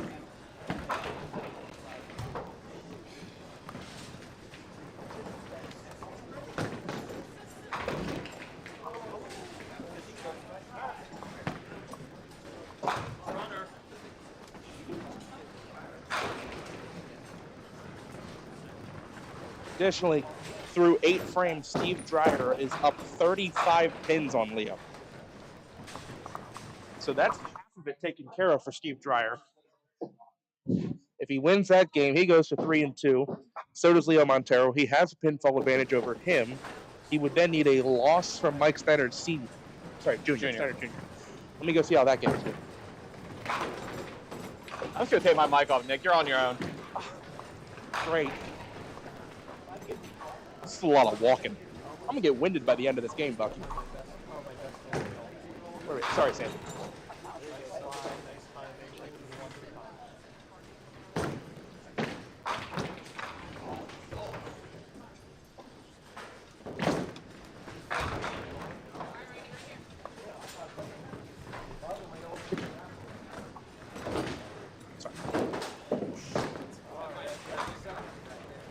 So, Mike Steiner Jr. is up 27 on Mark Parker.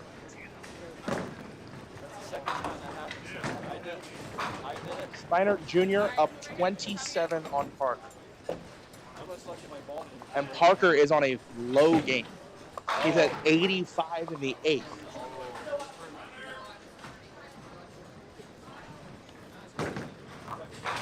And Steve Dreyer was on a fairly decent game. By the way, that was a ta-da from Walt Brooks for the double. There you go. There he is. Ta-da. 5 off the wall. There's one shining moment.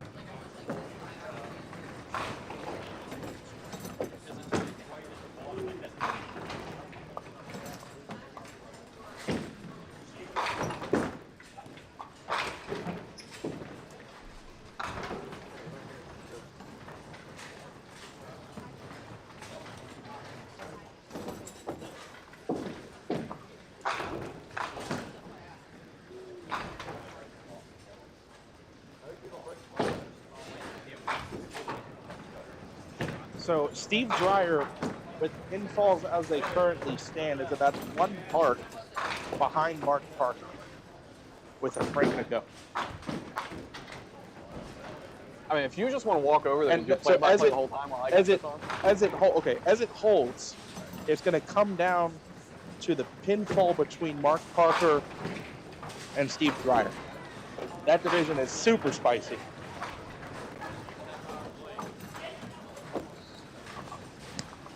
Mark Parker started this game with a lead of 38 pins, and I believe they're 36 apart. In the 8th frame, Steve Dreyer has 124. I think Mark Parker has 85.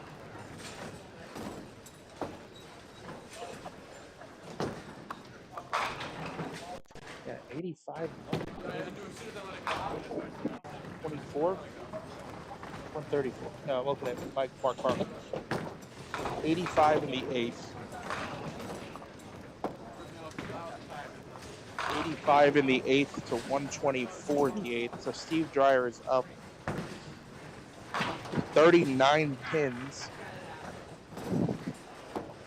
Sorry. 39 pin lead. He was trailing Mark by 38 going into this game, so he has him by 1 pin in pinfall at the moment.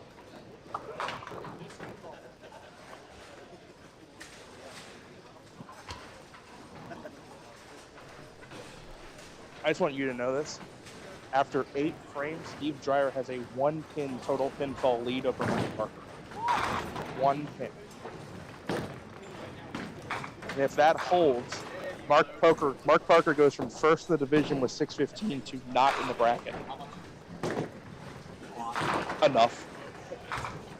He'll win. Junior's going to be in. Yeah, Junior's in.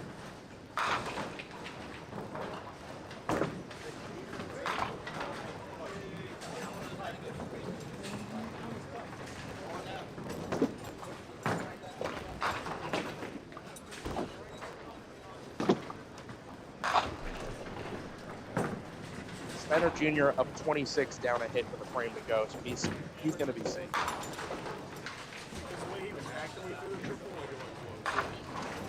Yep.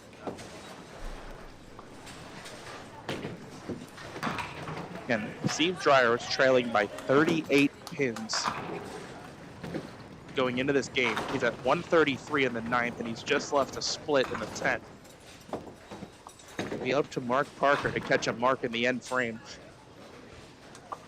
I don't know if he bowled his 9th yet or not. He may not have.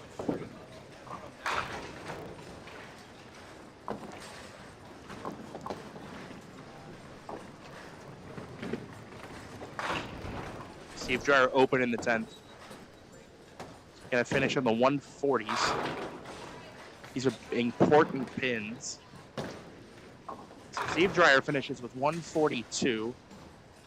Subtract 38 from that. And that would mean Mark Parker needs to shoot 105 to his pins.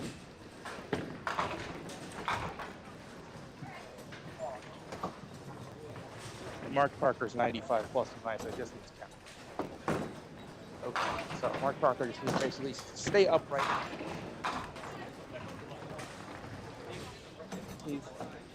He's 95 plus, right to the muffin top, yep. He's 95 plus in the 9th. And you had him, you were trailing him by 38, so he needs to stay upright. Yeah, he needs 105, which he has. Had he opened though, he would have been 95 in the 9th, and then it would have been 10 box to get around. So Mark Parker gonna survive in the 2nd place spot, and I think that means Mike Steiner Jr. wins the division, 4-1. Parker's in. He needed to get to 105 to get around Dreyer. Dreyer split in the 10th, didn't make it. He's got 102. He shot 112, so he beat Steve Dreyer by 7 pins for pinfall. Yeah, so he beat him by 7 pins in pinfall.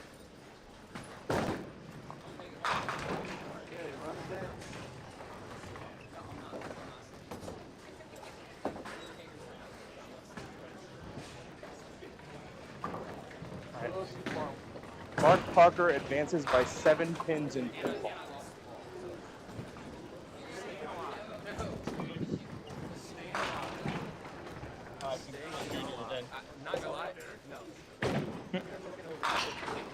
Yes, Junior wins the division. 4-1, he wins the division. I think. Yeah, because he'd be the only 4-1. He's the only 4-1. There were 2 other 3-2s, Mark Parker, Leo Montero, Steve Dreyer. There were 3 of them. And Mark Parker, by 7 pins, has the highest pinfall of the 3 of them. Thankfully, he had built up a lead going into that game. Didn't blow at all. Shot 112 the last game to Steve Dreyer's 143. So you know how some of the other divisions played out? So C came down to who was going to be second, and based on some of the reactions I'm seeing, it was whoever Ken Thomas was against. Ken lost that 5th game, so you had Kevin Roycroft and Tom Clausen. I don't know who he was against. Could ask Colby. Colby might know.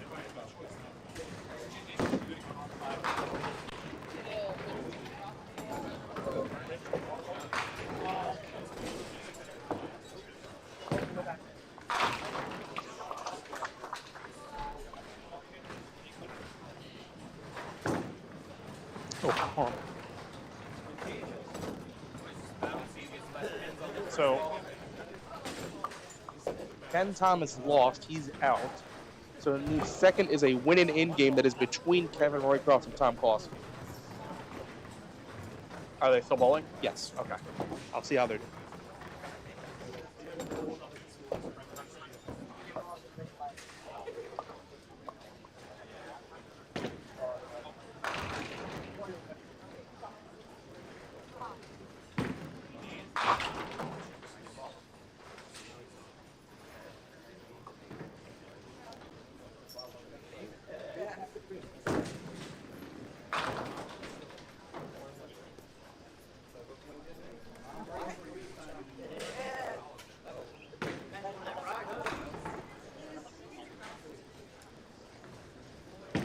Kevin That Roycroft won actually his cannot game. happen. Junior cannot face senior in the first round because they both won their division.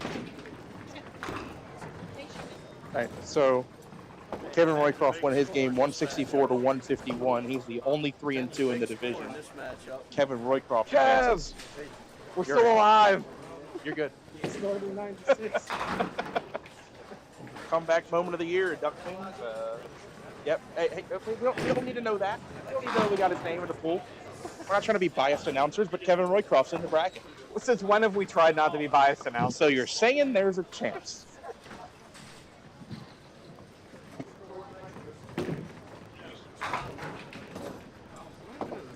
How's Drew Jensen doing? Not great. Looks about the same as that. Walt's winning his game, which is nice. Walt threw a double and then ripped them off. And then punched the front out. Okay. Drew covers. Yeah, so let's recap here. So Division D. Yeah, go through a recap. Go through all divisions. Division D is going to have Mark Parker and Mike Steiner Jr. Junior won that. Yes, division. Junior won that division. Division C was won by Colby DeAntonis. The second in that division is Kevin Roycroft. Paulie Groves won his last game, I believe.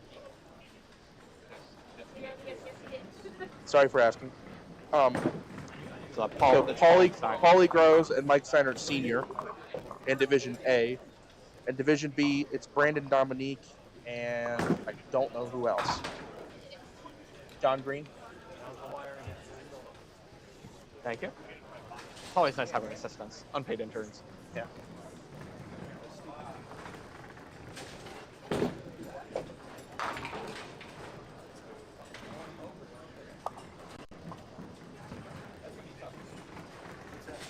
Did John win? So it'll be John Green and Brandon Dominique from the B division, and the A division, Mike Steiner Sr. and Paulie Groves. So, one more time from the top, your final 8. Mike Steiner Sr., Brandon Dominique, Mike Steiner Jr., Colby DeAntonis. They're your division winners. Then you have Paul Groves, John Green, Mark Parker, and Kevin Roycroft. Those are your final 8. How we managed to figure out the final 8 before it was announced, that never happens. But I'm proud of us. Good job, Dave. I'm glad I could sit here and keep score. For 2 games, it didn't matter. Hey, people fighting for breadsticks out there. Well, I believe Chris Hook is gonna maybe shut out Drew Jensicki, or put him on a he's gonna put him on a double maybe with count. $10 would put him on a double.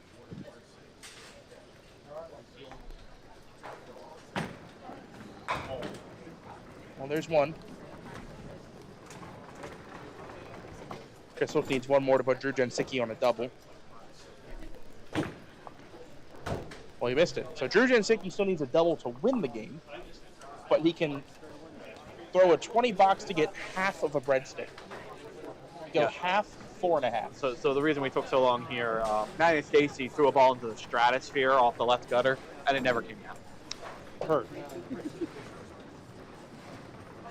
All right, Drew Jensicki needs a $20 to tie. This ball has to strike if he wants to win. 7-10. Okay. All right. If he makes this, this will be exciting.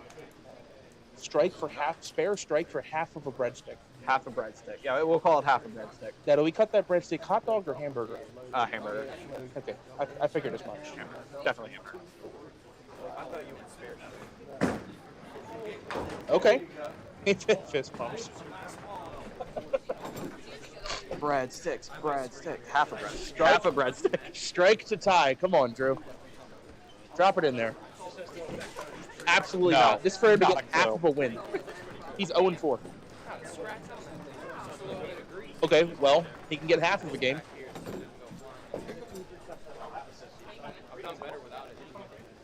All right, come on, Drew. For half of a win, for the tie. No, sir. Lose. Drew Jensicki 0-5. And with Matt and Stacy plowing the middle out, and counting 7. It'll be Walt Brooks, 1 and 4. Breadstick for Walt Brooks. He gets the breadstick. Good for him. Unfortunately, he still gets last in his division. Yes, which he says he didn't care if he won this game or not because he's getting last anyway. I care that he won a game. It's important to get your breadsticks. Little did I know 0 and 5 was the thing. Yeah, he was 0 and 5 before he was the car guy. If we put him and Bucky Poole together, what do we get? 50-50. 50-50. You get like mid-2010s Tennessee Titans. Just name the coach. If you combine Bucky Poole on Sunday and Connor Wiener on Sunday, you get like mid-2010s Tennessee Titans. Just 8-8, 9-7, 7-9, 8-8. All right, well, Brooks, they don't win a game. Final pitch of the divisions. Final pitch of the divisions in the entire house.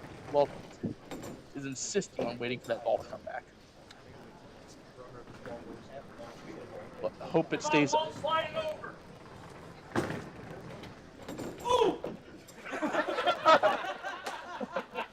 Darn it. Well, decisive 20-pin victory for Walt's first and only win of the entire day. Breadsticks. 134 to 114. How about you cut to a commercial? All right, I'm going to cut to commercial, and we'll be back for the bracket match. So, do you guys know what's exciting and fun?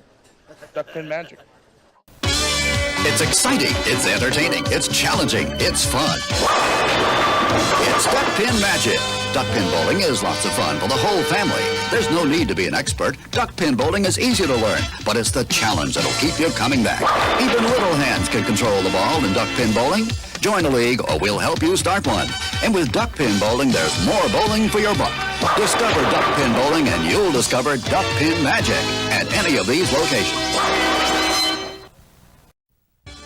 It's exciting, it's entertaining, it's challenging, it's fun. It's Duckpin Magic. Duckpin bowling is lots of fun for the whole family. There's no need to be an expert. Duckpin bowling is easy to learn, but it's the challenge that'll keep you coming back. Even little hands can control the ball in duckpin bowling. Join a league or we'll help you start one. And with duckpin bowling, there's more bowling for your buck. Discover duckpin bowling and you'll discover Duckpin Magic at any of these locations. It's exciting, it's entertaining, it's challenging, it's fun. It's Duckpin Magic. Duckpin bowling is lots of fun for the whole family. There's no need to be an expert. Duckpin bowling is easy to learn, but it's the challenge that'll keep you coming back. Even little hands can control the ball in duckpin bowling. Join a league or we'll help you start one. And with duckpin bowling, there's more bowling for your buck. Discover duckpin bowling and you'll discover Duckpin Magic at any of these locations. It's exciting, it's entertaining, it's challenging, it's fun. It's Duckpin Magic. Duckpin bowling is lots of fun for the whole family. There's no need to be an expert. Duckpin bowling is easy to learn, but it's the challenge that'll keep you coming back. Even little hands can control the ball in duckpin bowling. Join a league or we'll help you start one. And with duckpin bowling, there's more bowling for your buck. Discover duckpin bowling and you'll discover Duckpin Magic at any of these locations. Duckpin excitement. Duckpin fun. Duckpin bowling at Johnson's Lanes in the Hamden Plaza. Discover enjoyable low-cost fun for the whole family. Whether you want to join in a league, play for fun, for exercise, or are planning a special birthday bowling party, Johnson's Lanes is your Duckpin bowling center. Don't miss the fun. Fall and winter leagues now forming for teams or individuals. To join in, call us now.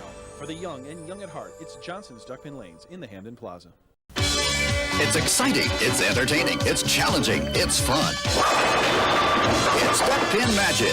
Duckpin bowling is lots of fun for the whole family. There's no need to be an expert. Duckpin bowling is easy to learn, but it's the challenge that'll keep you coming back.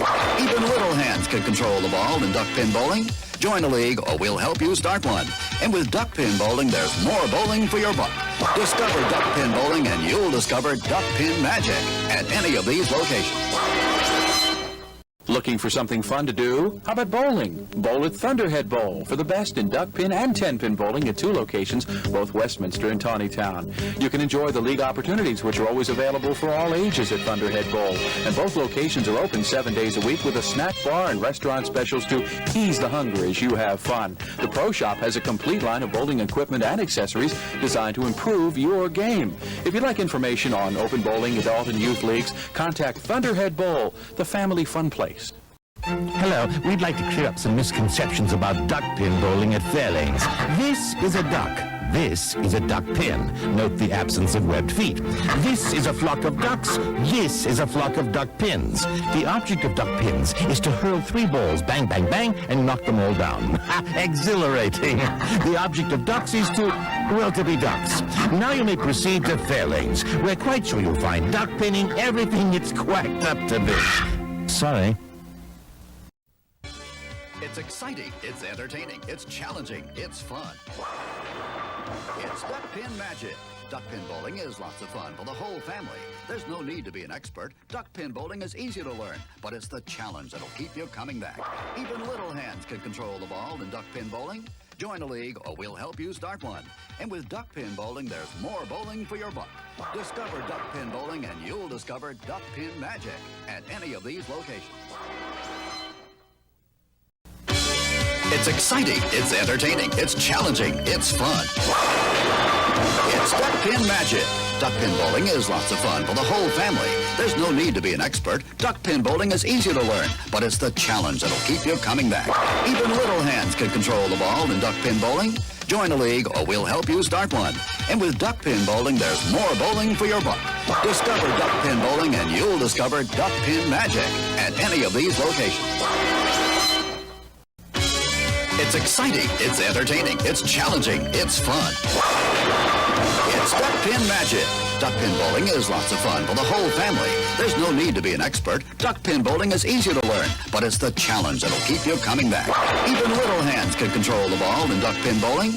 Join a league or we'll help you start one. And with duckpin bowling, there's more bowling for your buck. Discover duckpin bowling and you'll discover Duckpin Magic at any of these locations. Make your own duckpin magic happen this season at Fairlanes. We have the times, the leagues, and the people to give you the best duckpin bowling experience possible. Fall-winter leagues are now forming at all Fairlanes bowling centers. Come in and reserve your spot for the most magical year ever. Get in on the fun, the excitement, and the action of duckpin bowling. There's no trick to it. Just visit any Fairlanes center and pick the league that's best for you. You'll enjoy the experience. We guarantee it. It's exciting, it's entertaining, it's challenging, it's fun. It's Duckpin Magic. Duckpin bowling is lots of fun for the whole family. There's no need to be an expert. Duckpin bowling is easy to learn, but it's the challenge that'll keep you coming back. Even little hands can control the ball in duckpin bowling. Join a league or we'll help you start one. And with duckpin bowling, there's more bowling for your buck. Discover duckpin bowling and you'll discover Duckpin Magic at any of these locations. It's exciting, it's entertaining, it's challenging, it's fun. It's Duckpin Magic. Duckpin bowling is lots of fun for the whole family. There's no need to be an expert. Duckpin bowling is easy to learn, but it's the challenge that'll keep you coming back. Even little hands can control the ball in duckpin bowling. Join a league or we'll help you start one. And with duckpin bowling, there's more bowling for your buck. Discover duckpin bowling and you'll discover Duckpin Magic at any of these locations. Got the winter blues? Tired of sitting around the house watching reruns on the tube? Get in on the action and go duckpin bowling. Grab your family and grab your friends and find out how much fun and excitement you can have duckpin bowling. Be a part of the action and head for your local duckpin bowling establishment. There are plenty of lanes available and you won't know how much fun you're missing until you give it a try. Duckpin bowling, the cure for the winter blues. It's exciting, it's entertaining, it's challenging, it's fun. It's Duckpin Magic. Duckpin bowling is lots of fun for the whole family. There's no need to be an expert. Duckpin bowling is easy to learn, but it's the challenge that'll keep you coming back. Even little hands can control the ball in duckpin bowling. Join a league or we'll help you start one. And with Duckpin Bowling, there's more bowling for your buck. Discover Duckpin Bowling and you'll discover Duckpin magic at any of these locations. It's exciting, it's entertaining, it's challenging, it's fun. It's Duckpin magic. Duckpin bowling is lots of fun for the whole family. There's no need to be an expert. Duckpin bowling is easy to learn, but it's the challenge that'll keep you coming back. Even little hands can control the ball in Duckpin bowling. Join a league or we'll help you start one. And with Duckpin bowling, there's more bowling for your buck. Discover Duckpin bowling and you'll discover Duckpin magic at any of these locations. It's exciting, it's entertaining, it's challenging, it's fun. It's Duckpin magic. Duckpin bowling is lots of fun for the whole family. There's no need to be an expert. Duckpin bowling is easy to learn, but it's the challenge that'll keep you coming back. Even little hands can control the ball in Duckpin bowling. Join a league or we'll help you start one. And with Duckpin bowling, there's more bowling for your buck. Discover Duckpin bowling and you'll discover Duckpin magic at any of these locations.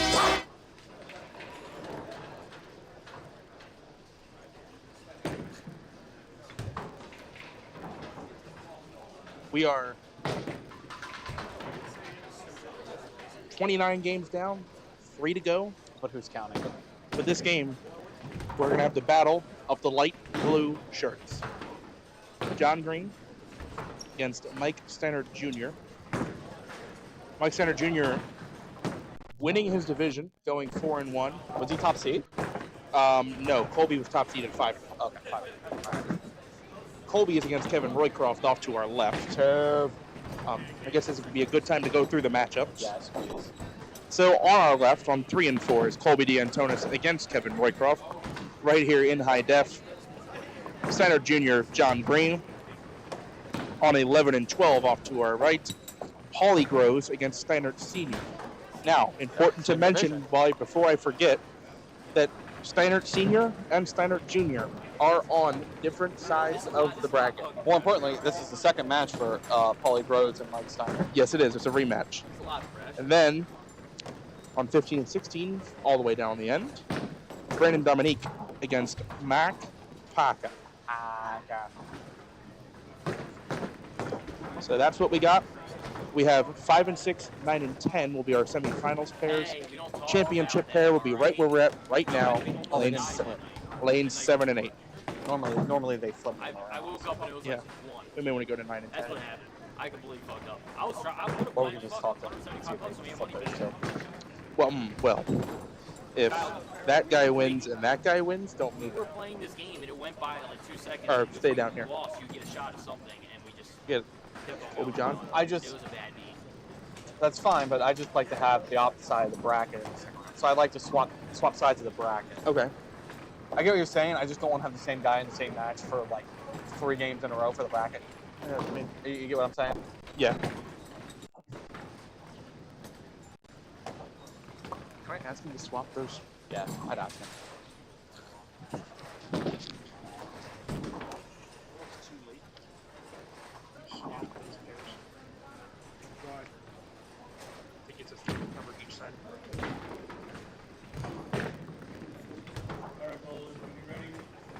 All right, they are going to get started.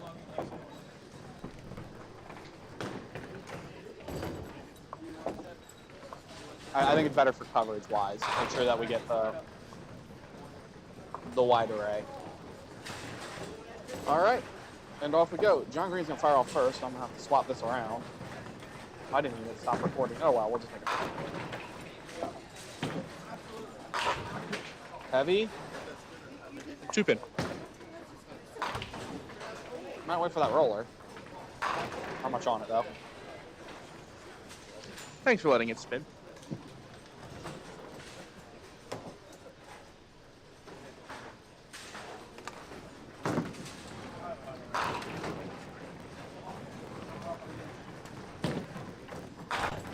Ding da ding da ding. It's fair for John Green to start the match. All right. Maybe first ever bracket appearance for Steiner Jr. I don't know for certain. This might be his first ever appearance on Duckpins Forever outside commentary, guys. No. No? He's been on a Pop Witten team tournament something. I don't know if it's been on Pop Whitman. Team corner, probably. Heavy. I think he's been on Pop Whitman's in a POA division. Maybe. He starts out with a deuce.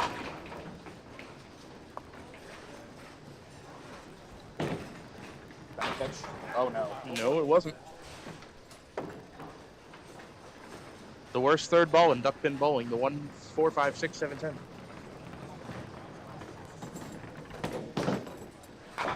That's why. 6 to start. Chop, chop, chop.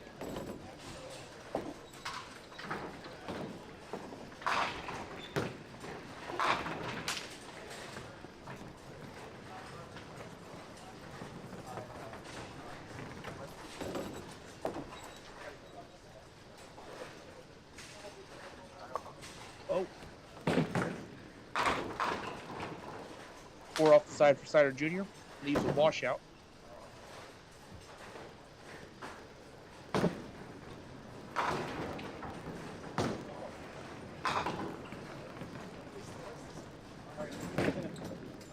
Through the hole. No. That is 10 after 5 balls.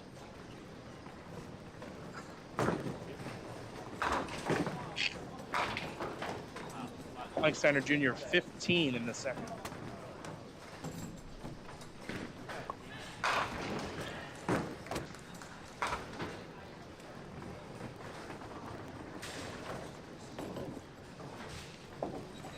Spare fill for John. On the right lane, he's going to be in the lead. Oh.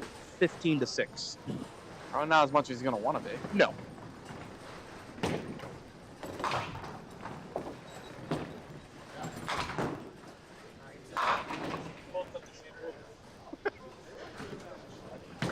It's hateful. That's a good It's comeback, hateful, Will. to be honest. That's Hateful, a good Will. comeback.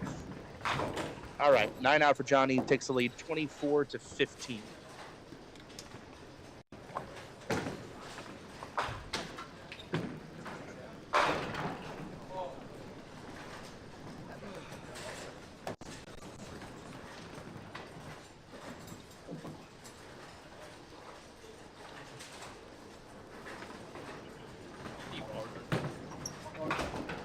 No return, 7 and 8. Gonna be waiting on. Never mind, came back. Never mind. Never mind. Thought we were gonna be waiting on a re-rack bowling balls. John, very observant there. That is his spare ball. Making sure that was back on the rack before he begins the frame. It's the third. Nah, that's a curse if you wait for that. Well, he's gonna need it. Well, I'd rather wait for it and then versus go ahead and start and then not have it when I need it, and then have to wait for my spare shot. I'm not even sure he's going to throw it at this, is he? Yeah, he is. Wow. Open frame.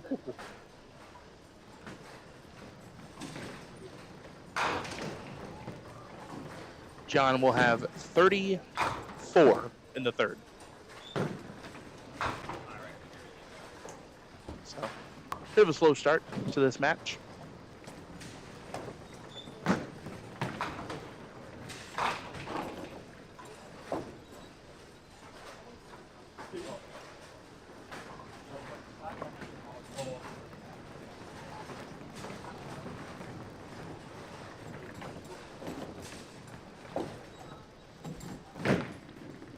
Great ball. Wow. Woo. Almost got that. 9 off the deck, corner pin. I mean, even with that tough opener, he gets a spare here. He's right back in the match. He down 9, up a hit. Yep, he'll be right back in it. It's a 10 pin, opposite corner. He's left-handed, got it. That old lefty advantage.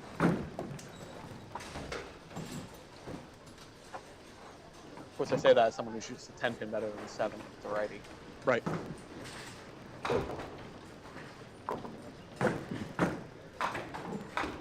So it is 25 plus to 34. Mike Stender Jr. down 9. Working on this single ball hit right here.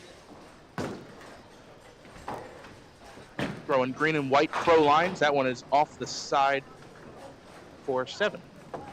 Trailing 34 to 32.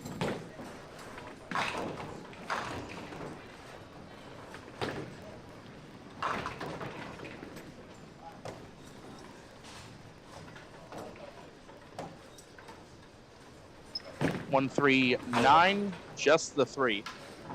Open frame for Mike Jr.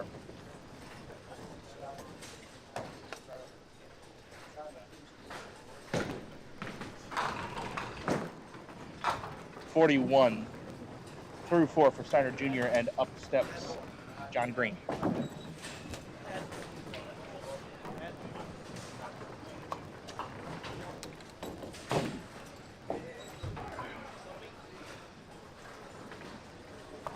All right, here's John Green in the 4th on lane 8. That was 12 pins, I think. What? Oh, man. Did you hear the scream of agony behind there? The head pin went into orbit. The International Space Station said, hey, guys, did you see that? Oh, what a bomb from John Green. Up 3 and a hit.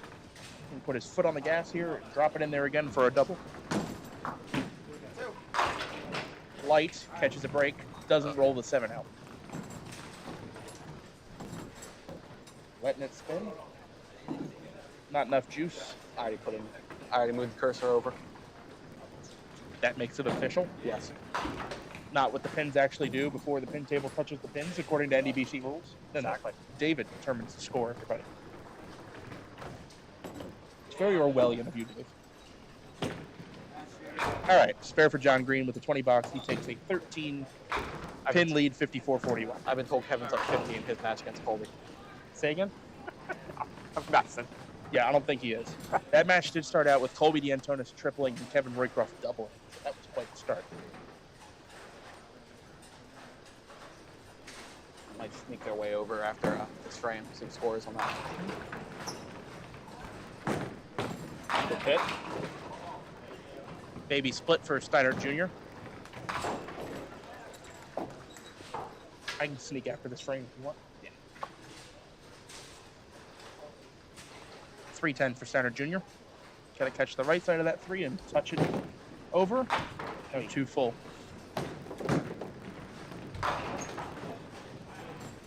Seems like Steiner Jr. could be feeling the pressure of the moment.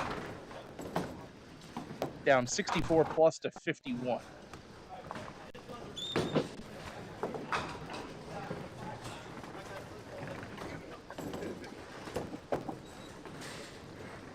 All right, through 6 frames, Kevin is trailing 105-101. Kevin just got a 10 box, but Colby has a spare in the same frame, in the 7.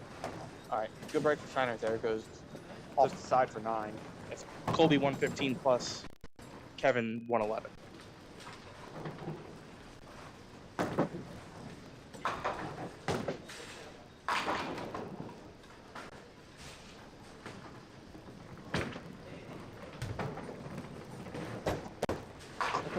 Second ball. Steiner Jr. sliding by the 9 pin. Checks the structural integrity of the ball rack. And ends up with 9 out. Mike Steiner Jr. at 60 through 6. 64 plus in the 5th for John Green. 60 on no hit for Mike Steiner. John's up 13 pins and a hit. Make it 22 Hello? as he slams Hello? 9 off the deck. Sure, we'll replay it. Count them. 9. You can't even count those as they fall. It's just 9 all at once. 73 to 51. Oh no. Ball never caught. Missed right. Can get a 10 box here and still gain a pin in the frame. Which he does. 83 to 60. 23 pin lead for John Green with 4 to come.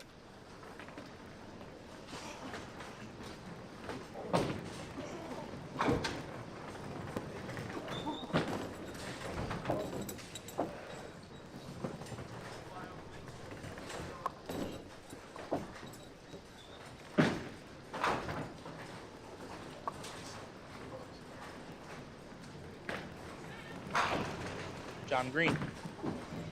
See? Oh no! That didn't just happen. What? What? Huh? He hit it twice. It moved. I swear I saw that. David, you saw that, right? Yep. Huh? What? Got me out of my seat. Oh, John hits the 9 1/4 for the spare. What on earth was that? I couldn't get up. Yeah.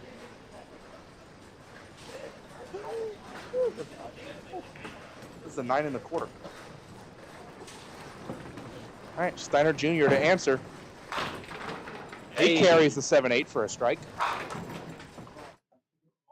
So matching marks in the 7th frame. Spare for John Green, strike for Mike Jr. You see the splash. Down 23 with 3 frames to go. Another strike here would be helpful.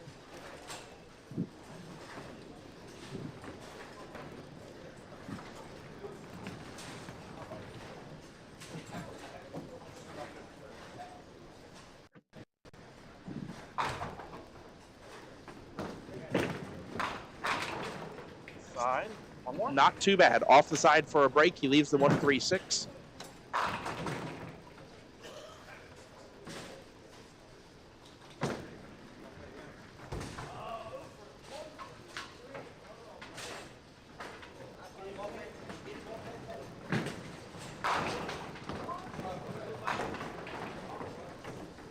One, 3-6.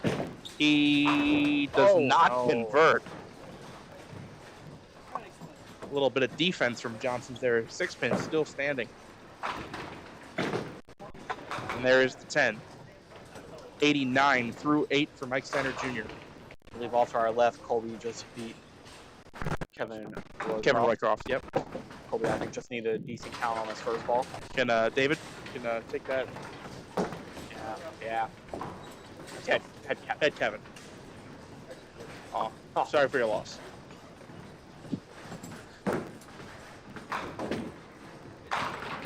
Seven pin for John Green. He's in good shape now. 102 to 79. Still at 23 pins. And now Steiner Jr. beginning to quickly run out of frames. John Green by 23.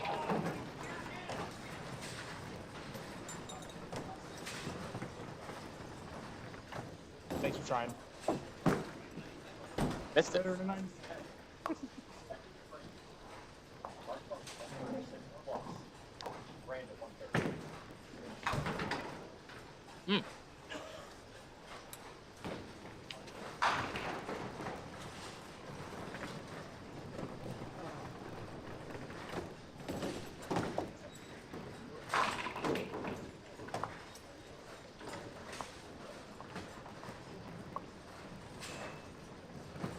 John Green, foundation 9th.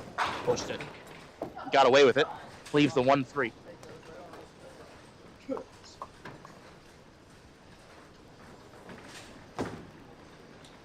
John, with 2 10 boxes, would shoot 132. Steiner Jr. would need 2 strikes in the 9th and 10th to force John Green to mark. He has the spare. That makes it a little more difficult. Yeah, we're in double territory here. We're in double and high count territory, and if this ball doesn't strike, it has to spare. And if he spares, he's got to go off the sheet in the 10th. Yeah, he caps out at 39. If he spares. I don't even have words for what that was. And watch this pin. It almost like stands back up. Watch. Watch it. It's down, spinning. It's a lot easier. It hit the other pin and almost stood back up. It's a lot easier to get. It's a lot easier to get strikes when you keep 7 pins on the deck, I guess. I suppose. Ooh. It was a little light hit, but man, it got all of the action. Well, he did the first step. Now he's got to do the second step. And the third. Probably. Well, let's go one step at a time here, Nick. Got to have this one. Got a shot. Oh, 5 pin. Oh. That ball was without a doubt better than the last one. Now the most he can shoot is 129, and that's not enough.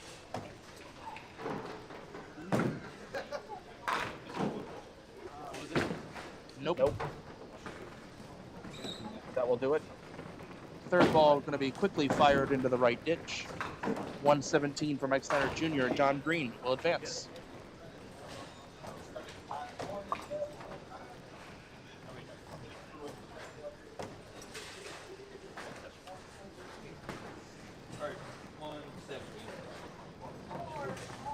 I fucked it up. Yeah, so get 89 to 108.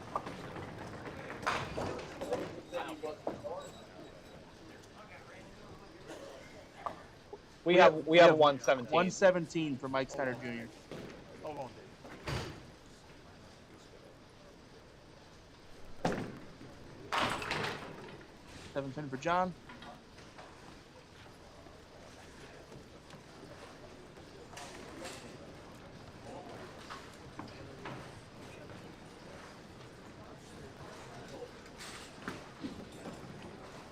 Any word out on Paul's going? Well, going by the fact he's putting his balls in front of us, I would say he probably won his matchup against Mike Steiner. Yes. 9 spare for John, 141 in the ball. So our next match, I think Colby's going to move over there. So we'll have Paulie Groves and the winner of the Parker coming through. Per my conversation with you in your session. Thank you, Randy. So I'm going to give you guys 10% of that check. So He's so kind, my dude. Information to what you guys do. Thank you, Randy. Thank you, Randy. Make sure Thank you. I can sit home and do the watch on the roll. See if we get All right, with that, John Green finishes with 151, beating Mike Steiner's 117 to move on. All right, I am going to hit this ad break button, and then I'm going to throw us on break, and then I'm going to move the camera. So we're going to put our mics down, and we'll be right back for the semifinals. It's exciting, it's entertaining, it's challenging, it's fun. It's Duckpin Magic. Duckpin bowling is lots of fun for the whole family. There's no need to be an expert. Duckpin bowling is easy to learn, but it's the challenge that'll keep you coming back. Even little hands can control the ball in duckpin bowling. Join a league or we'll help you start one. And with duckpin bowling, there's more bowling for your buck. Discover duckpin bowling and you'll discover Duckpin Magic at any of these locations. It's exciting, it's entertaining, it's challenging, it's fun. It's Duckpin Magic. Duckpin bowling is lots of fun for the whole family. There's no need to be an expert. Duckpin bowling is easy to learn, but it's the challenge that'll keep you coming back. Even little hands can control the ball in duckpin bowling. Join a league or we'll help you start one. And with duckpin bowling, there's more bowling for your buck. Discover duckpin bowling and you'll discover Duckpin Magic at any of these locations. It's exciting, it's entertaining, it's challenging, it's fun. It's Duckpin Magic. Duckpin bowling is lots of fun for the whole family. There's no need to be an expert. Duckpin bowling is easy to learn, but it's the challenge that'll keep you coming back. Even little hands can control the ball in duckpin bowling. Join a league or we'll help you start one. And with duckpin bowling, there's more bowling for your buck. Discover duckpin bowling and you'll discover Duckpin Magic at any of these locations. Duckpin excitement. Duckpin fun. Duckpin bowling at Johnson's Lanes in the Hamden Plaza. Discover enjoyable low-cost fun for the whole family. Whether you want to join in a league, play for fun, for exercise, or are planning a special birthday bowling party, Johnson's Lanes is your Duckpin bowling center. Don't miss the fun. Fall and winter leagues now forming for teams or individuals. To join in, call us now. For the young and young at heart, it's Johnson's Duckpin Lanes in the Hamden Plaza. It's exciting, it's entertaining, it's challenging, it's fun. It's Duckpin Magic. Duckpin bowling is lots of fun for the whole family. There's no need to be an expert. Duckpin bowling is easy to learn, but it's the challenge that'll keep you coming back. Even little hands can control the ball in duckpin bowling. Join a league or we'll help you start one. And with duckpin bowling, there's more bowling for your buck. Discover duckpin bowling and you'll discover Duckpin Magic at 9-10, we will face Jonathan Green, who beat Mike Steiner Jr. 151 to 117. Paulie Groves beat Mike Steiner Sr. 156 to 119. He will move to lanes 5 and 6 against his opponent, Mark Parker, who beat Brandon Dominique, 191 to 187. Thanks for playing. 187, you're out the first round. Welcome to Sunday. Happens to the best of us. 187 would have won in every other match. Gotta pick your opponents better.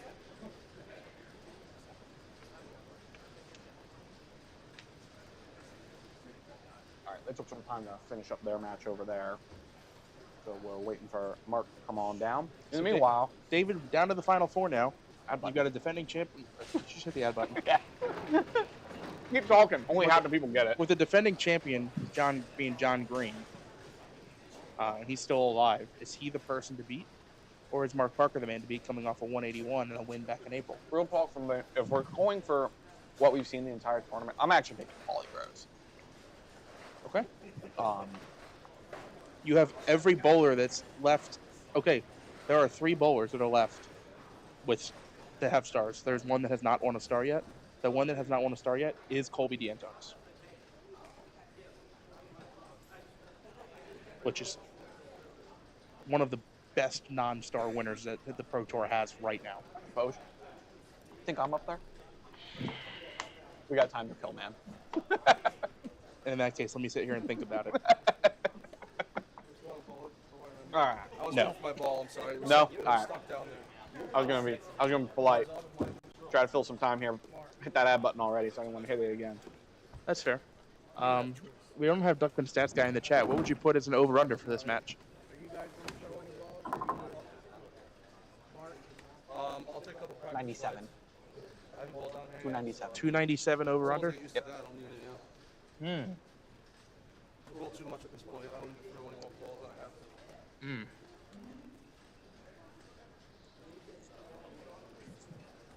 We'll make it 297 and a half. Under. Under? I think under. Because Mark's coming off a 191. It'd be tough to do that again. All right. You're going to lead. Am I on the left? Yeah. Okay. Good luck. Thank you. All right. And away we go. Wait. Stop. Start. Away we go. And Mark Parker is going to be leading it off. Are we all set? Yes, sir. I'm good. We're set. I don't care what they say. Go both. All right. Parker's going to lead off, so I got to swap them around here.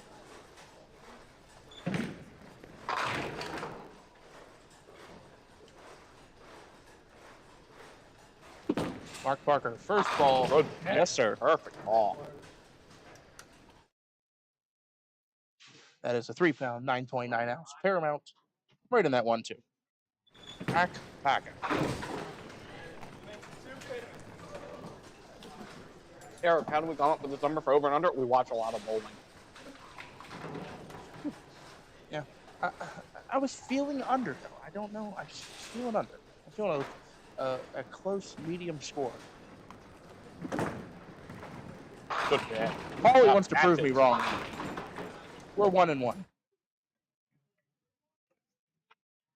1 ball each. Tie game. 10-10. On strikes. It's that simple.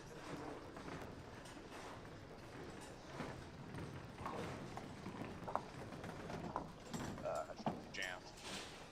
Looks like we're going to be waiting on a ball on lane 6.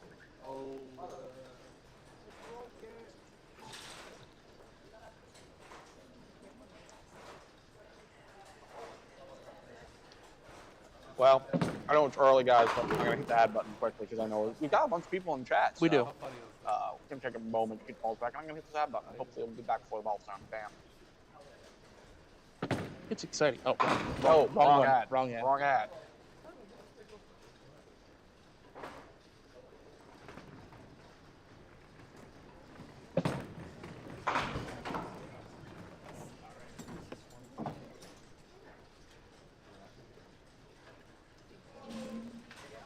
I mean, I hear it trying back there.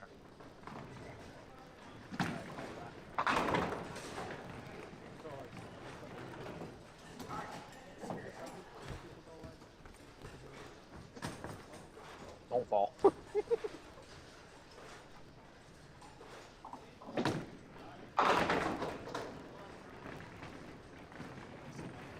think Ken probably knows what the problem is.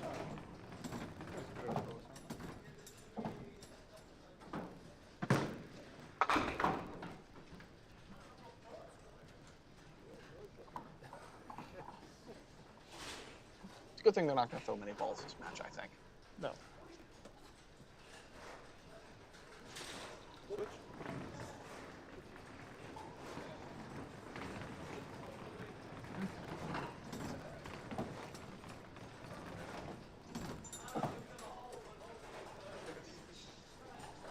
Should have sent Ken down there with the mic. I can guarantee you we can hear part of that chat off that mic.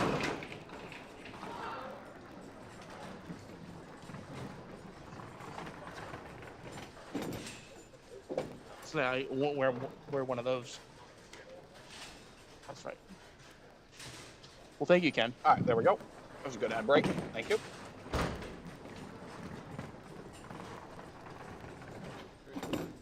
All right, Paulie goes after a little rain delay. All right, Paulie Groves after a short rain delay for the double. Get up. Watch out. Look. Paulie. Messenger 4-7, it's going to be dispatched of. Hand slap for Paulie Groves. Opening double. The coveted opening double.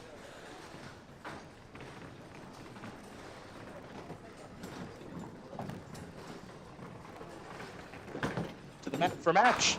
To match. 5 pins. Almost a cover.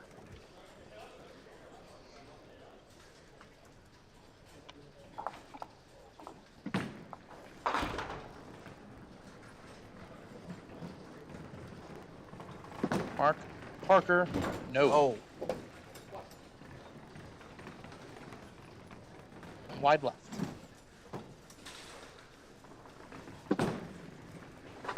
Got it for 10. And Mark Parker now finds himself in an early hole. Down 30 double plus to 29.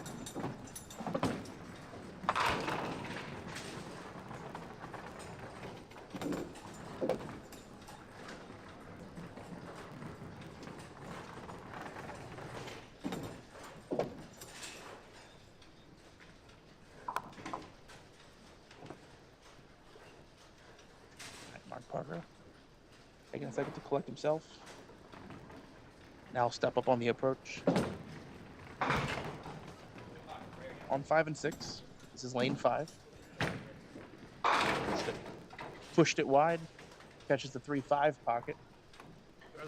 Leaves a 1-2-4.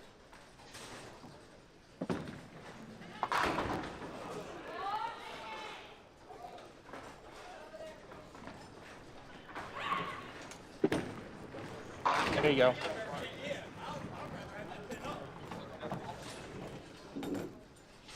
I think that was the 4-6-9-10. Yes, it was. That Colby left. You can barely see it on camera. It's definitely one I haven't seen in a while. Spare for Mark Parker. Colby missed his triangle over there. Paulie Groves for the opening triple.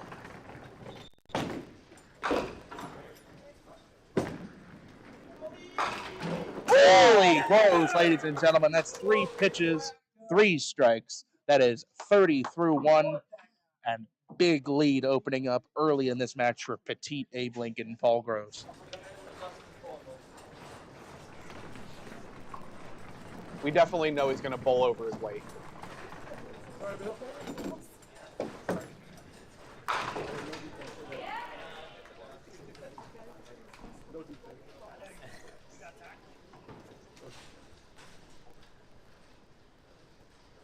All right, Paulie Groves looking to copy and paste. He's got 3, going for 4 to start the semifinal. Got to get there. Light, and 55 in the second for Paul Groves.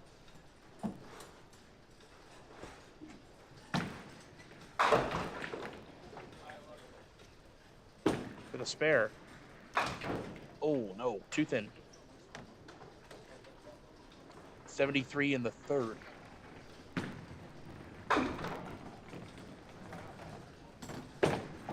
Two more. 83 in the fourth for Paulie Groves.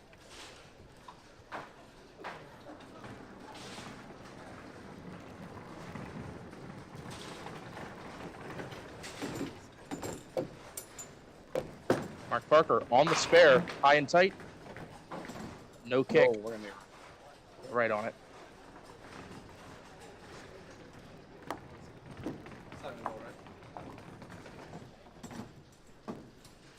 Kyle Thomas, bowling savvy, waiting for traffic to his left, even though it's 3 lanes away. Brandon John is John Green versus Colby DeAntonis is the other matchup on there. Fantastic deadwood clear. Quality. Didn't get hit with the ball like keep the flow of the Chucky match Cook. and the flow of the hair. Simba. All right.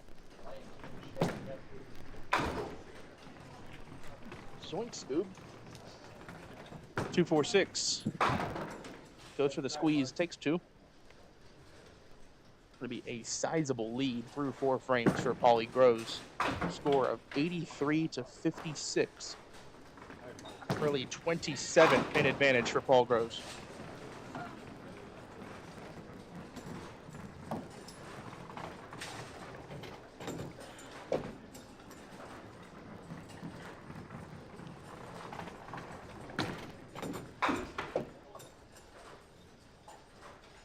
Oh, gee, that's a paid intern. We don't tip them. Yeah, we don't tip. All right. Reaching the halfway point now. Here's Mark Parker. Off the side for 4. In the middle of the lane is the 1-3-6-9, 4-7 in the left corner.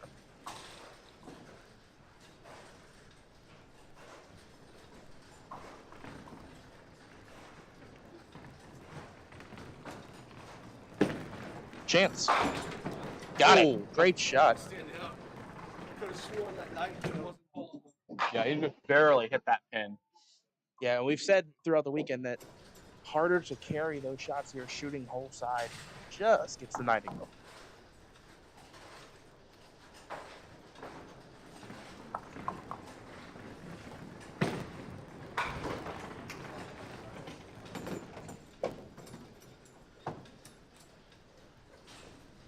Paulie Groves looking to get back on it. Oh, good. Right back in it. Strike in the 5th for Paulie Groves, his 4th of the game. Can't throw it better than Triple 10-box strike at 93 plus in the 5th, a 7 count away from a century half.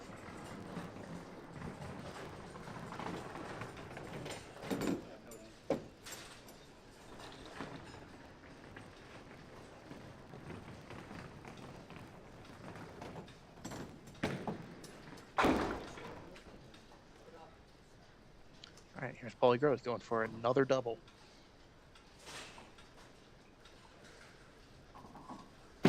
Got a good chance. 7 pin? No. 9 drop on the first ball for Paulie Groves. Going to be over 100 in the 5th.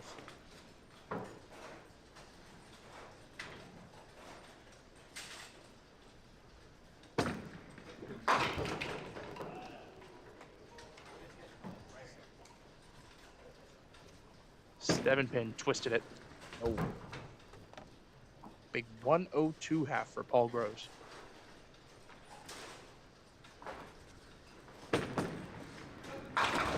He collects 10, 112 through 6. Parker's gonna have to get going here. Spares. It's getting close to where spares aren't gonna cut it. Yep. And you start just filling frames with marks. That's unfortunate. Through the middle for 5, and that was on a spare. At the halfway point, he's trailing by 31, 102 to 71.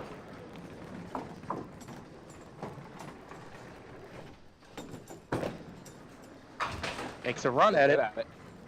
Wow. Oh, he hit all 5. Hit all 5 and knocked down 4.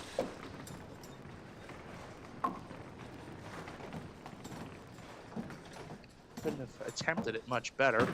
Woodball connects for 10. We're in a score fest over there, I believe, on 9 and 10. I believe we are. I've seen a couple strikes and a couple single pin spares picked up. Might ask for a courtside reporter here soon. Right. We'll be getting one here in a second.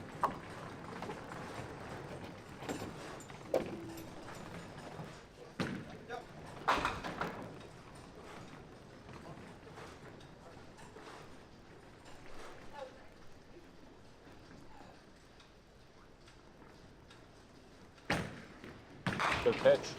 Oh no. Oh, it got worse. Carnage on the deck for Mark Parker and a 9-10 split.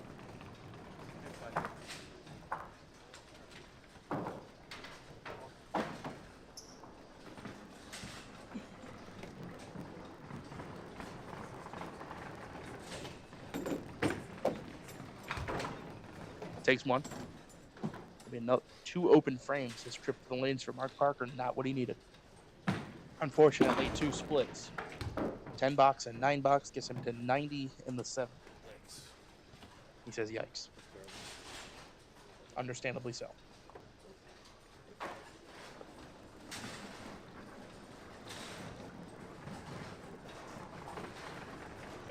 I'm gonna do some house cleaning before he poses. Ball main fix.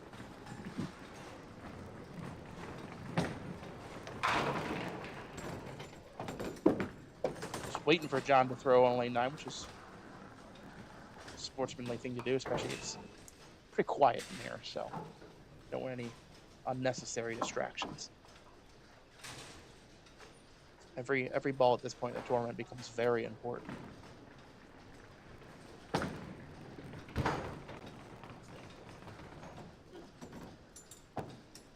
All right, 7th frame for Paulie Groves. Gonna get there.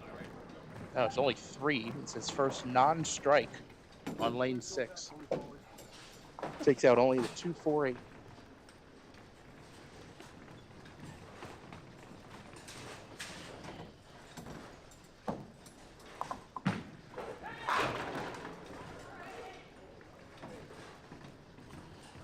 Spare shot for Paulie.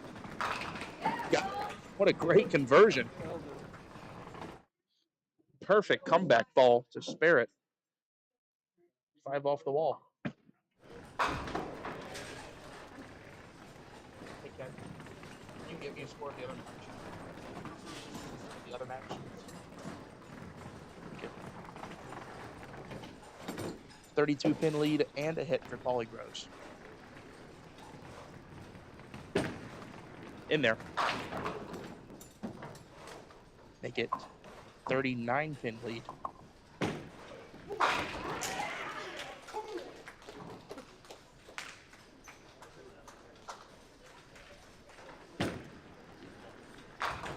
Shot falling, makes spare. Damn. So Colby D'Antonis is going to be going bowling for his first star. He wins 136 to 133. While in this match, Parker's going to need to push some strikes at this point. I believe John Green missed a single in the 10th. Am I correct? Yeah, he did. He missed a single somewhere. Somewhere there at the end.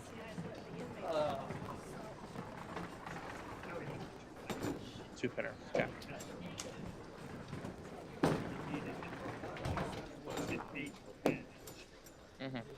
That's there for Parker about ends this matchup. Yes, it does. Paulie Groves comfortably. Paul's going to win. Way up. Up 39 and a hit with 2 frames to go. So it's looking like it is going to be Colby D'Antonis, Paul Groves for the final.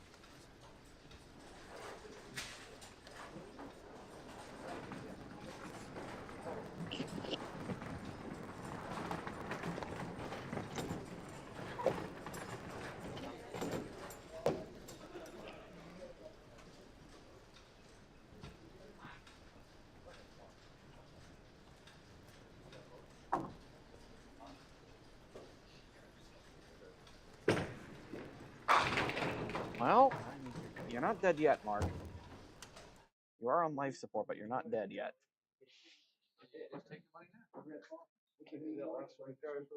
Timing.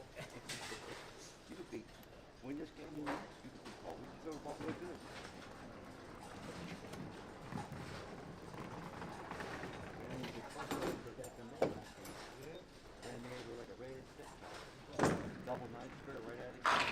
Good pitch for Paulie. Gonna trip it out.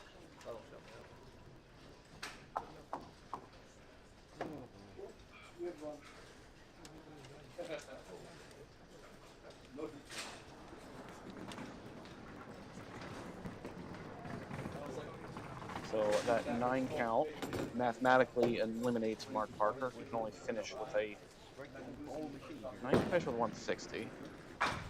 Well, that hit basically does it. All I need to just keep this ball in the lane to lock this game up.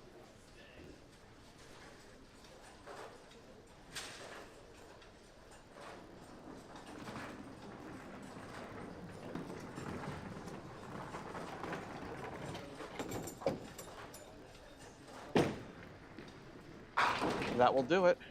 Paulie Groves will be bowling in the finals against Colby D. Antonis with that 7 count. And locked out Mark Parker, who can only finish with a 160.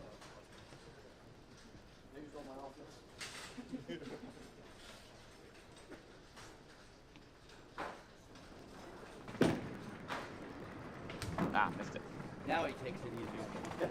Way to be complacent, Paulie. Yeah, he's a really nice guy. Yeah. You handed him in the ground, you forgot to stay. Just beat me by 60, not 70 now. That's great.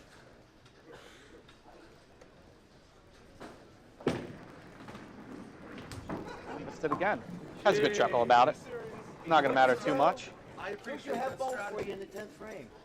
I appreciate that. Hey, See Mark Parker go off the sheet for 160 and lose by 12. Yes. Full penalty pitches, I believe, as Joe Ringer called it. Well, that's fine. Now that it didn't strike and he left the bread line, we're fine.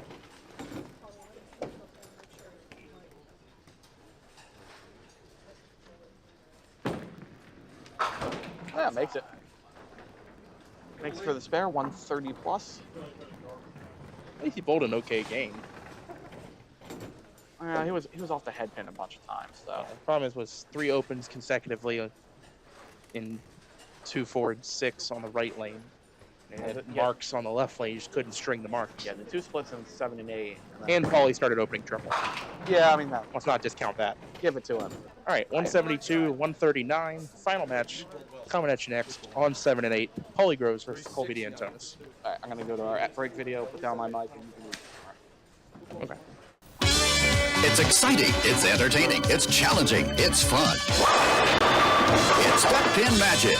Duckpin bowling is lots of fun for the whole family. There's no need to be an expert. Duckpin bowling is easy to learn, but it's the challenge that'll keep you coming back. Even little hands can control the ball in duckpin bowling. Join a league or we'll help you start one. And with duckpin bowling, there's more bowling for your buck. Discover duckpin bowling and you'll discover Duckpin Magic at any of these locations.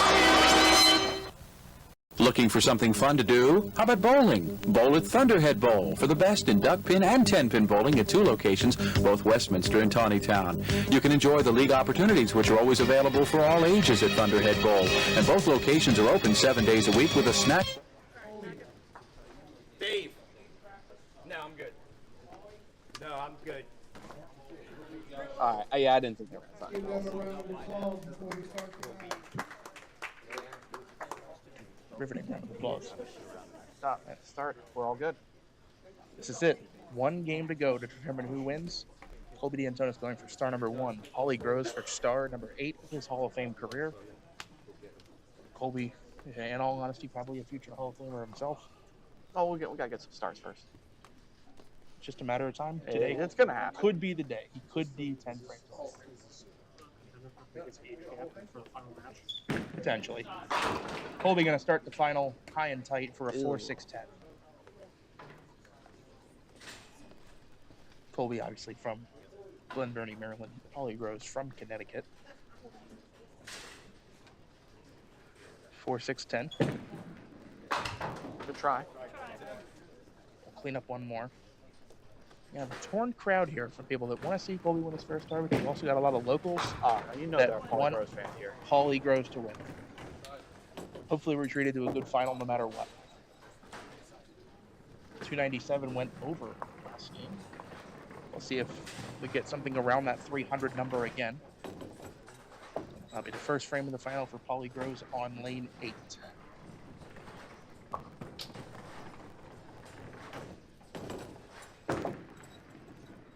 In the pocket. 7 pin last to go.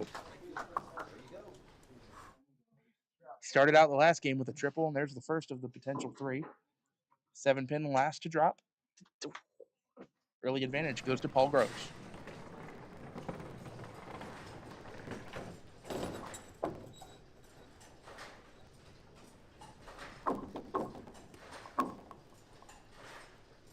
Paulie again throwing the blue and pink Paramounts. Colby with a 312 Comet.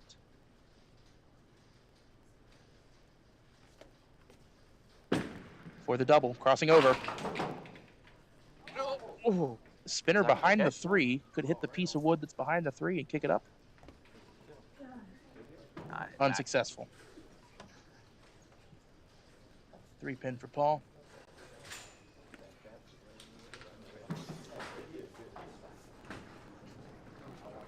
Paul with the spare here, jumps out to an early 10-pin lead. Does he have it? Hold on. No, no. Asked for it to stay. It did not. You can watch at the bottom of the release. It kind of rotated around that ball too much. Didn't get under it and lift it. Will be 28 in the second for Paul Groves. An open door for Colby D'Antonis.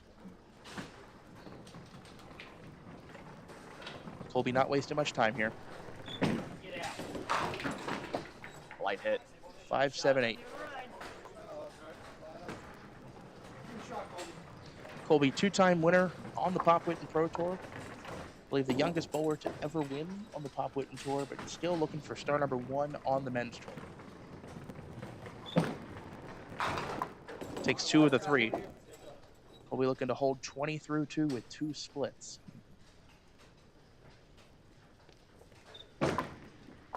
Got it. So it's 28-20.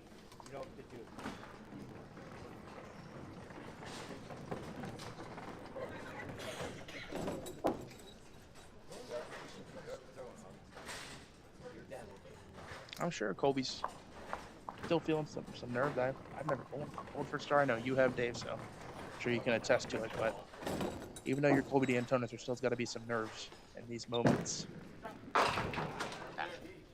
Tried a line change there. Colby more than anyone else will change his lines very aggressively in a single game. Just did a left to right line change and pushed through for 6. Leaves a 2 and 2. Maybe. Oh, too wide.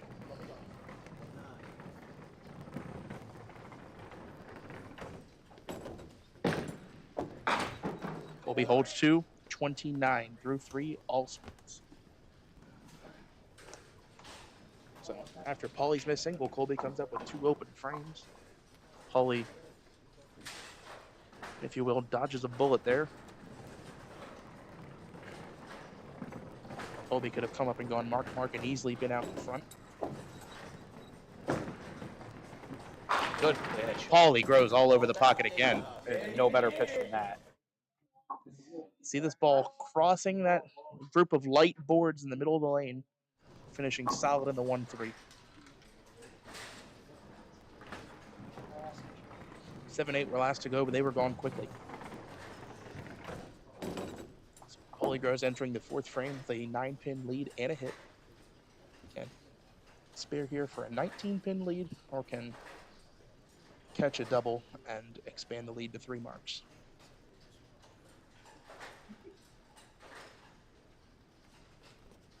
For the double. Oh, no. Heavy and does not catch the break. Leaves a 9-10. Actually, I think if he was any heavier, he might have carried out the 9, too. Well, for me, if he's a 1/4 inch heavier, he rips the middle out.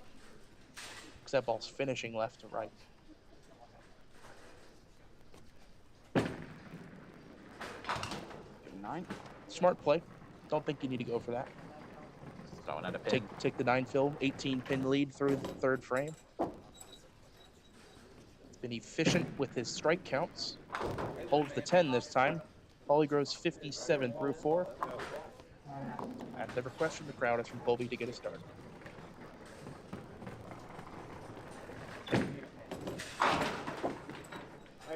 Light hit, not too bad. Leaves a 3-5-10, baby split plus the 5-pin. You shoot it like you would shoot the 3-10. Just hoping you're not too thin on the 3. It should go. 2 full on the 3-5 open frame. Colby 4 splits the first 4 frames. And with a 9 box trailing by 19 with 6 frames to go. Here's father. Now you go. Well, there's no doubt Colby can make this back. No doubt. Got to get the brakes to start going his way. 5th frame. Light cross up, breaks it. A little bit of relief. Yeah, light cross ups can be risky. Yes, we've seen a lot of 5-7 and 5-10 combos this weekend, but he trips the 10 out to just leave the 5. So Colby with his first spare break of the game.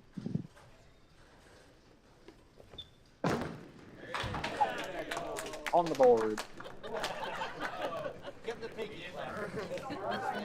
You want me to replay? You want me to replay? We got to get the ball. We got time. Yeah. Chop. Chop. I couldn't resist.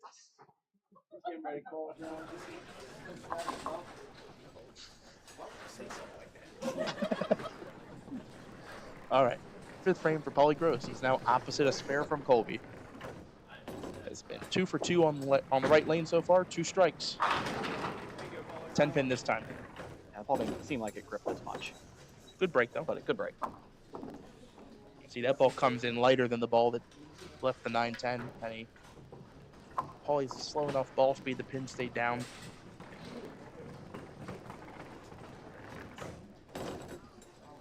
Missed a single in the 2nd. Got it. Does not miss that one. So at the halfway point, it is a 19 pin lead for Paulie Gross, 67 plus to 48 plus.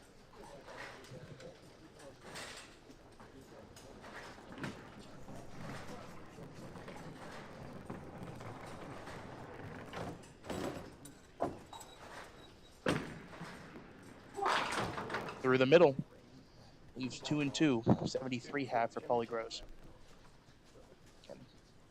7 stars on Paul's back, going for number 8 today.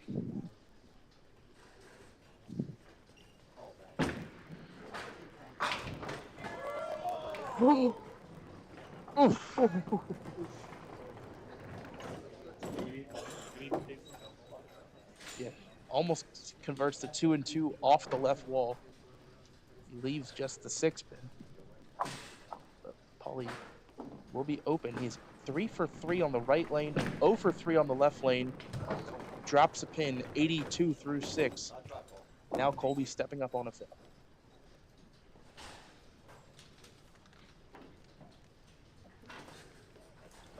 Colby on the fill. Oh, red 2.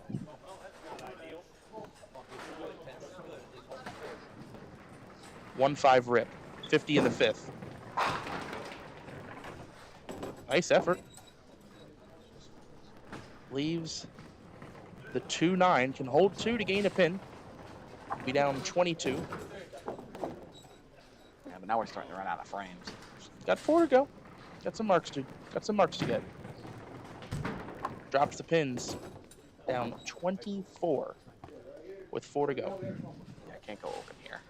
Needs to start it up.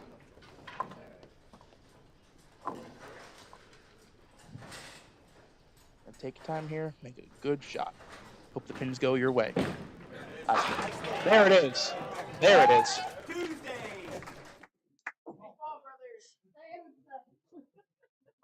Colby 2 consecutive marks on the left lane. First strike.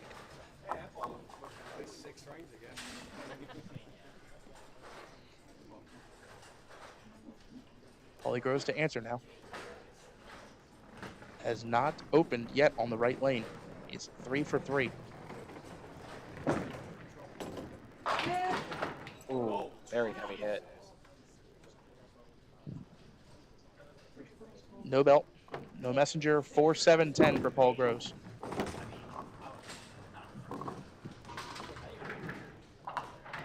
Well-timed deadwood clear from Paul Gross. The 4-7-10. You think he tries to slide it, or did he kick it off the wall? I'll slide it. This ball, I tried to slide it. Tried to slide it. Caught that 4-pin a little full.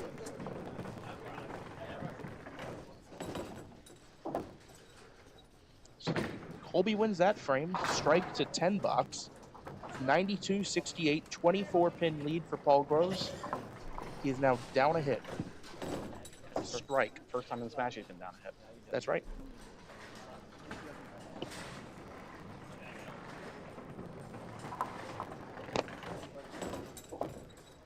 Final 3 frames.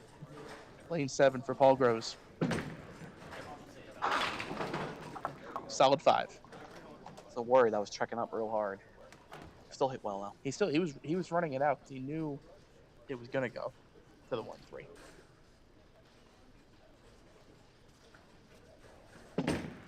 Flattens it out, all over it.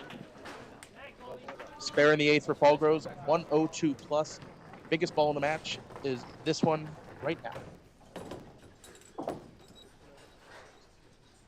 Colby can make it a match. Through the middle.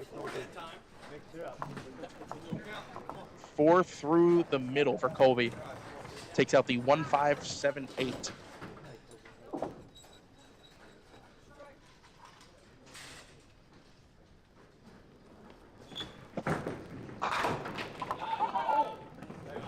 Quality effort. Yeah, and you got to go for that at this point in the match. Of course, you have to sell out for the spare down as much as he's down. He's down now 16 pins in the 7th, but he's opposite a spare in the 8th. Has to mark in the 9th. Has to. Preferably strike. Well, he's on the lane he's got his marks on this game. Preferably, he needs a strike here. Oh, doesn't get there. Fuck.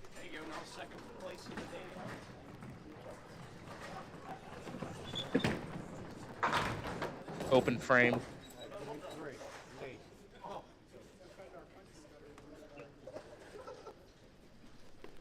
All right, so now the number for Paulie Groves, 124.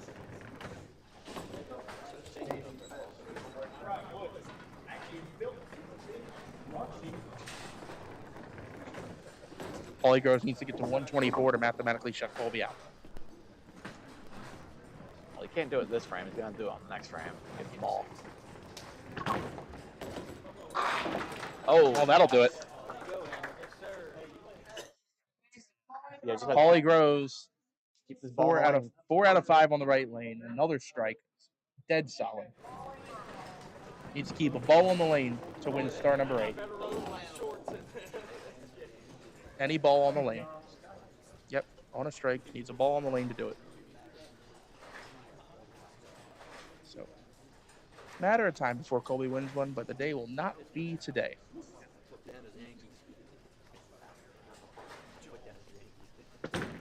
For the double. Well, that does mathematically seal it.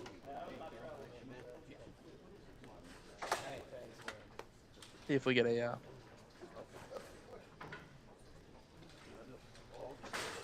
see if we get a victory lap shot here for Paul Groves. Slide 7-8. Nope. He lays up for 9. I have a funny feeling Colby's striking in the 10th. I'm just going to go out on a limb and say it. 141 for Paul Groves. He is a champion for the 8th time. Oh, he's got that. Colby's got that. He might strike.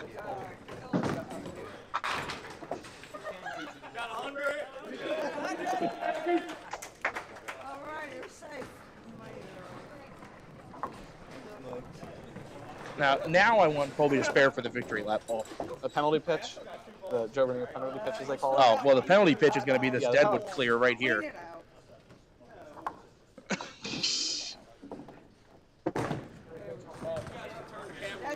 That's usually my job. No, we're still rolling, Colby. He's going to pick up a different house ball, or is that his spare ball? That's his spare ball. Hey, all right.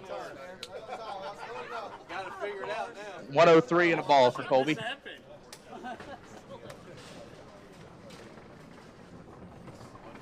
Gonna pick up the red and white Johnson's Alley ball for the fill shot for 113.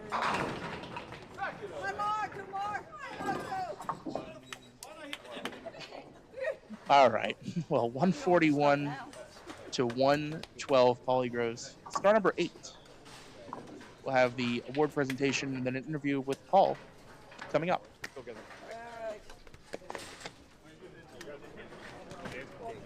Good bowling, Paulie.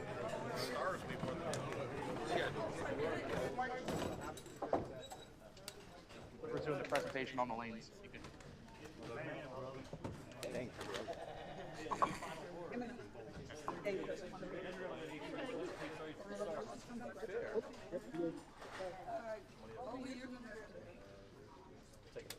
You want me to wear this? Yeah. Good job. How do you? Yeah, put it. Yeah. I don't know if that's gonna work. I want to thank Sandy and her staff for also hosting the tour this weekend. We hope to see everyone at Hartfield in a couple weeks. But first, want to win $1,100 and finish in second place. Colby D'Antonis.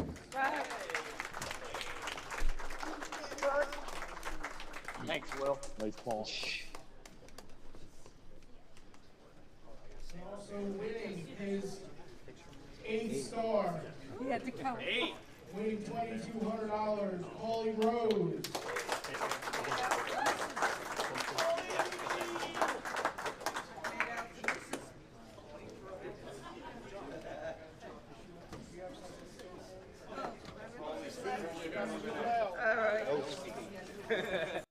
All right, folks, thank you. Those of you who stayed.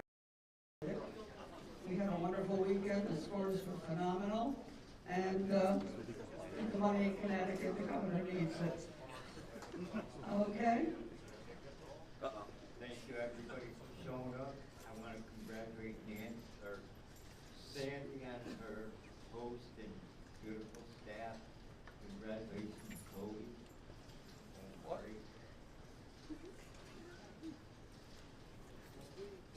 I can't really top any of that, so I'll just say one more time, thank you everybody, congratulations Paul, and thank you to Sandy and your staff and your family for everything. Appreciate it, thank you.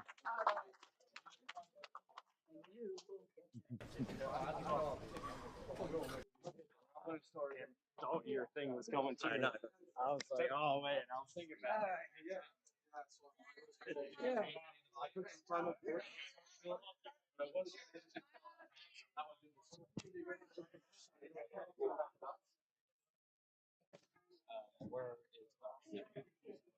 All right.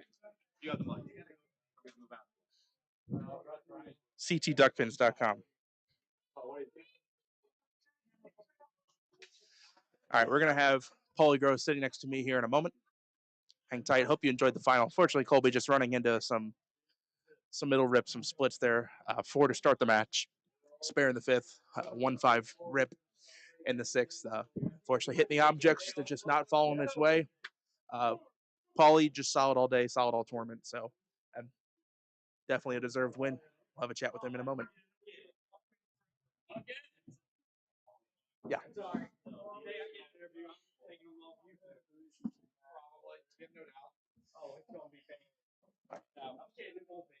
No, it'll be bad. We know.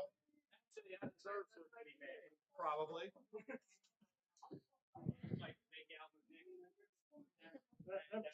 Yeah, that's right. My mic's not on. Okay. Hang tight, guys. We'll have the interview with Paulie Gross in a moment. Done.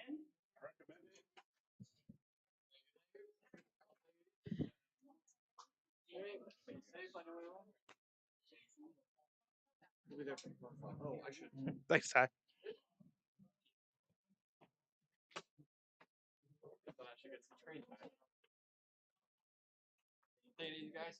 See ya. Yep. See you.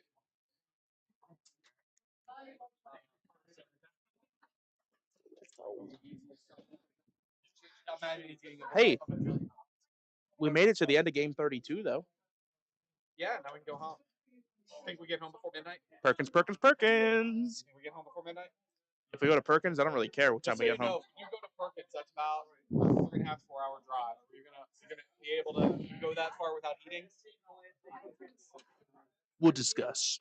That's what I figured. We'll That's the only thing I discuss. was worried about. Pretty far. Here comes the man of the hour. It's his first interview, so I need to tell him that he needs to clip that on his collar, right there by the buttons. That should work. You don't have a giant neck like me; they'll be able to hear you. All right. So we're here with up a little bit. God, my head's huge. All right, we're here with Paulie Gross. Paulie Gross, your first Pro Tour win on Duckpins Forever. You're in your home state, relatively in your backyard. What does it feel like to win number 8? Feels great. I mean, just don't know what to say, and tough competition out there, and I did my best. With it showed. So we'll go all the way forward to the semifinal match. We'll start there first.